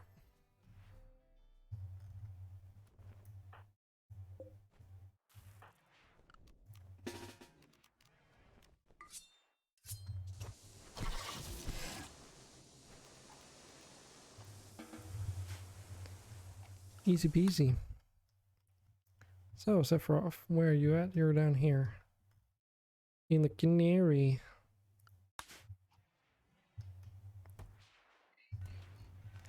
Doing a world tour. Your weapon or your fists, I don't know.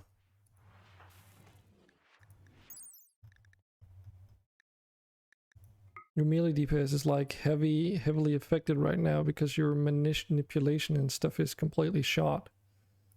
You have literally barely any sight either for some reason. Or no, wait, what? Ah, it mustn't have been your sight then. But your hearing is affected because you also replaced your ears, remember? So until all these things normalize, I won't be able to tell. Because I don't know how these things are affected on the energy fists. Who says I'm returning?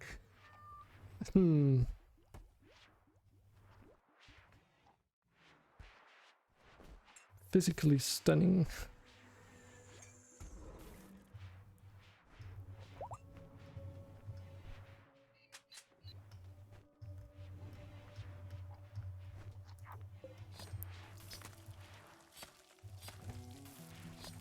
So we've got advanced autopsy, which means that we can do some scavenging on body parts in the future.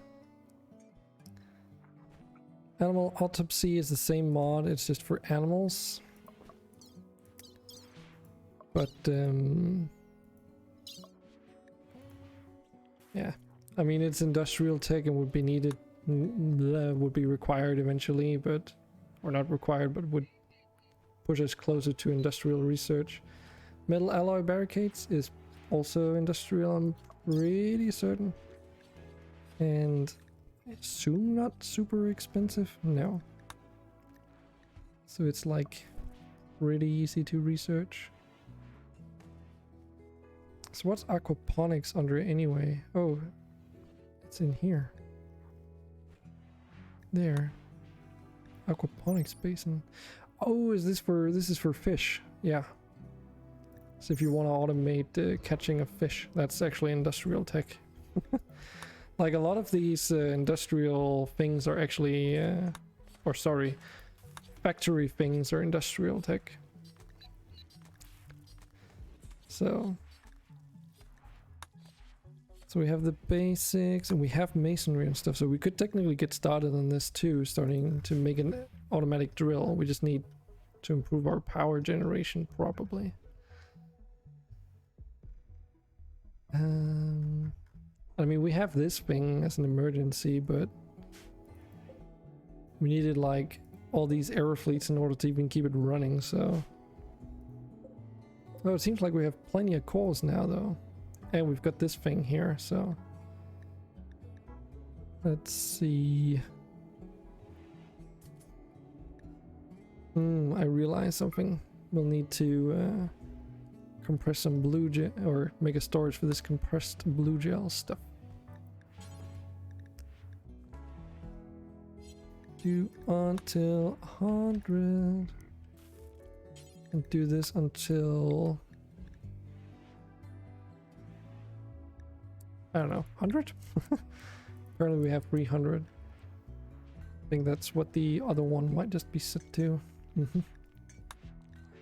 So let's start by moving it all over there. Alright, sister, enjoy your meal.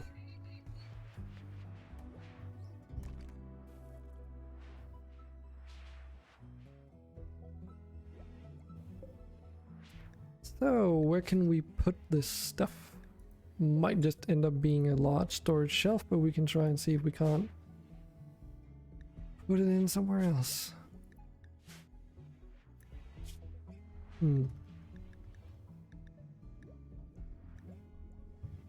Okay, so hexagel can be put into these. Cool. Very good.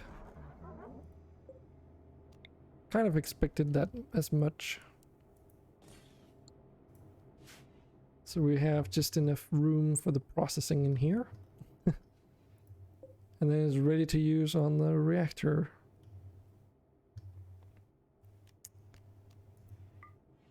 maybe should just start using those hexagel cores.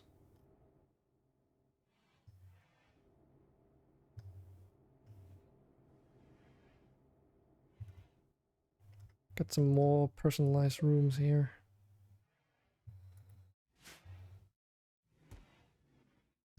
And of course, last stream everyone got like more furniture into their bedrooms so that all the beds should have a improved rest effectiveness. Is that all? I thought the other things would affect it too. And what does this do? Comfort. Oh, okay. And so do the dressers. Having increased rest effectiveness on this one though is pretty useful. Not gonna lie.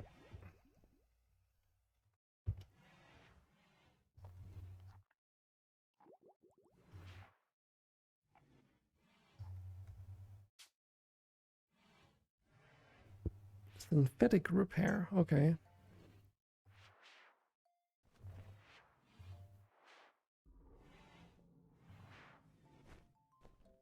Draconic advanced incubation is industrial tech.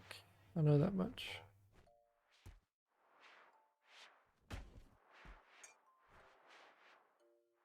Again with the metal alloy barricades. Starflight basics.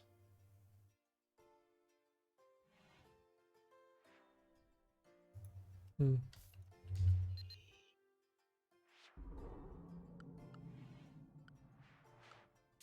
You sure you want to research that now?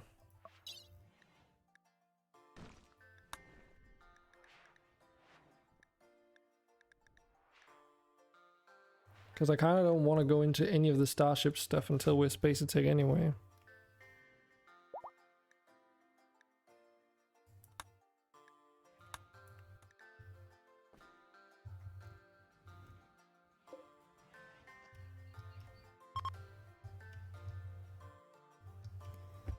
So let's just see here. This pump can handle 10,000 liters a day.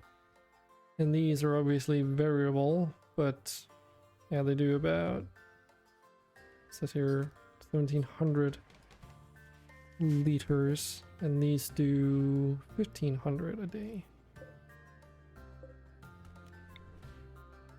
So why don't we deconstruct these, replace those with a pumping station of this caliber, which is also where all of our power was going, in case you were wondering what happened, as we were low on power.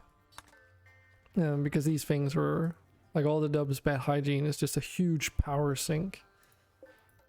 Which is also why we have like these advanced geothermal generators and stuff, but I mean, these windmills down here could probably do with replacements.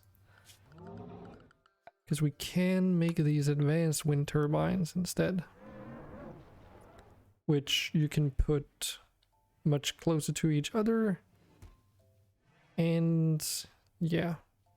Actually that's the main thing. They require the same area, it's just they have a smaller footprint so you can stack them sort of next to each other very closely.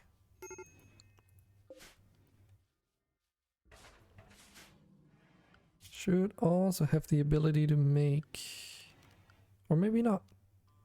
We don't have solar power. We don't even have solar panels yet. Come on, guys. We can build a nuclear reactor, but not solar panels. What's wrong with us?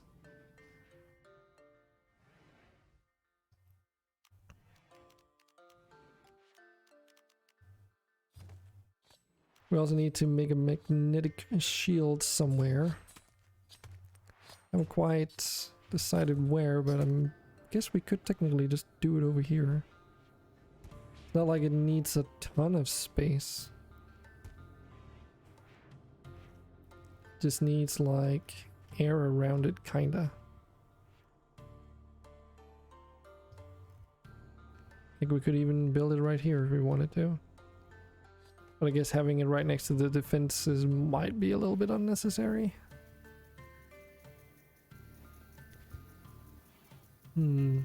Yeah, there's the oil vent down there. And this is of course the landing spot for the canary, which, yep, okay, has arrived.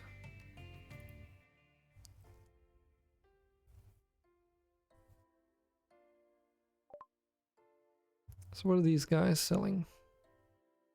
Whole bunch of stuff. They're even selling freaking dragons over here. Elder ones too.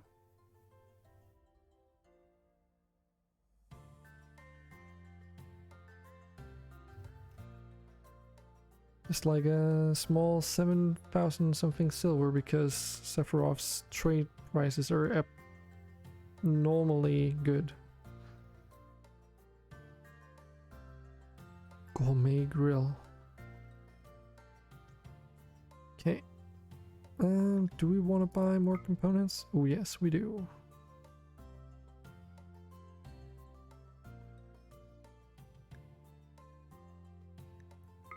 Might as well buy more medicine. Can always use more medicine. And these guys are also selling a crap ton of steel, so might as well. Oh, we can't even afford all of it, so a little bit less than that, I guess. And then we'll just head home.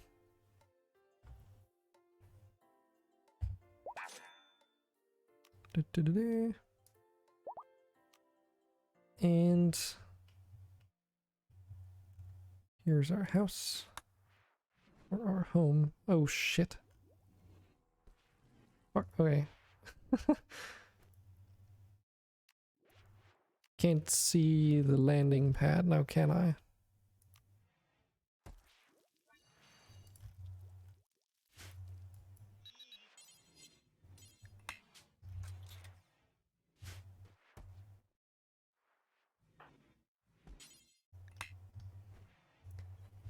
Okay.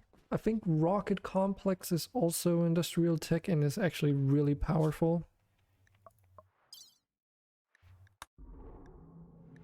It's basically like a defensive position with a mounted rocket launcher. Psychite refining is also cool.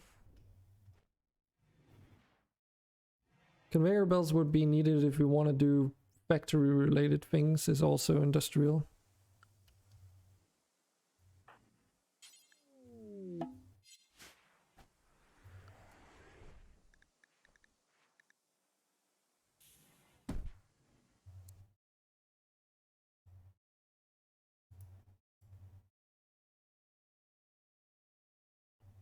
Okay. Are we getting raided?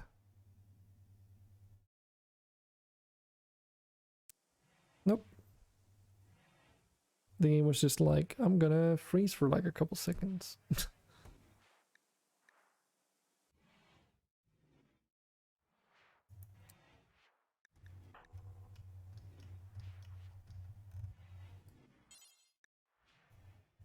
Man, I thought I assigned you to cleaning. Oh, that was managing.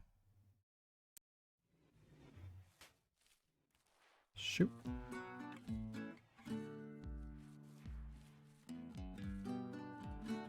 Just need someone to clear this landing pad, god damn it.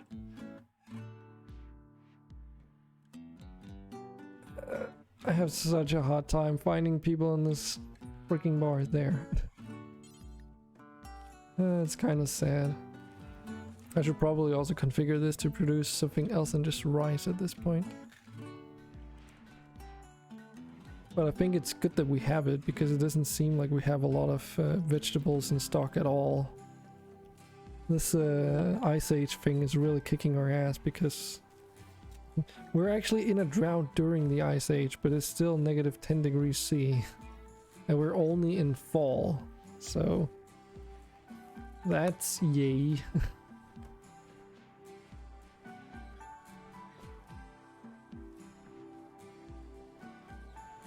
Okay. Would you like maybe do more than just one tile? I just need to find the center. Is this around where it is? I think it is. Yes, this is this. Because I wanted to put it in the right place, otherwise Yeah. Because you kind of have to tell the game where you want to land the bloody thing.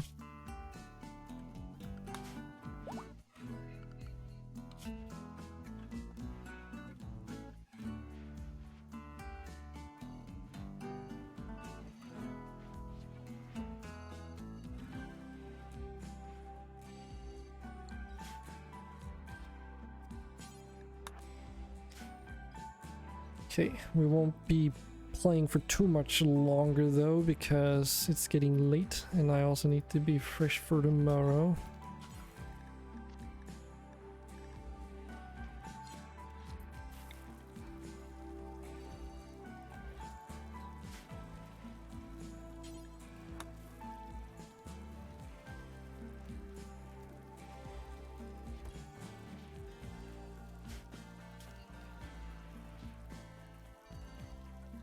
There we go.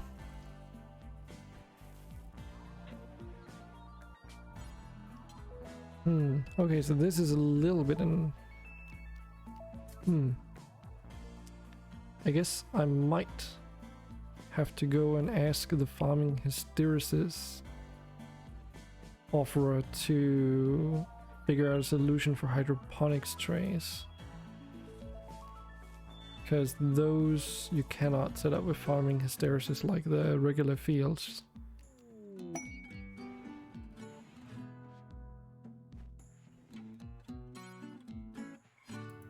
Which would be nice.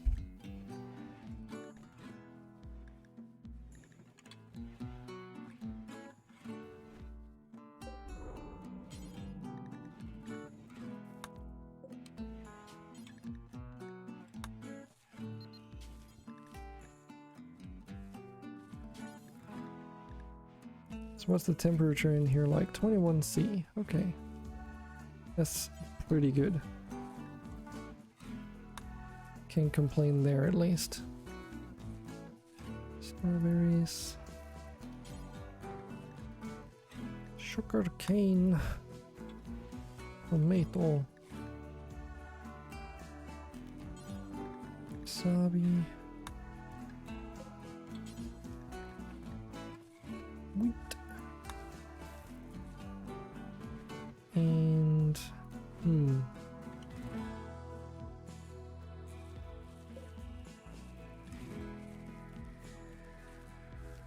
okay, so these should probably all be heal root. To be honest, we should probably have more than just actually all these in the middle. I'm just gonna set the heal root, I think. Heal root. And then these we could set for cotton, because otherwise we won't be producing cotton for like an eternity, and that's a no-go. There.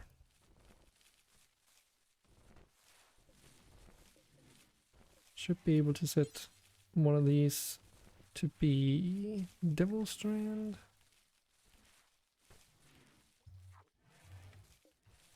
What about this one?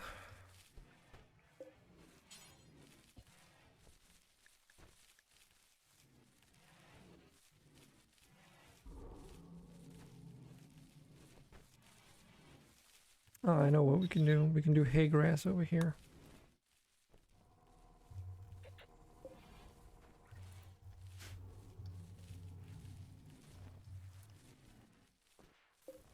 Actually, I should probably do this one into hay grass and then the other one into something else.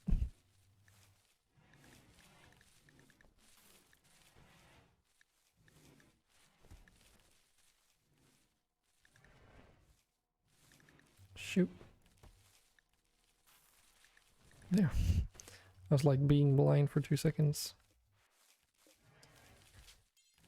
And then finally, what else do we need? Flowers. Nah.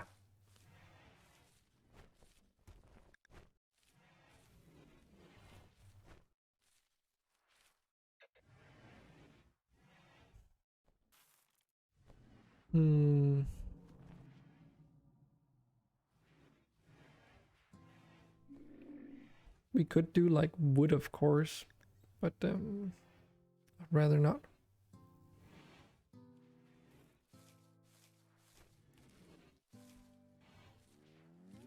Could just set the last one to blue cat lily, but then we're just gonna overproduce, and that's also not really something I'm interested in.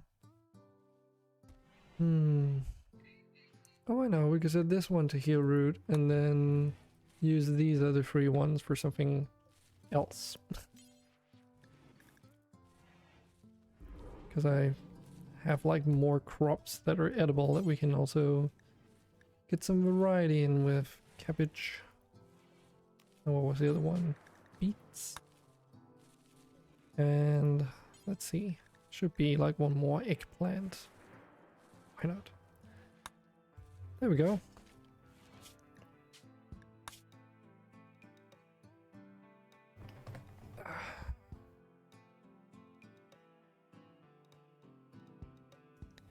And we've reached the 5-hour mark, so you guys probably know what that means. I'll get a whopping 1,000 coins to spend at your leisure. And let me just see how far Sephiroth is away. So what we'll probably do is that once Sephiroth gets back home, we'll stop the stream there for today. And then we might continue tomorrow. I don't quite know yet. Alpha Beaver Revenge. Okay, that's minor, hopefully. Yeah, it's just a dragon getting in a fight.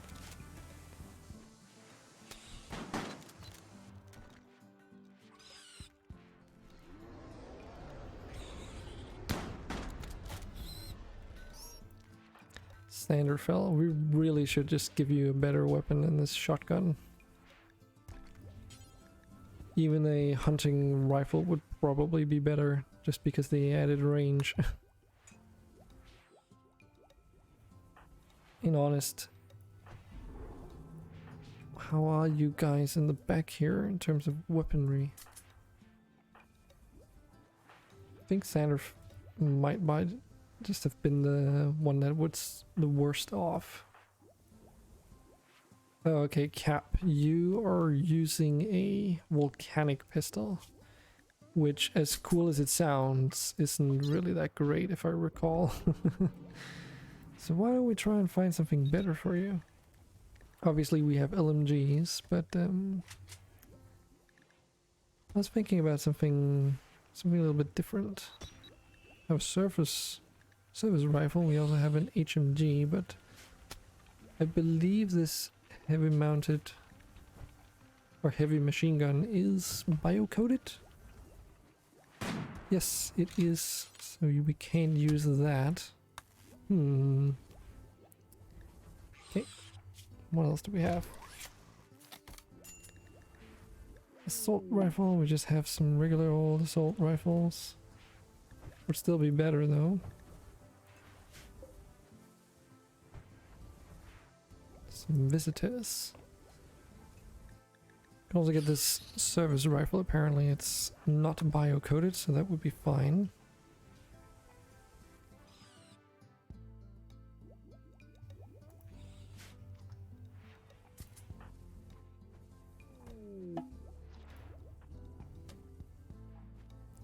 Shino doesn't have any sidearms. Why don't you have any sidearms? Oh, maybe you were the one who had the grinder but accidentally lost it in like a kerfuffle. Trunk muffalos. No.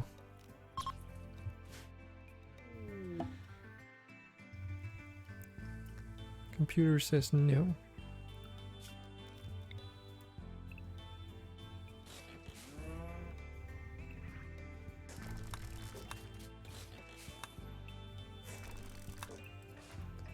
Oh yeah, I could just have used the replace feature here. And then we kinda just need to get access to this stuff.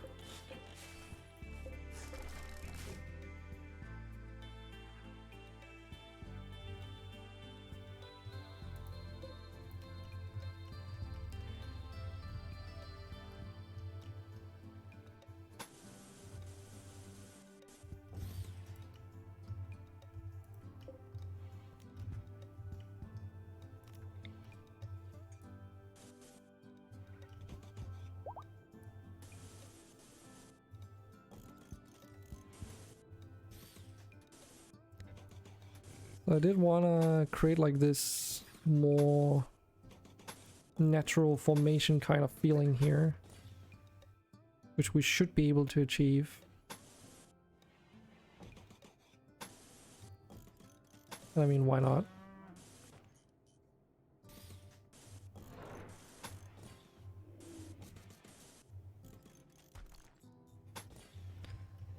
And hopefully one of my mods works correctly so that they don't wall themselves in, because there's a better constructions mod on here.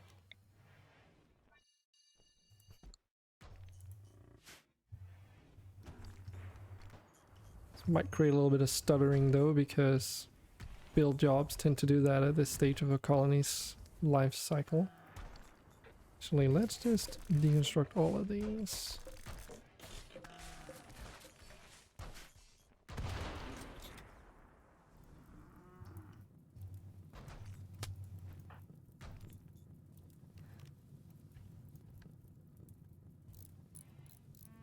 And apparently I'm still using a crypto crossbow for some reason.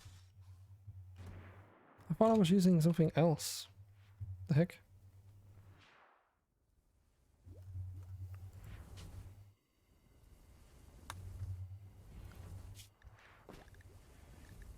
Was it because I was just waiting for a weapon and then it never arrived?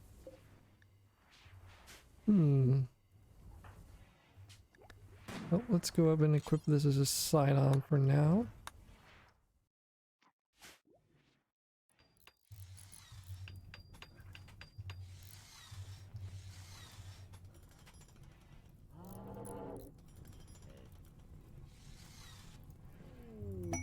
New lovers. Cotton dude, corded simo bishirub. And they're no lovers. Excellent. That means that Yo-Yo here doesn't need to sleep in a tent, most likely. Nope. Let's see if we can't put you into this one.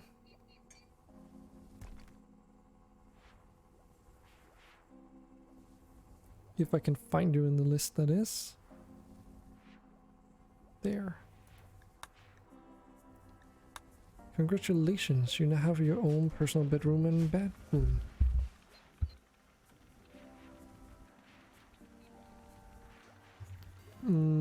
Yes, sister, what about that?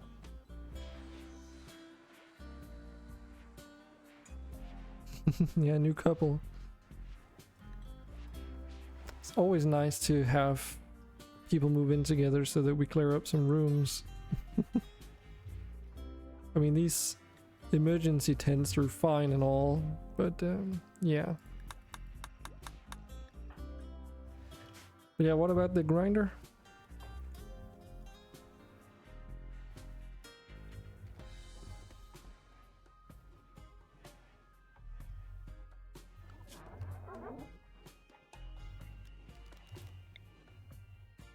Oh yeah, I was talking about it's because we had a grinder that popped out on a floor randomly at some point, and I had no idea where it belonged to. But then I noticed that one of our colonists was without a sidearm, and their skill in construction was okay high, and they were also trained, or not trained, but they had a passion for it, so seemed like it belonged to them most likely. And someone has a go juice addiction. Oh, it's just Andre doing his thing. Okay. Okay, I see.